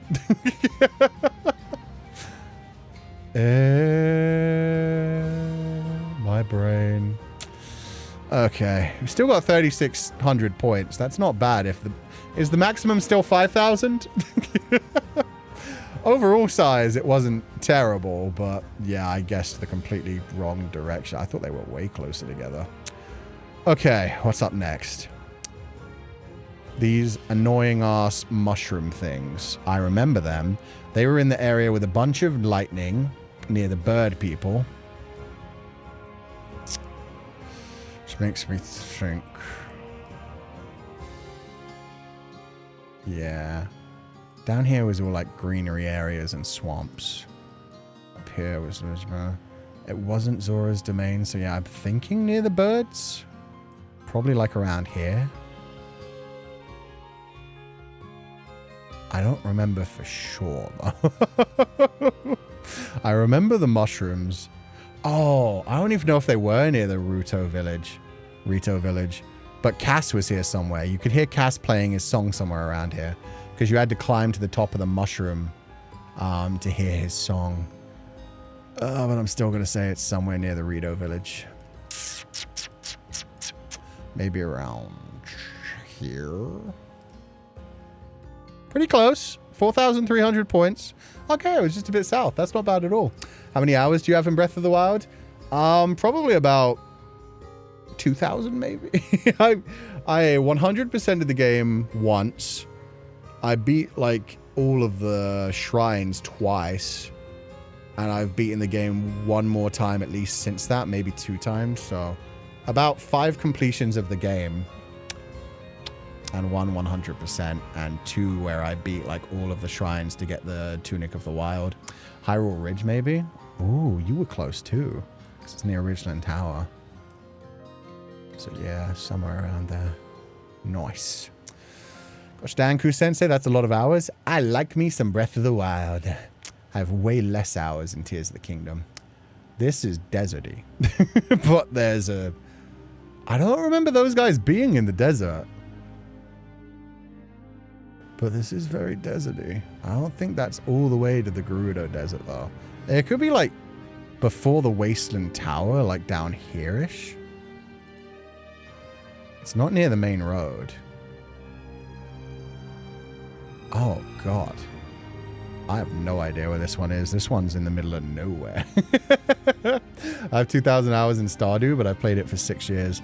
Breath of the Wild's been out for forever, too. Gerudo Desert, I mean... I don't remember these guys being anywhere near Gerudo Desert, though. Which is what's throwing me. But...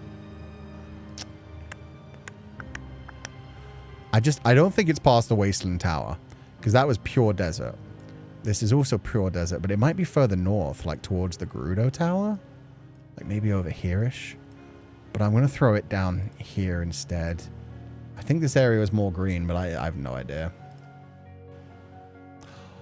Oh. Oh, no, we were super close. Okay. I thought that was like way further southwest of us. Yeah, no, that is where they were. We got almost 5,000 points. Literally only 120 meters away. Okay, let's go. Let's go. I'm not terrible at this. I wish it told you which direction you were looking at. Yeah, like if you were facing... Are you always facing north? I have no idea. Okay, this is green areas near mountains. You can see Death Mountain in the distance. And you can see one of the laser beams. Probably Hyrule Castle's that way. I have no idea. This looks so generic. This looks like where you begin the game at. Could that be Satori Mountain? That might be Satori Mountain. So maybe somewhere near Dueling Peaks. Maybe just past Dueling Peaks on the way to Hateno. No, this was all marshland.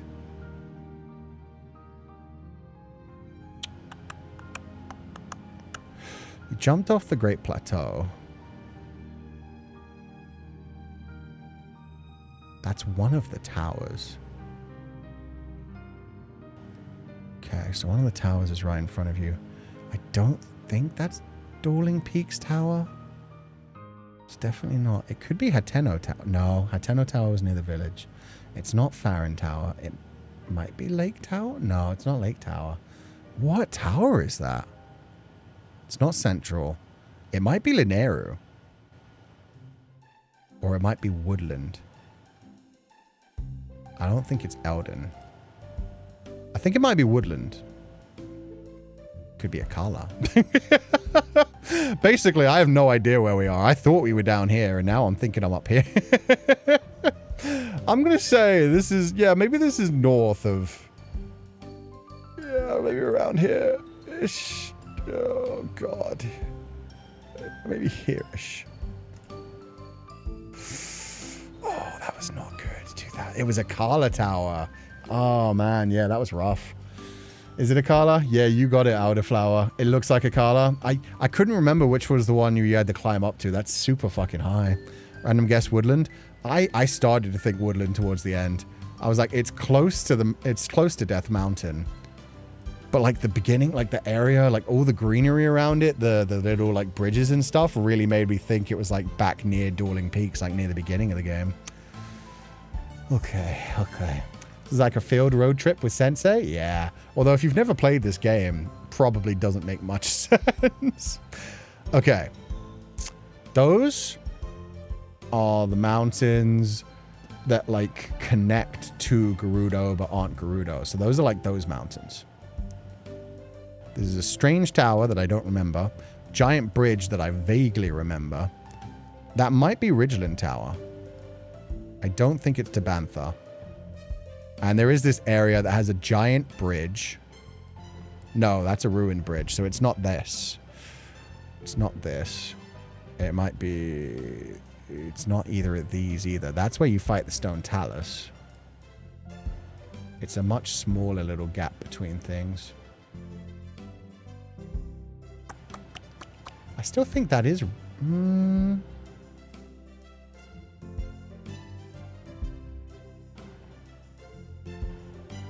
Oh. No, that's a tattered one too. It could be this gorge though.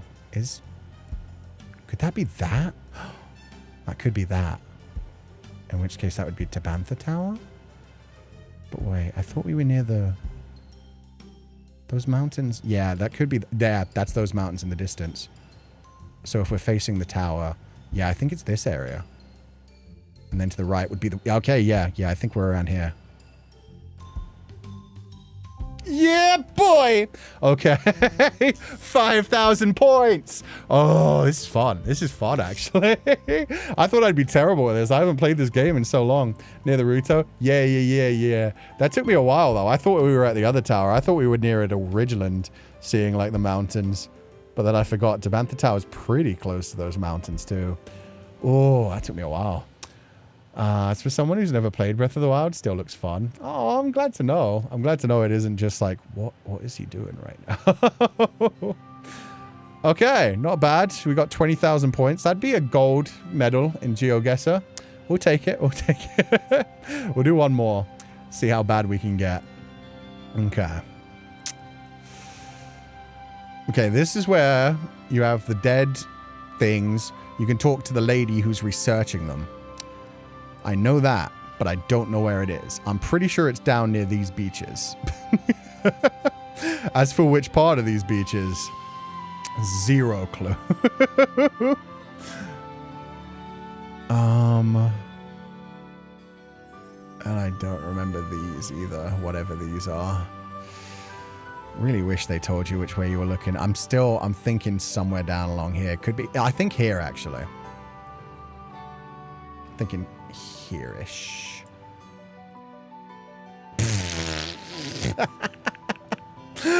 Oh, I was so wrong. I was way up fucking north. 0 points. Okay. Yeah, that humbled me. That. Oh, it was near the spinny thing where you have to carry the silly ball for miles. The spiral, yeah. Back near Lurelin? Is that Lurelin? Or is Lurelin village down here? Oh, I accidentally turned off the town names this time. Shit. So I can't even remember if you were right about that being Lurelin. I can't remember whether the Lurelin was the little village here or the little village up there. Damn. But yeah, I got that so wrong. Wait. We literally just did this one. Wait. This is right by a Kala Tower. This is literally the same one. We just did this. Huh? Oh, where was it? I forgot already. I think it was like here. Yeah. Okay, so they don't have a ton of places in Hyrule. 3 points. I still got it wrong, baby. I'm just that impressive. I didn't remember that. It's been more than 2 minutes. Okay. That's Hyrule Castle. This is one of those mushrooms. We're on top of one of the mushrooms now. We're looking at Hyrule Castle. There's Death Mountain. So, Hyrule Castle's here. Death Mountain's there. That's literally what we see. So we're looking dead east. So we're by the Ridgeland Tower. We're in those giant mushrooms. I say we're... Hyrule Castle and Death Mountain look really close to each other. So yeah, we're a bit further south. We're like down here-ish. Probably a bit far southeast-ish. Yeah, maybe around here. Like around here, maybe. 4,500 points. Yeah, okay. Not bad, not bad, not bad. So Ridgeland. Oh, yeah. Well, fuck. You're so right. I don't remember the names of these places. You did good, though. Back on top of the mushroom? Yeah. 4,500. Okay. That's Dark Link. Loving seeing all these costumes. Okay, we got an icy mountain. That's the elephant. So this is by the Rito place. That makes it pretty down. I don't remember where the elephant was. Shit. He was somewhere around here. Yeah, okay, this was his pond. The elephant lived here. Yeah. Elephant lived here, but did he climb that, or did he climb... Did he climb the Zora place? That looks like a pretty high mountain. That might be the Snowy Mountain. He climbed something. Fuck, I forgot what he climbed. Maybe he climbed like this mountain, or maybe he climbed like this mountain. I'm gonna say we're about here. Oh, nowhere near. He went... What? No fucking... Go back. Show me that. No way. Eh? Varuta in the reservoir? He climbed... He goes that far? Oh, is that his reservoir? Did I get it so fucking wrong? I thought this was his reservoir. What's this then? Eh? Hebra Mountains? Snowy Peak. Sorry, I got distracted by the Snowy Mountain. No, I feel you. This feels wrong to me. Did we not see Varuta? Does he go all the way over here, or is he just massive? My brain hurts. I don't get that one. Okay. I have no idea where this is.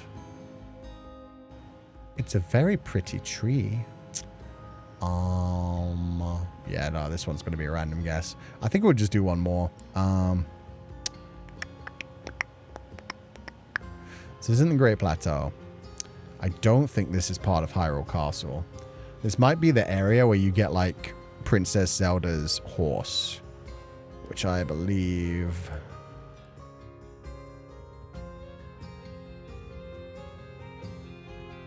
somewhere around Central. But I could not tell you where. Maybe like around here. I don't know. Nope, that's right near Akala Tower, apparently. Eh? Akala Castle? Shit. I did not recognize that as Akala at all. I do not remember that castle town. Damn, I don't remember Akala in the slightest. Wild.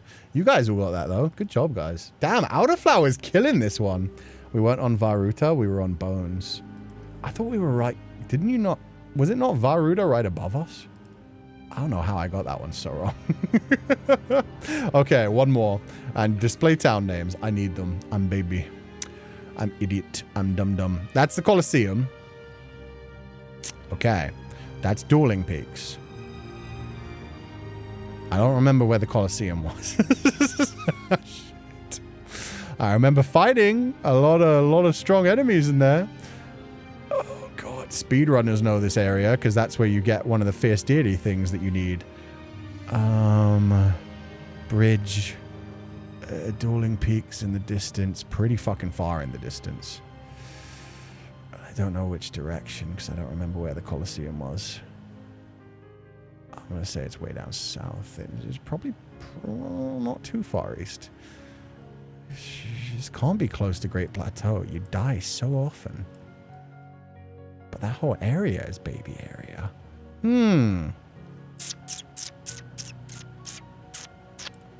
I'll be able to find the broken bridge. I could see this being down south. In that case, it's way far from Dueling Peaks. Down south was definitely harder. I don't think that's the Colosseum, but screw it. I'm just going to throw myself down south and hope for the best. Sure. Oh, God. Way up at Central? No. Oh, there's the Colosseum. Ouch. It was that close to the Great Plateau. That's fucked up of Miyamoto, man. You could have gone to that so quickly. A few hours in this game. Fair enough, Outer. You're doing real good.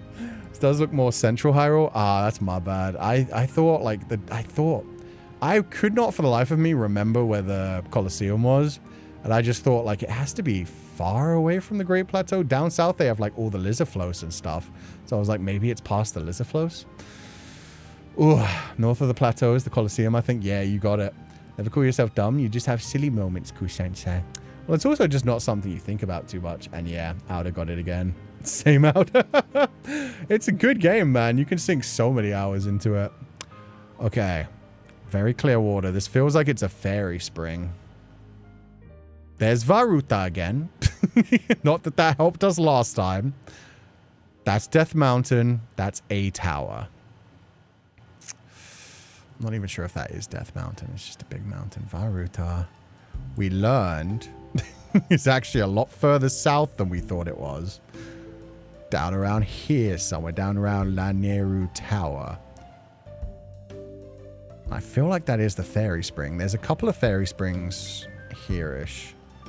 I can't remember which one of these was the fairies. Oh, this is a fairy spring. But I'm pretty sure there's one. One of these two is a fairy spring as well. That could be overlooking Laneru Tower and Death Mountain. I'm going to say it's around here. Oh, God. Nope. Nope. Over near Hateno. That. Whoa, which fairy spring was this one? Hateno. Baron. I don't remember that area at all, actually. Ah. Looks like a hot spring. Oh, you thought it was a hot spring instead? I think Try got it. What did Try say? I see rocks with water. You're not wrong. Oh, Satori Mountain? It might have been Satori Mountain. Got lost everywhere. My spatial awareness is bad. Games are IRL. Same. Ohio. Ohio for sure. Which one was Satori Mountain? I can't even... Is that it? Were we looking at Satori Mountain in the distance instead? And Hateno Tower. Shit. My bad. My bad. Okay. I should have just stopped on one. I could have just stopped on one and been like, yeah, 20k. I know a thing or two about Zelda. I wish they did other games. I wish it wasn't just like this Hyrule. I wish sometimes they'd show other Hyrule just to be like, guess the game, essentially. Okay, that's Hateno Village. That's Hateno Village, I think. It's so blurry. But I'm pretty sure... By the ice mountains? That doesn't feel right. What is that blue thing? No, there's no. What's this? That's not the tower. What is this? I have no idea. I've changed my mind. I don't know shit. That's not Hateno Village, is it? No. No? No. No.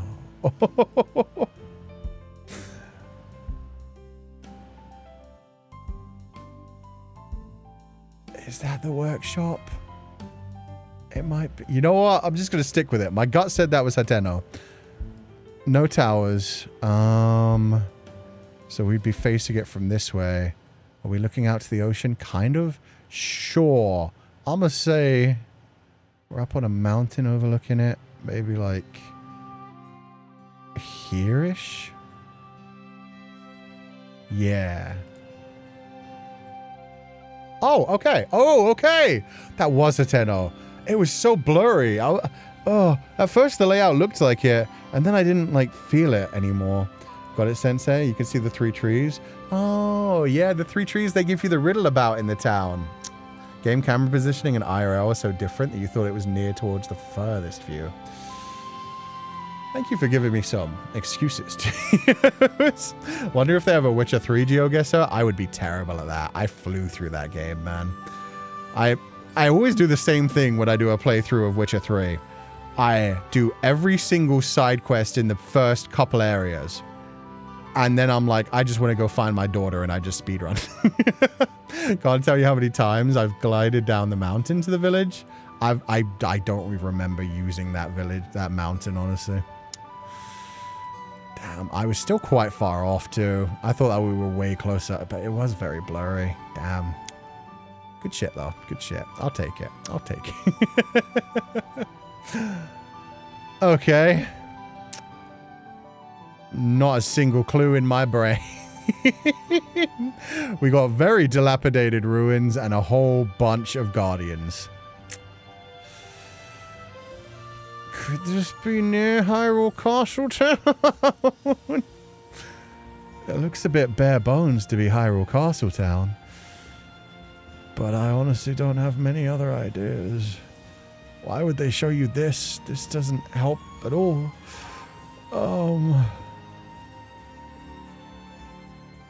Yeah, fuck it. Near Central Tower. There's Tiny Dead Village, sure. Not bad. It's just outside Kakariko, actually. What? I'm not sure if I've ever even been. I'll remember that even slightly. Kakariko Mountains. No way you knew. You can tell the mountains. Okay, Beyond Astro, you're a legend. We're on the outskirts of Central, I think, near the Riverside Stable. I think Riverside was down near Dueling Peaks, right? Down around here. Yeah, so you knew the general area too. God damn. You guys are good at this game. Oh my god. Okay. Those are Hebra Mountains. Those are the ones that connect to the Gerudo area. I vaguely remember this forest, I think. I think being the key word.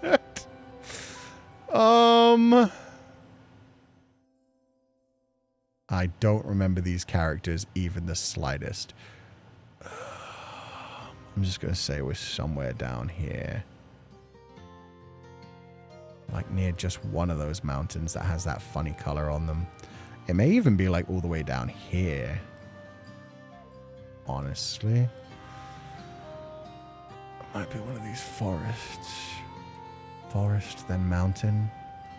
It might be like here-ish. It doesn't feel like lake, but does it feel more like up there?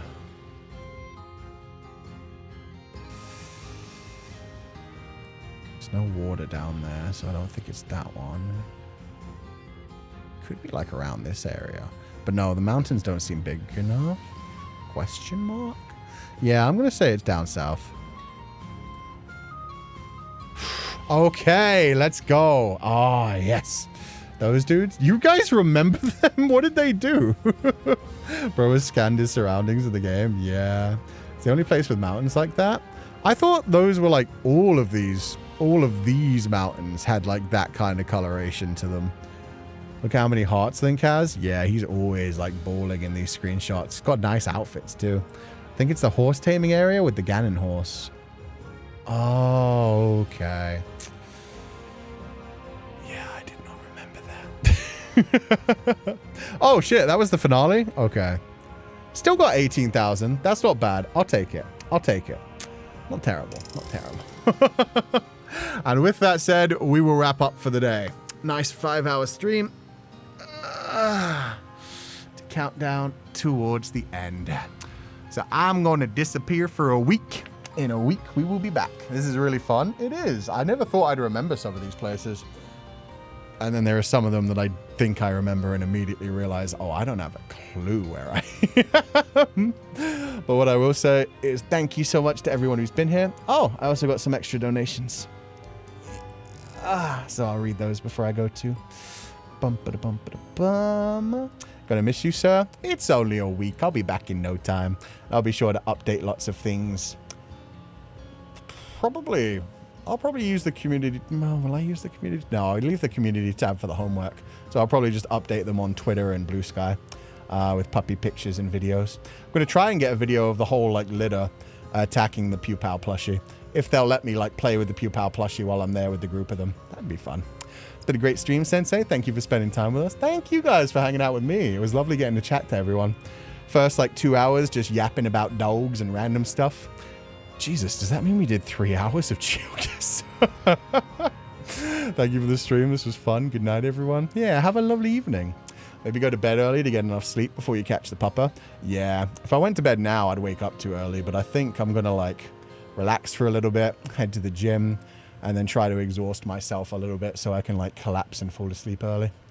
Thanks for the puppy and GeoGuessr stream. Have a lovely time with the new doggo. I will. It's been fun, although this is my first time watching you live stream. What's up, Naurins? Thank you so much for joining us. I'm glad you enjoyed it. Today was a bit of a weird one. We were just kind of like doing whatever we felt like, really. So yeah, I hope you enjoyed it. Don't bully us. No, it's going to be a lovely Pupal pile. It'll be a Pupal getting like just piled on by a bunch of cute puppies. If anything, that should be a dream. Otsu Sensei, thank you so much. Apologies again and enjoy every moment with the puppy. Oh no, there's nothing to apologize about, Tali. You're just really good at the game, so people wanted me to see your comments, so don't worry about it whatsoever. It was just, yeah, the tone of some people being like, look at Tali seemed a bit intense. And it was just like, guys, I don't read at the beginning. I'm not going to see the messages no matter how much you spam it. But yeah, no, there's nothing to apologize about. I just wanted to mention that so it didn't keep happening, because I know that other people would get uncomfortable with that too. I'd be so cute and funny. Tell them it's how you need to choose the puppy. Exactly. It's like King Arthur's sword. I need to find out which one wants to eat the Pupal the most. Mao Tian, thank you so much for the 5 gifted membership. And welcome to anybody who's new to the scholarship. Please do check out the membership tab. I hope you enjoy the things you find there. And I'm hoping to get the voice packs up before I come back to streaming next week. We'll see if that works out, but that's the plan. And Jay, thank you so much for the gifted membership too. Thank you so much. And I hope you have a lovely day. What was the homework for our fridges? No, not fridges this time. This time it's hashtag #PupalPups. So just share any images on, you can either use the community tab on YouTube or Twitter or Blue Sky. Use hashtag #PupalPups. #PupalPups. And share images of your pets when they were babies and your pets when they were like fully grown or as recent as they are now. We just basically like, while I'm away for a week, it's just to be used for Pupals to look up like cute images of baby animals.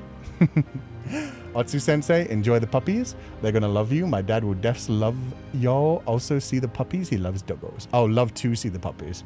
Yeah, I'm excited. I think the homework is the baby puppy pictures. Yeah, baby any animal. It doesn't have to be dogs / puppies. It can be like cats, snakes, whatever kind of animal you have as a pet, just while they were baby and then while they're older.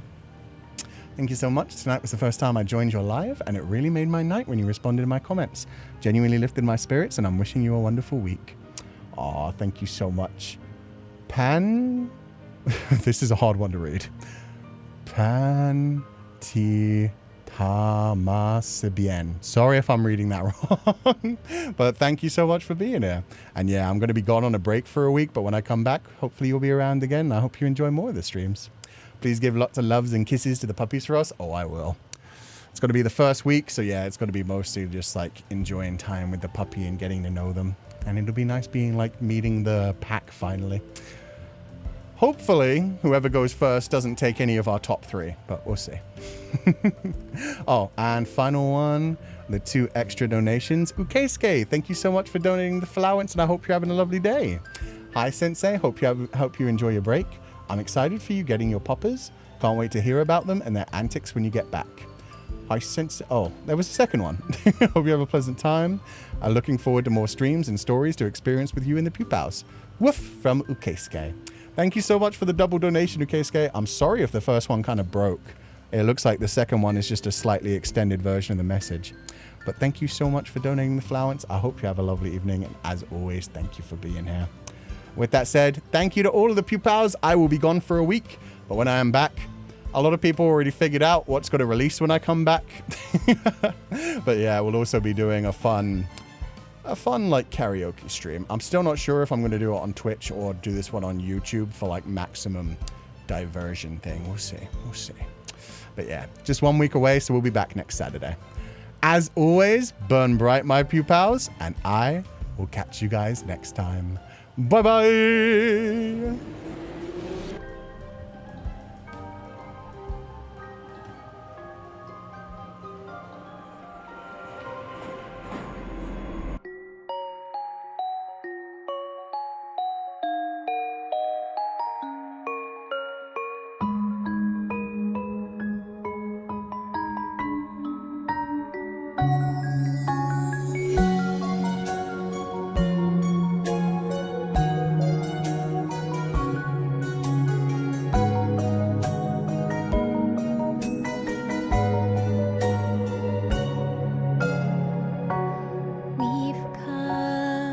Such a long way together, walked the roads and saw the days go by before we had a chance to find a separate meaning.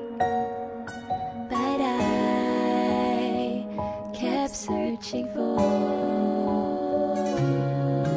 a place, not a general direction. All the paths they point to you. It took me time, but then I knew that I could not go back. Won't be the same as before. Don't wanna go another day far away from you. It's painful, but yeah, it did kind of make it obvious. regret it. All that I have, all that I am, wrapped inside of you. Though time goes by, I won't forget it. What you mean to me.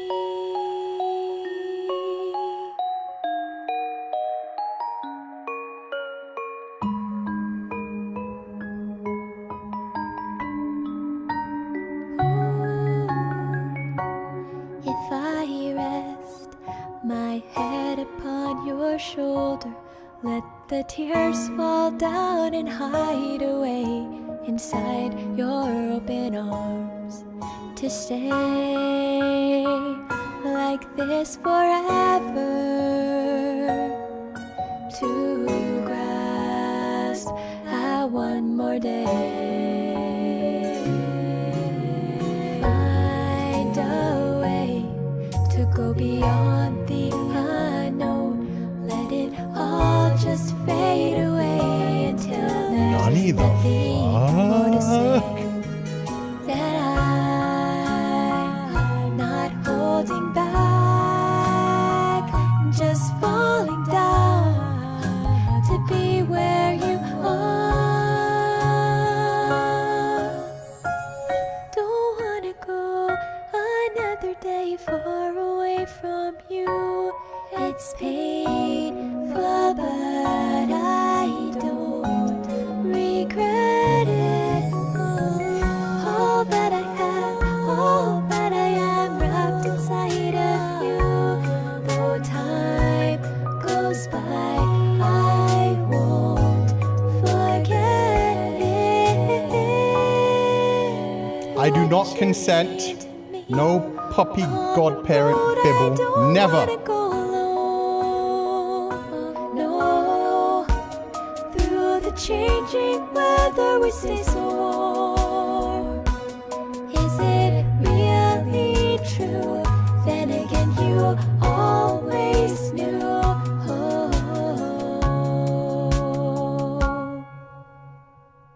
Don't wanna go another day far away from you. It's painful, but I don't. So many reasons. Pick your reasons. It's an ugly, foul creature. No bibble around my puppy. Yeah, exactly. Don't trust that thing.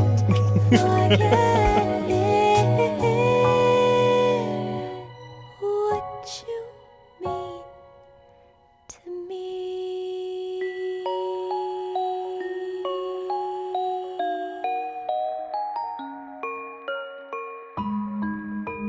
Sweet dreams, everyone. See you in a week. What? Bye-bye.